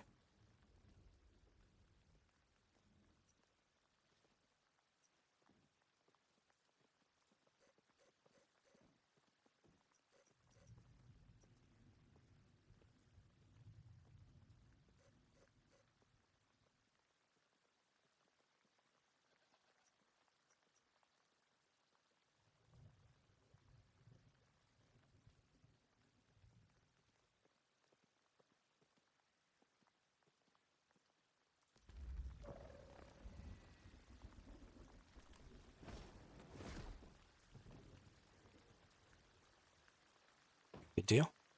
Good deal.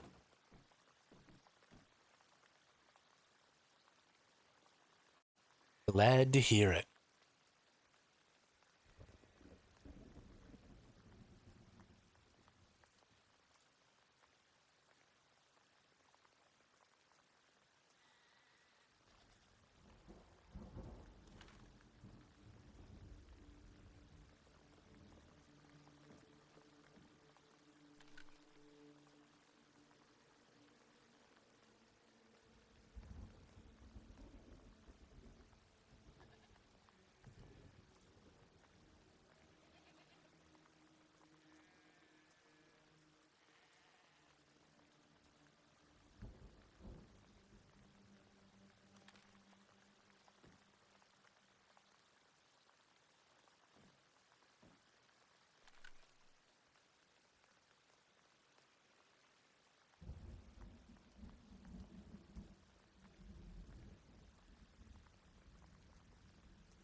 No, I think I have enough generators.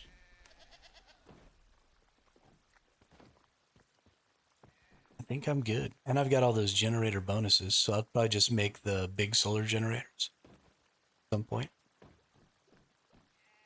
Be good to go. I don't really have the resources for them right now. 'Cause I've been running in circles for like an hour and a half, just talking my head off about nothing.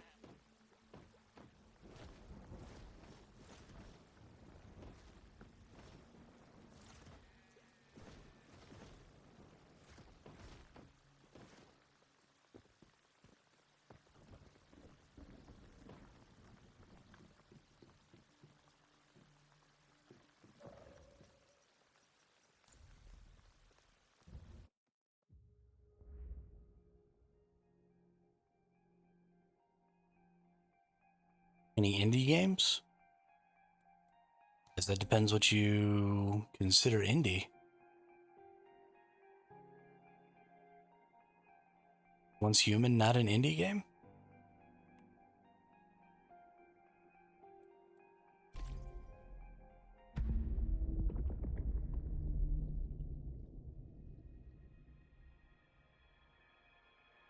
Heck, was Albion Online not an indie game when it was released?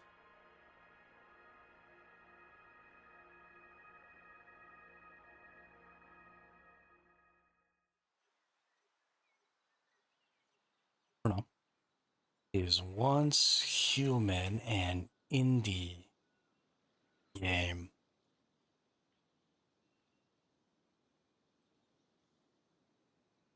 Okay, so Starry Studio is a subsidiary of NetEase. So I guess I would not consider that an indie game. Because, it means independent. So you're looking for um,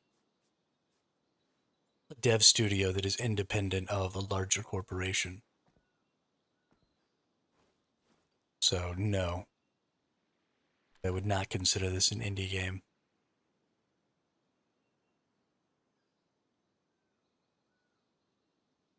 I don't know. I plan to play Last Epoch.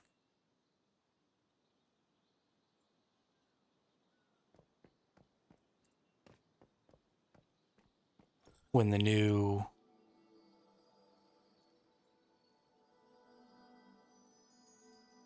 um, when the new patch launches for Last Epoch in about 2 weeks. I'm going to be playing some of that. I'm actually very excited for that.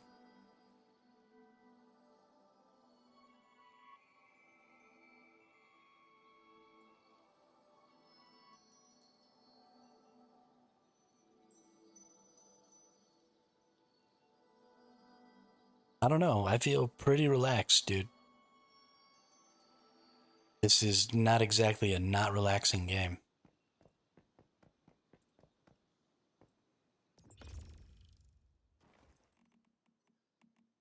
But I'm far gone, gone.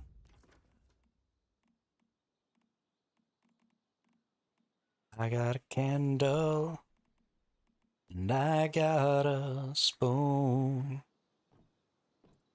I live in a hallway with no doors and no rooms.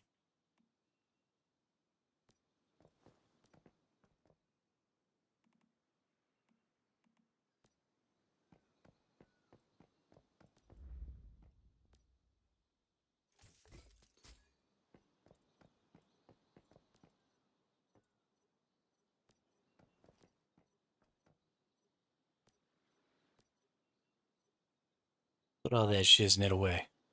You don't need all that shiznit. Bunch of shiznit. Alright. Pretty sure I've completed all this stuff up here, except for the boss. So let's go kill this boss. Pretty sure we can do it.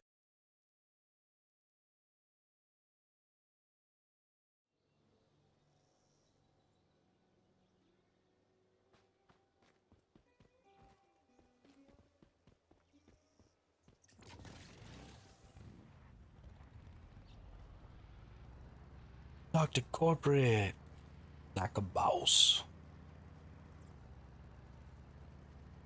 Approve memos.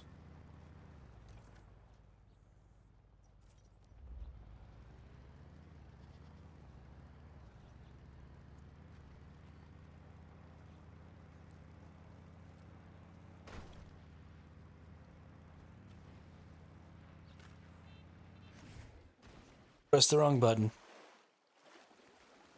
Accidentally beat my horn instead of jumping.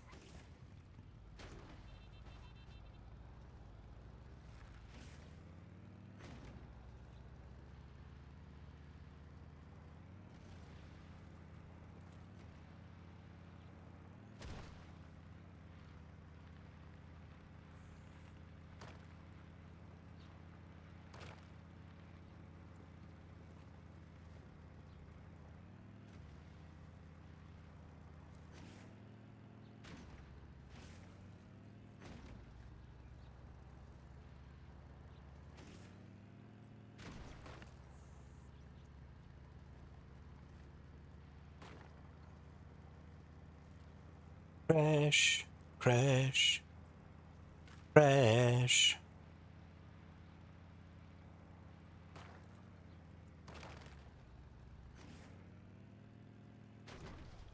Phew. That was a pretty good jump. Feel pretty good about it.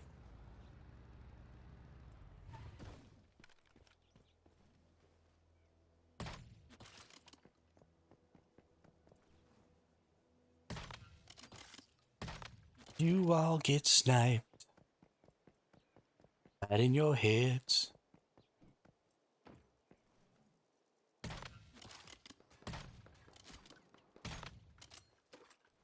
No, my bullet didn't explode.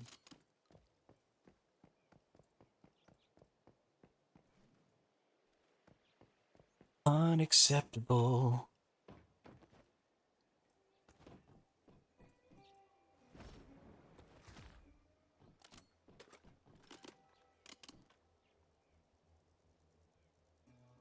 Phew.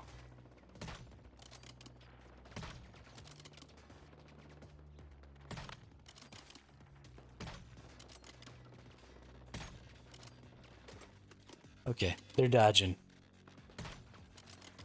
That was bullshit.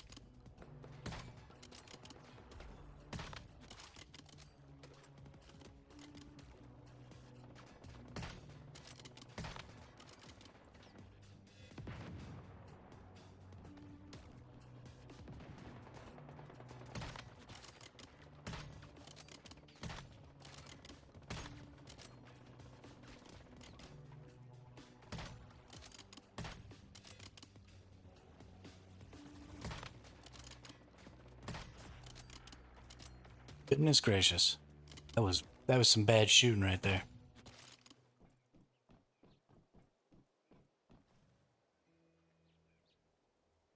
Boop. Boop. Boop. Boop. Boop.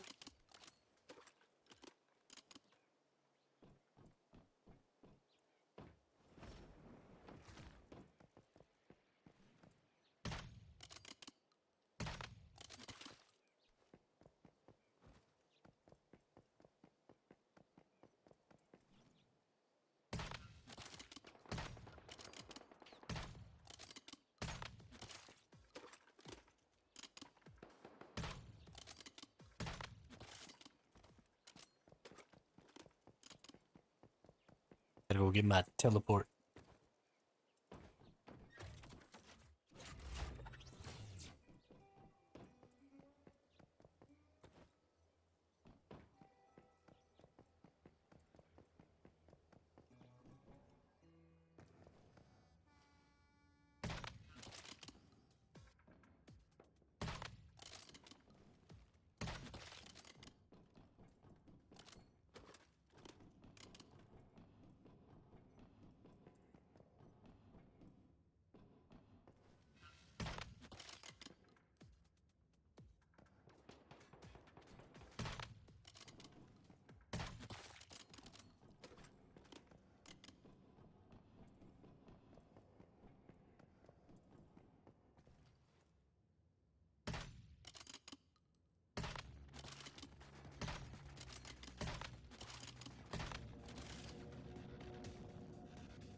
Let's say, I thought there was another one of these white-coated fools up here.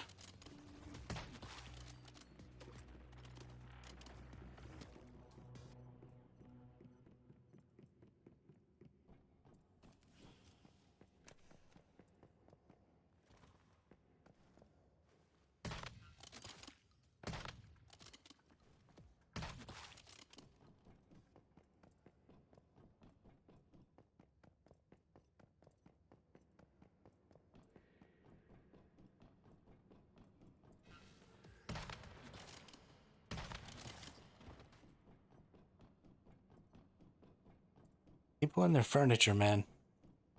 It's almost all I ever see in the trade chat.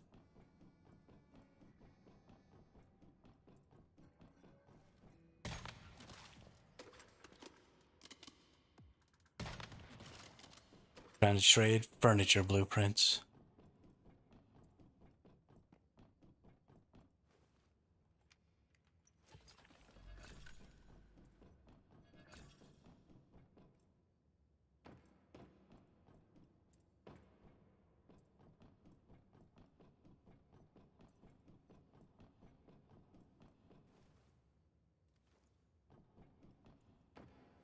What is that? Sort of looks like a deviation, like a prism deviation, but I'm not in Prismverse right now. I am so confused.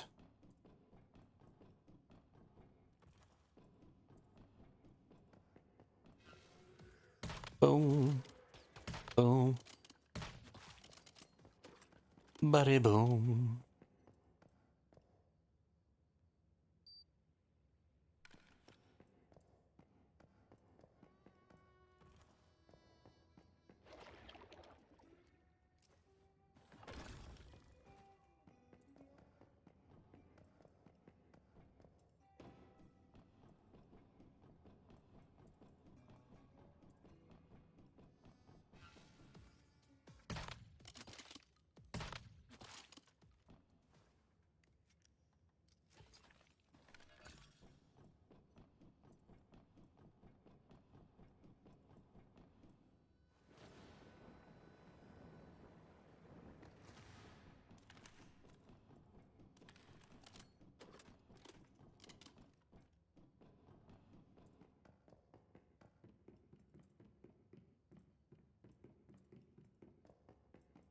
All right. Boss time.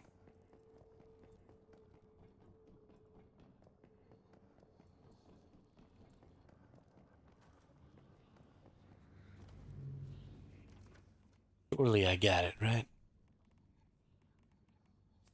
Think one of these. Eat whatever that is.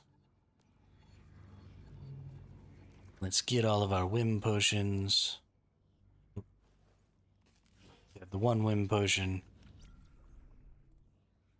Let's get in there. Let's kill this thing.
Whoops.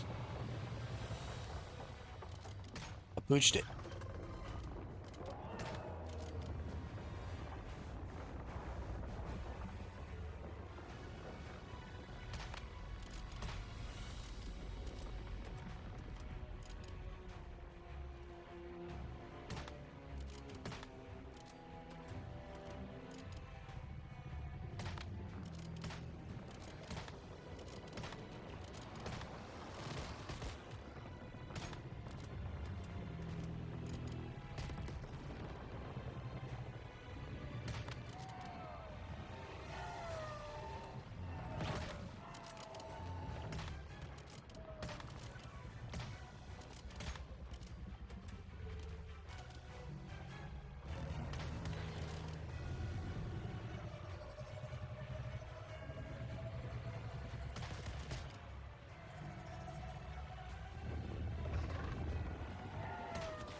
Almost didn't make that jump again.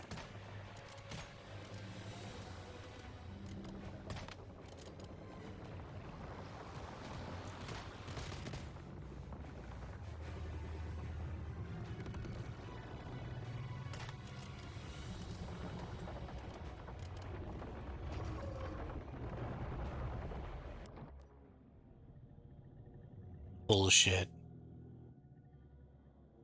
Absolute bullshit.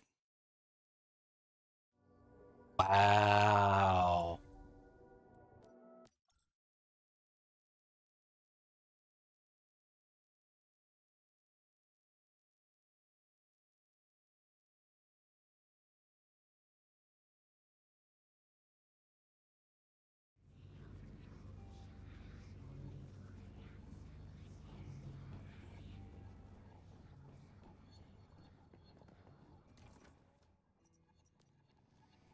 That was great.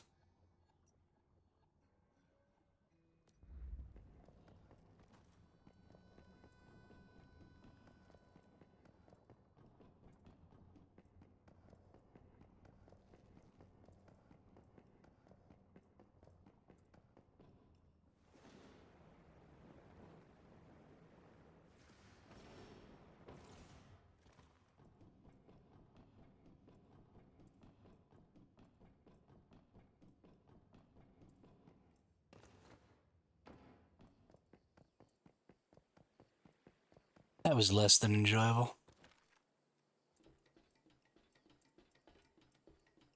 I was kicking that boss's ass, too.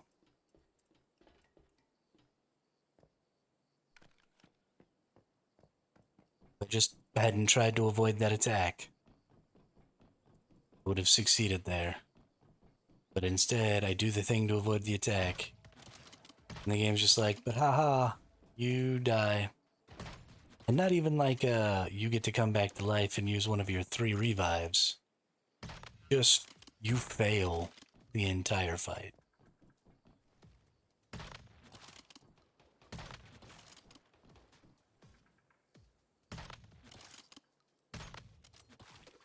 Like, I understand that it's possible to just straight up fall off of that map, but can we get it so that when you get pushed off the map, that you just get placed in the downed position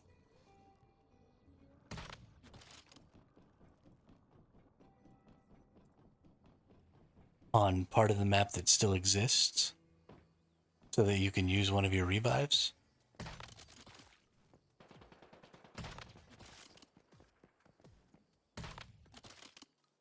I got to admit, it feels pretty shitty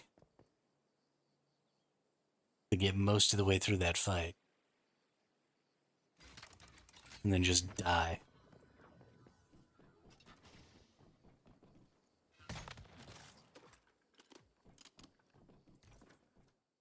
It's in fact the opposite of fun.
How annoying.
All right.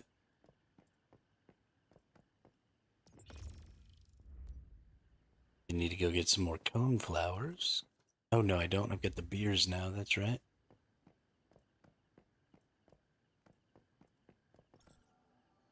Don't need those cone flowers. We got beers.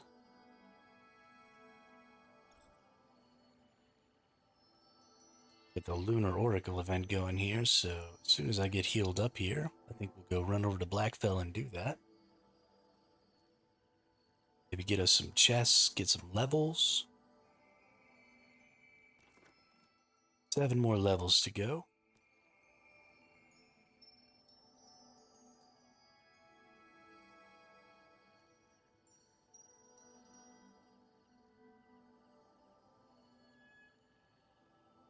Probably enough health.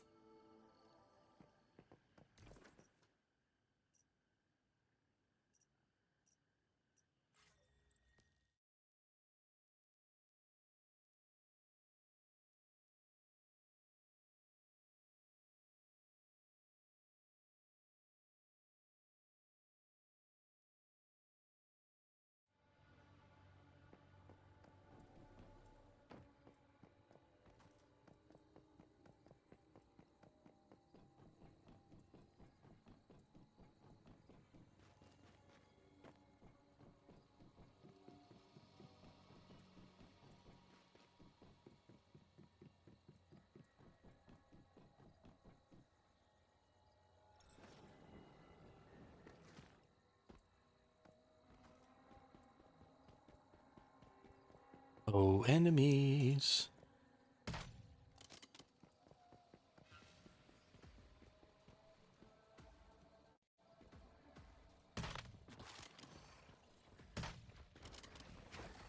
You know.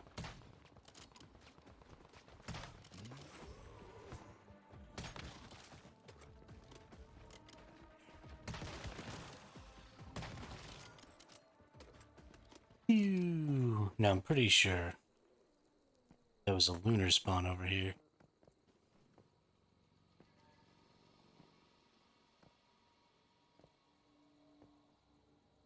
Also pretty sure that if it is a lunar spawn, I'll just die if I try and fight it. There's no way I'm taking out a tier 5 lunar spawn. You son of a bitch.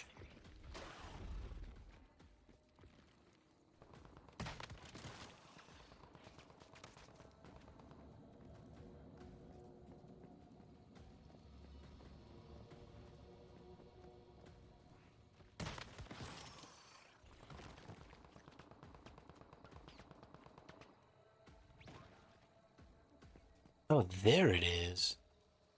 We got some real bad lag.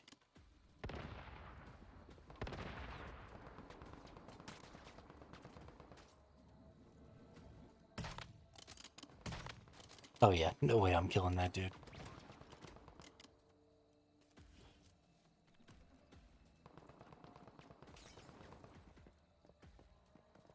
Okay. Gonna get the flock out of here.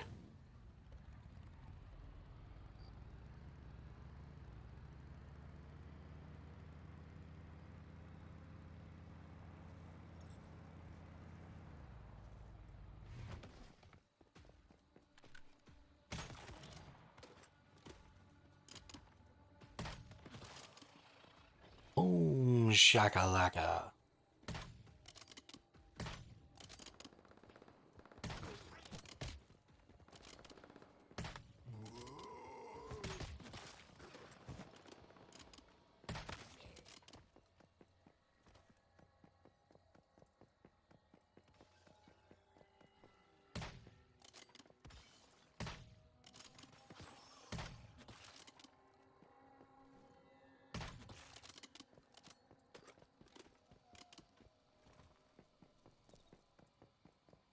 Saturday then. It's Saturday, Sunday, what?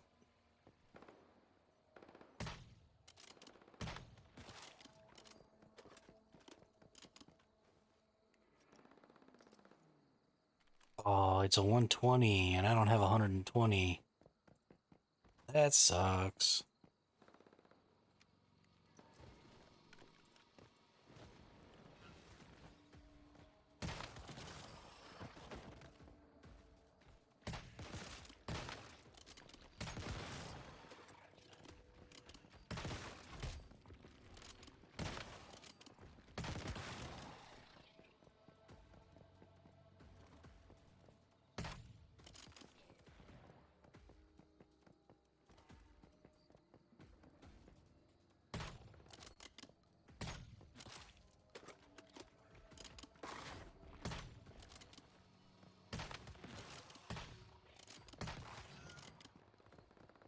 Oh, yeah.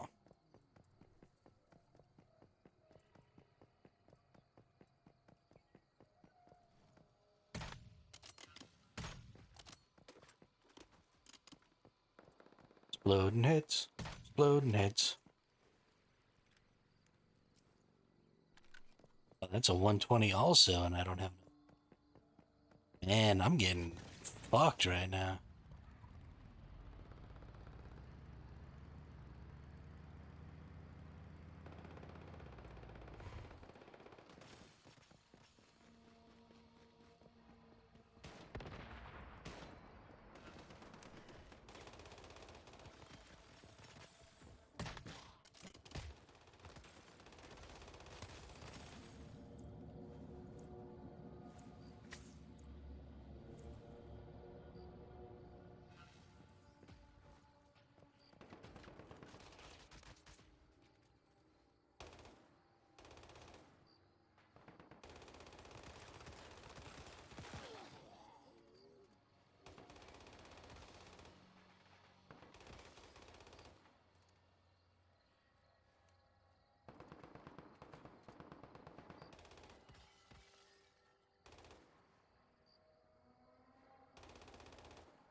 Oh, I don't have any more adrenaline shots. That's dookie. I better make some more of those.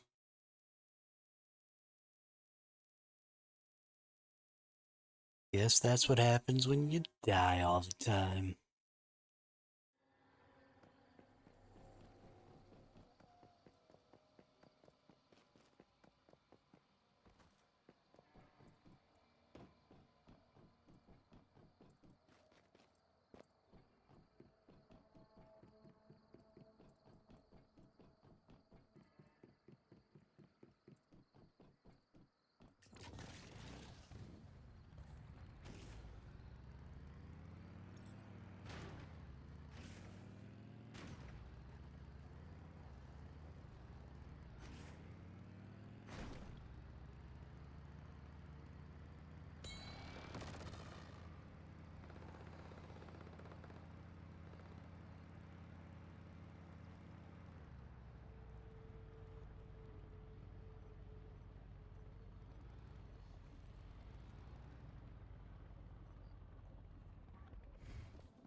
Gotta go get some more hide so I can get some more leftovers so that I can repair my friggin' gear.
twofer.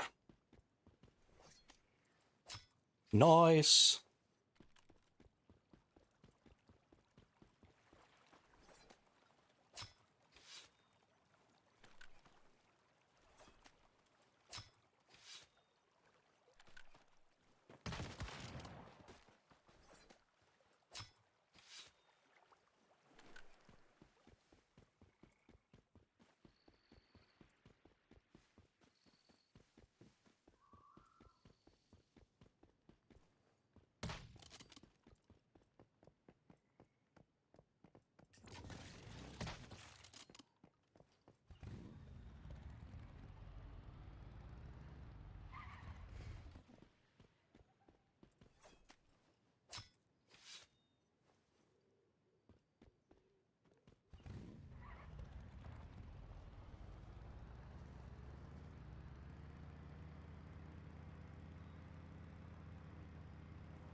Friday then. Is Saturday, Sunday, what?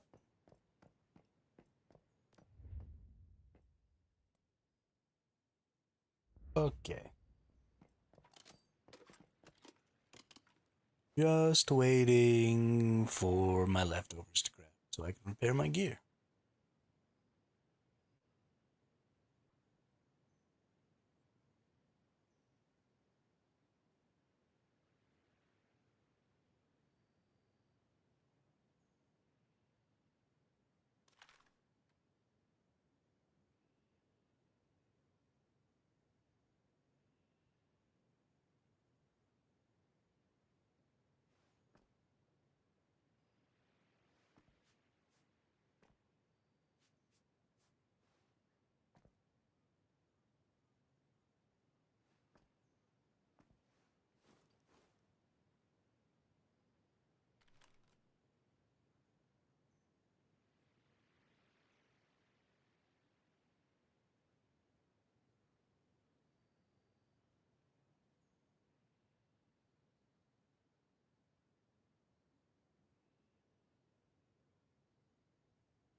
Oh, wow.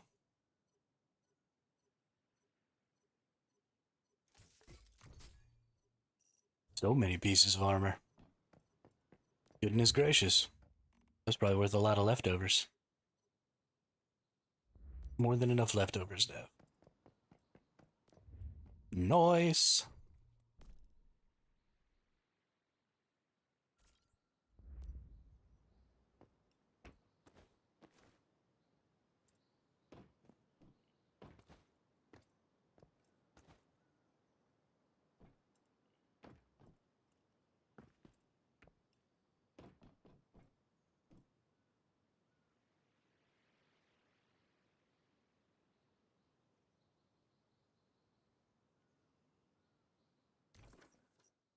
But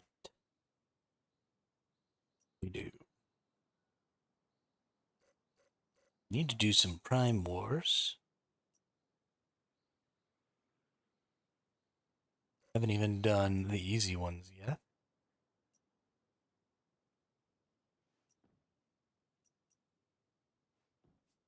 Look like anybody's got them going on right now.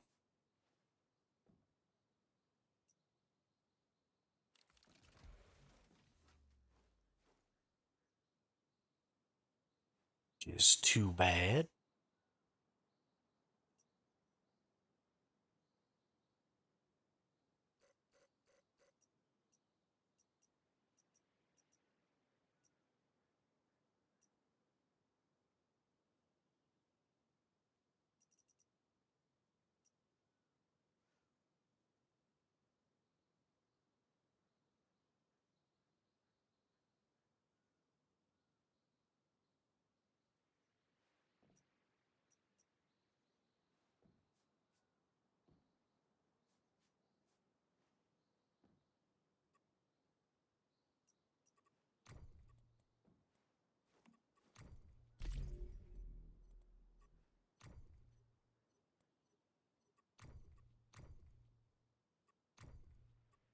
Are we in phase 3 now? We're in phase 2. I was about to say, what the hell's going on?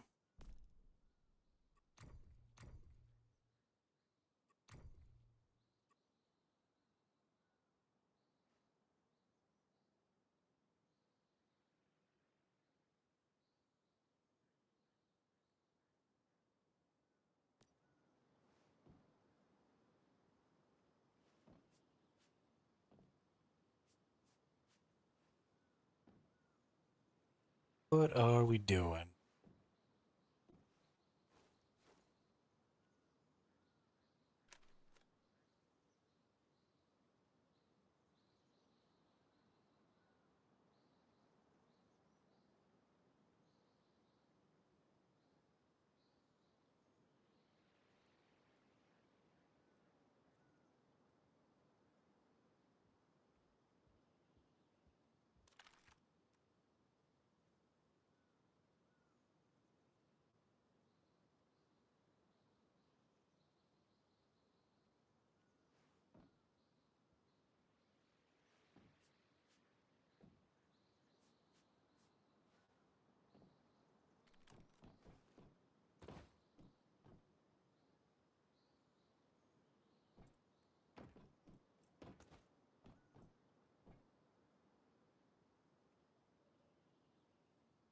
I really kind of want farm and make my builds and stuff better.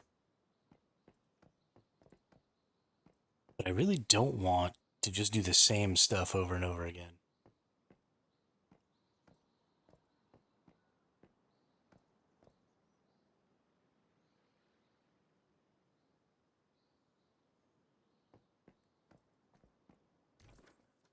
I really don't know what to do about that.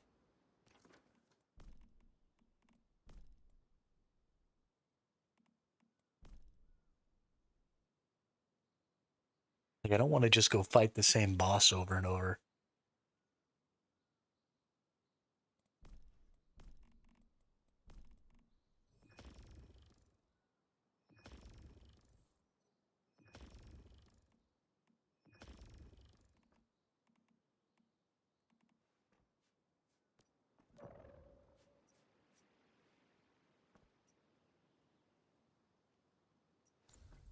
Thing I do need to probably consider is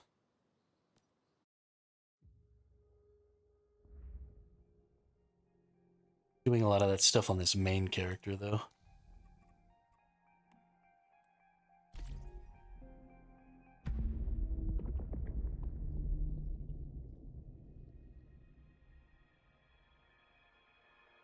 And I probably just need to go ahead and use a different build. This bounce build is really not a boss killing or silo killing kind of a build. Doesn't really put out the damage. What I need is I need something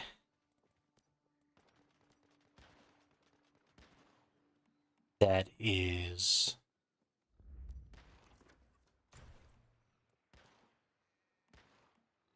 high DPS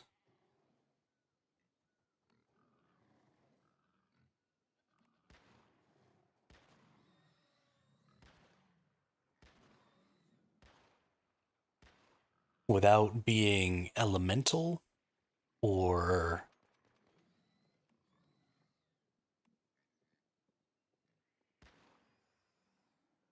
using any of the weapon effects. So a lot of the bosses can use elemental effects, right? And you can farm pretty good on most bosses. But then, like, for example, the Forsaken Giant, um, and then that boss and some of the silos and stuff like that don't really take elemental damage well. They also don't really do well with the weapon effects like the bounce and stuff like that because they have a lot of immunities when things don't hit right. Mm. You also don't really want to be using a weak spot build.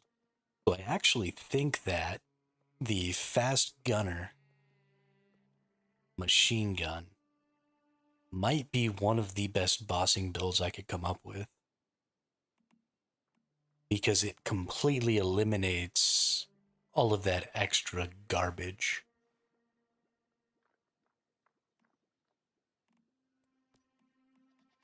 So maybe like the Memento and that gun, or I wonder if Raining Cash. Reloading triggers Fortress Warfare, cooldown 10 seconds, while in Fortress Warfare attack plus 5% for every 0.5 seconds. Effect can stack up to 8 times. After losing Fortress Warfare, stacks are reduced by 1 every 1 second. While in Fortress Warfare, crit rate plus 30%, while in Fortress Warfare, damage reduction plus 30%. Ow, crit rate plus 30%. That's crazy.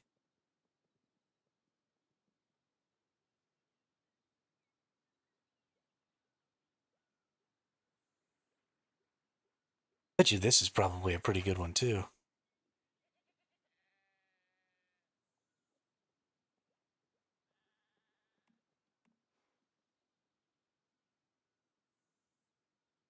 Extra 30% crit rate is crazy.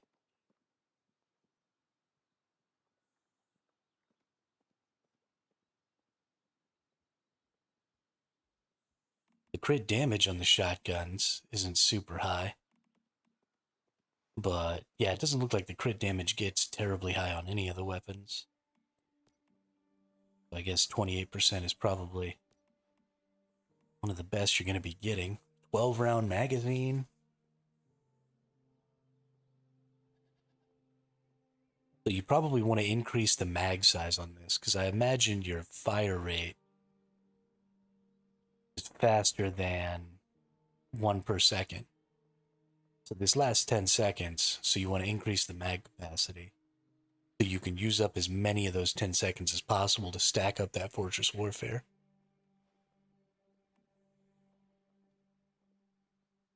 So you can get up to that plus 40% damage. Interesting. Very interesting.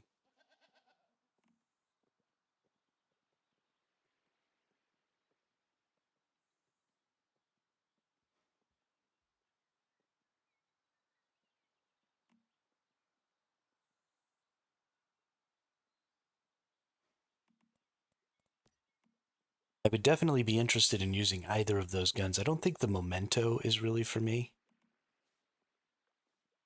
I might enjoy the Primal Rage. Needing a stack of fast gunner on hit when the magazine has one bullet left. Yeah, actually, this is probably a really fun gun. But these flat damage, no elemental, no bullet effect, shrapnel bouncing stuff, I think are definitely some of the better PvE.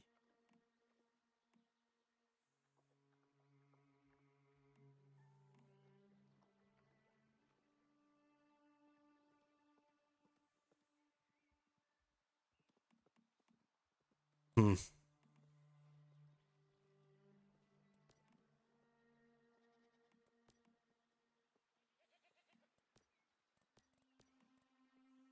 I think I have some decent crit stuff. I might be able to pull this out. I already have the Lone Wolf set, so I can put that on. Let's see what I've got in the mod department. Actually, I think I'm already wearing Wolf, yeah. So I can switch into this without really messing with my stuff too much.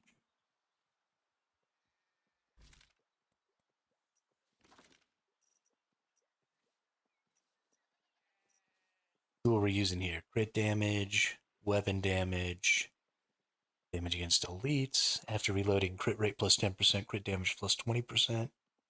Hey, that's really good for that particular weapon. So we'll definitely keep that. We won't want bounce. We'll want to see if we've got like a fast gunner.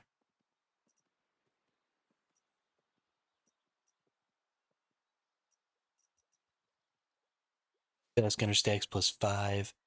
Additional fire. Oh no, this is Warfare Shoddy. Fortress Warfare range. While in Fortress Warfare, state attack plus 15%. Crit damage. Not really what I'm looking for. Weak spot, not really what I'm looking for. Weak spot, not really what I'm looking for. Weak spot, crit damage, HP, normals. No super armor inside Fortress Warfare.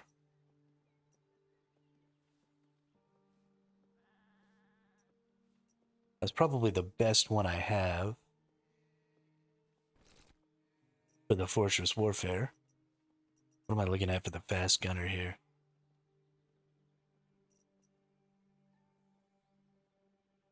Yeah, I don't really have anything in that department either.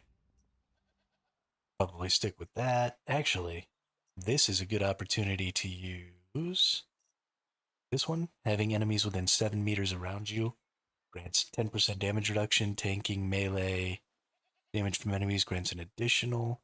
Right, and then I've got. Okay, so we'll switch to that one for this shotgun. And then each crit hit by non-melee weapons grants plus 5%. Ooh, that'll work good too. Okay. Instances of weak spot damage, crit damage plus 2%, damage elite, damage great ones, head damage reduction. No more weak spot damage. Status damage, weapon damage, crit damage, damage against elites, mag capacity.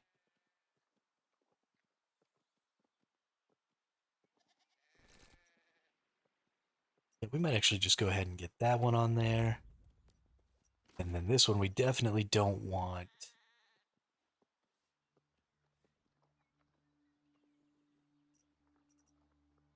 The killing enemies within 10 meters grants melee weapon and status damage plus 20%. Mag capacity, stat. Ooh, too bad that's status damage. Weak spot, no. Crit, elite, mag. Crit damage, great ones, max HP. That's probably the best one I have here, although I'm probably not going to tier that up. Okay, all in all, I think that's okay. Now let's see. My extra pieces, my Bastille gives extra damage above lower HP, and then I'll need to get rid of this bounce effect. Let's look at Fortress Warfare pieces. Is Fortress Warfare pants by chance? I don't think it is.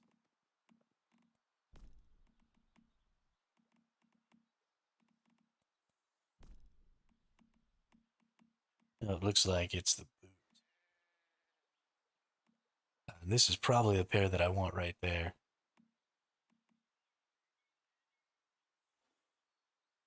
Or this one. Do I want to heal or do I want to do more damage? Let's just do more damage.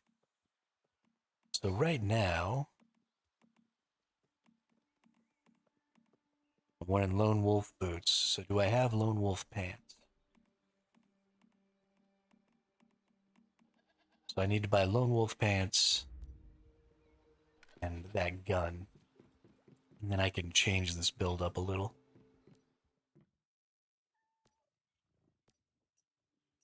Shotgun. Meaning cash. Make it happen. Wolf set pants. Make it happen.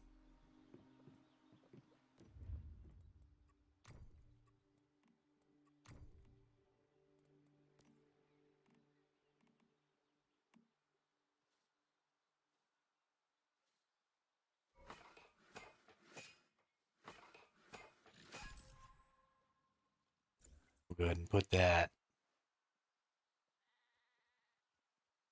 there. Here to armor crafting. We'll make our Lone Wolf pants. And we'll make cowboy boots. And then we'll want to come over here. And we'll want to change this mod out for a bounce mod. Fortress Warfare, what do we got? When Fortress Warfare ends, weapon damage plus 10%, movement speed plus 10%. For 10 seconds. So that's actually probably a pretty good one. And we've got every hit landed while in Fortress Warfare state will extend the Fortress Warfare effect by 1 second up to 5 seconds. That's not really something that would help this. More players inside, no. After leaving, effect stays. No. Yeah, so probably this one is the one we want. It's not a great mod. Crit damage, max, mag capacity, and some elite great old one damage. That's probably just the best option that I have at this moment.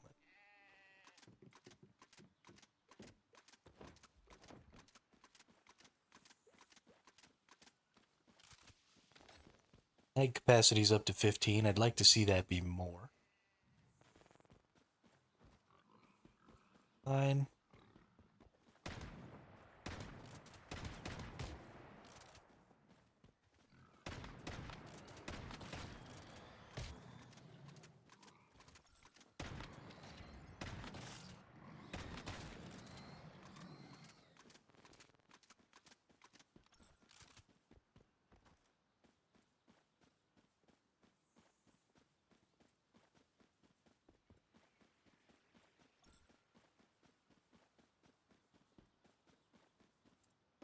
Let's go find something maybe to shoot at.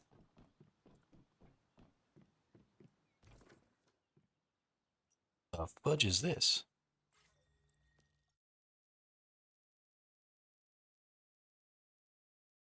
Go over here. See what's happening.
Right, you get the bonuses. Standing inside the fortress wall.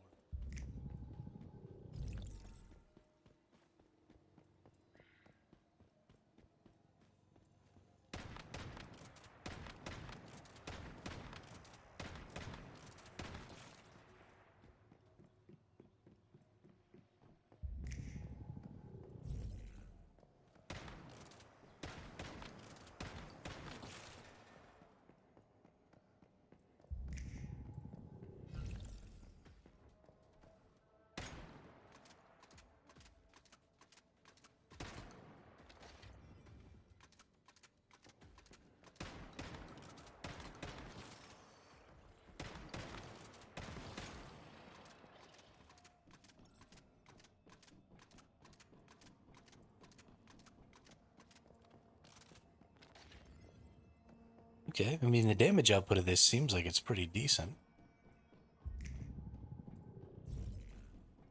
Hmm.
I don't know. I don't know how I like it.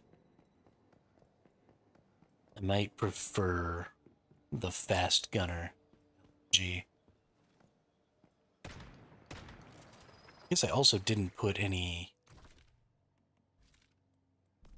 accessories on it. What do we got here?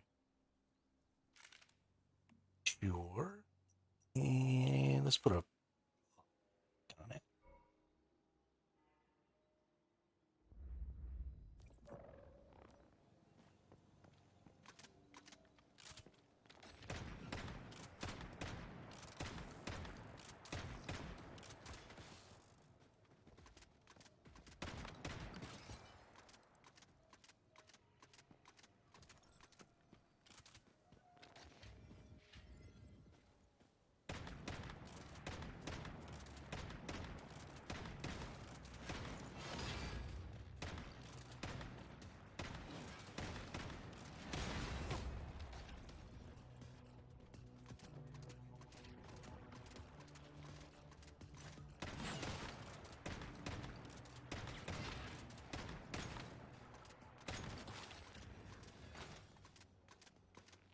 That didn't go half bad.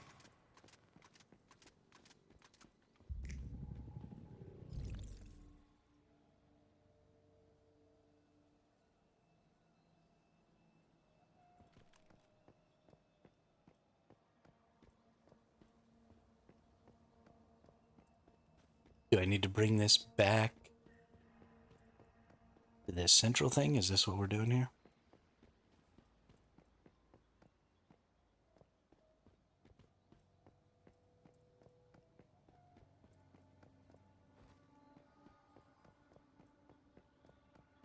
How do I secure a paradox core?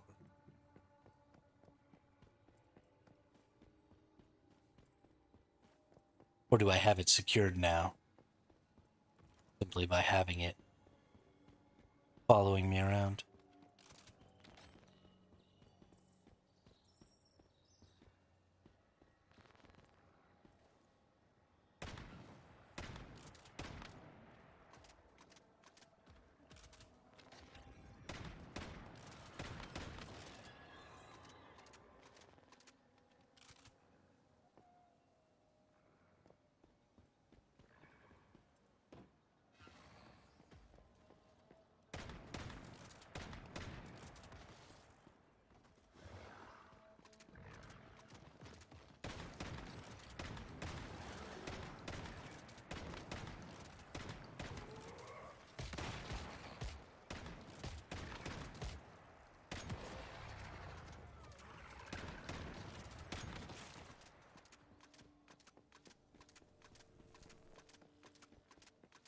This is a pretty interesting and strange weapon to use.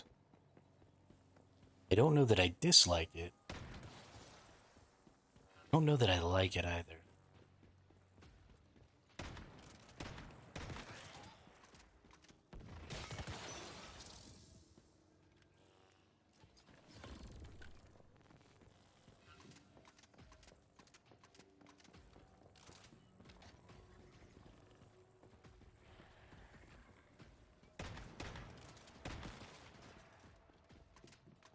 Really strange to try and stay within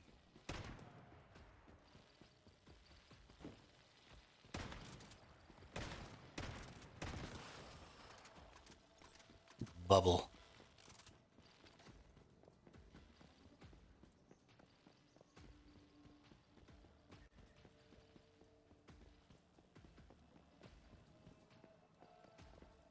So weird.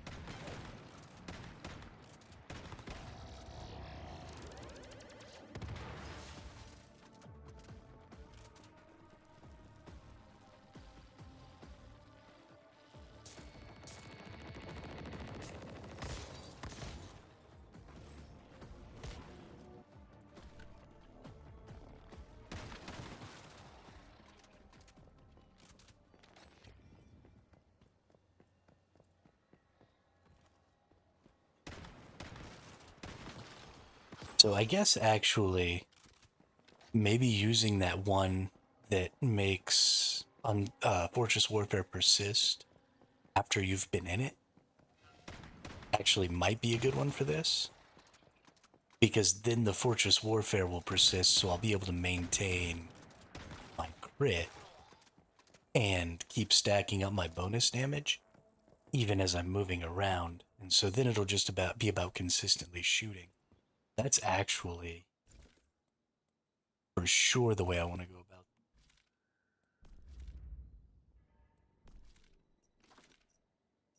it. Let's look. It was one of these, right? After leaving Fortress Warfare, status will remain for 2 seconds. Crit damage, weapon damage, elite damage. So this is the one we want.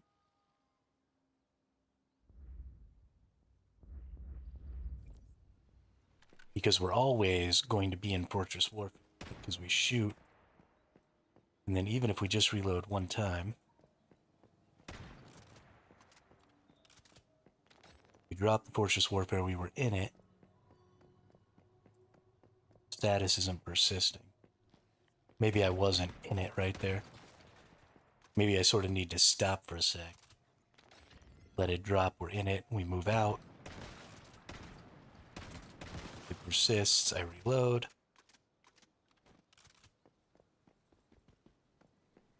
It didn't drop.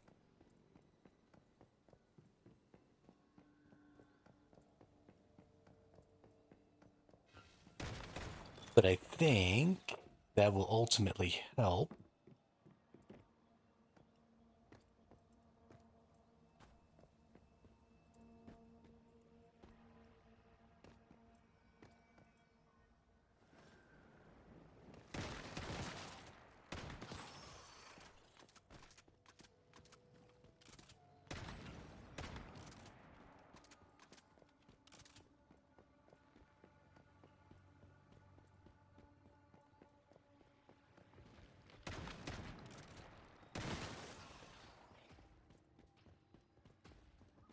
But I guess we just have to find like 5 bosses around here.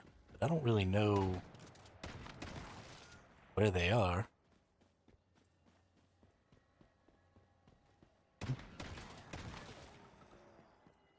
So what I'm going to want to do is I've used up a couple of bullets. Let's get closer. Let's do my reload. We'll start pumping up our values here.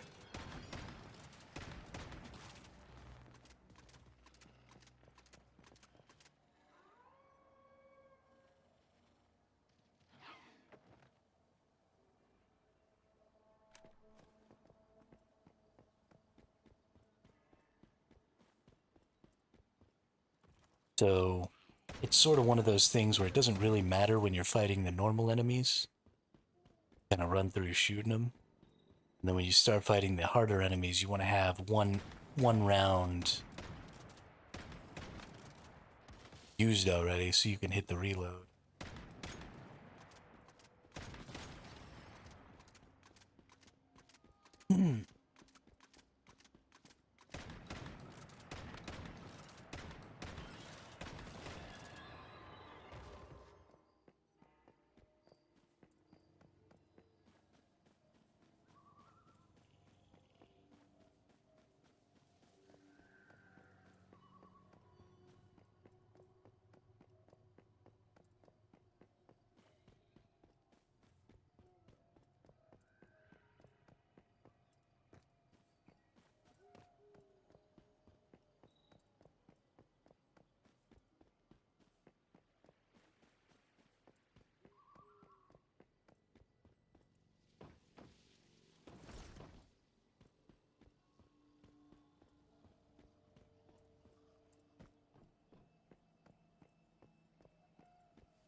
So especially out in the open world, it seems like it's not a great gun. It is very much designed for um, killing waves of enemies that are coming to you, or standing very still and shooting at a boss.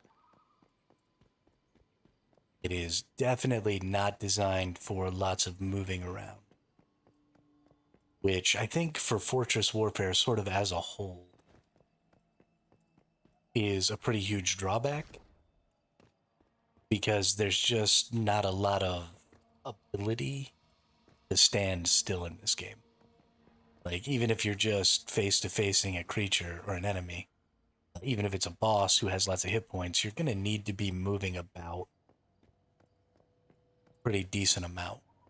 And so you lose a lot of your DPS potential on this weapon that way, I think.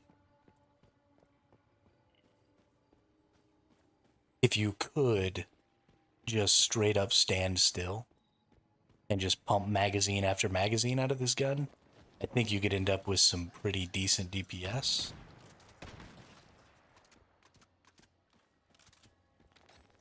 I mean, being in Fortress Warfare and getting an extra 30% crit chance is pretty huge. It means not having to worry nearly as much Also, if it was calibrated, so this isn't calibrated right now, so you don't need to really do calibration for crit chance on this weapon. I think you would do calibration for crit damage. And being able to use a crit damage calibration instead of a chance calibration, I think would be pretty good too.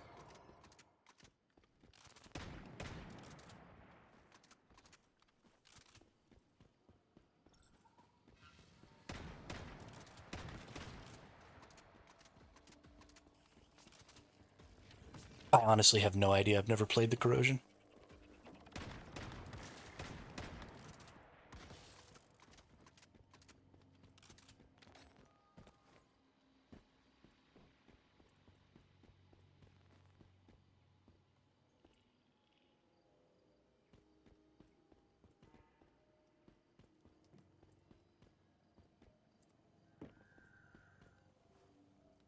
Honestly have no idea.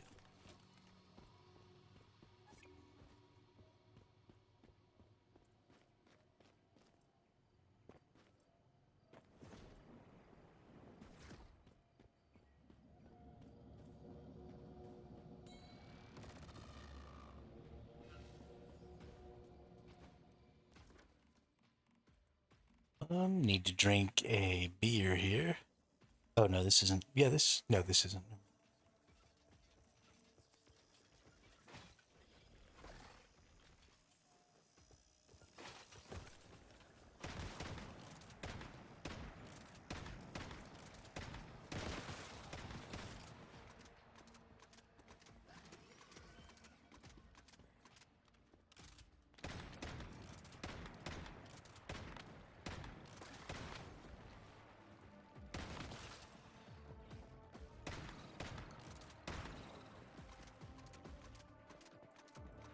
Now getting an opportunity to actually fight one of these bigger enemies. This is obviously dookie.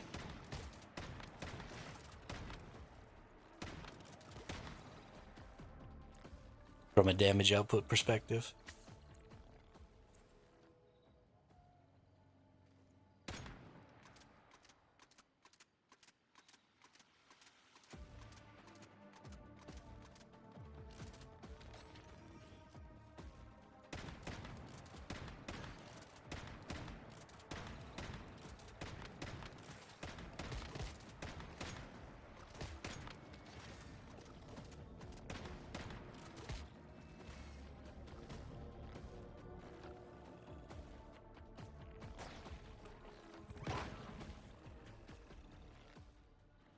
Yeah, that was pretty dookie damage right there.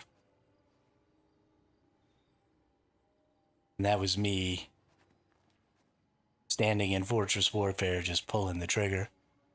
Now, I also don't necessarily have perfect mods and stuff for it, but I think overall my build is pretty accurate as to what you would want your build to be. So I'm sort of using the low end version of where the build should be at.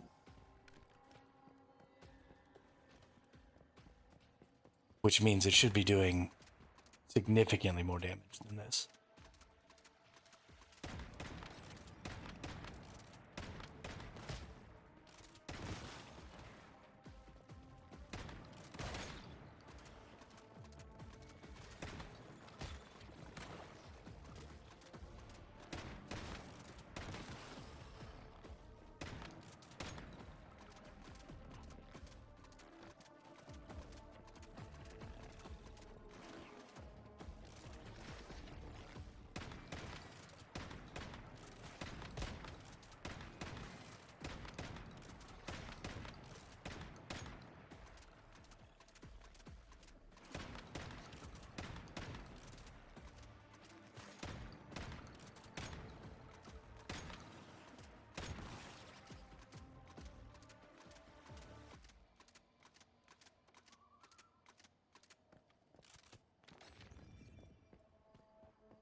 Oh, only got 1 minute here. And I actually think we're just going to go ahead and call it. I feel I'm a little tired.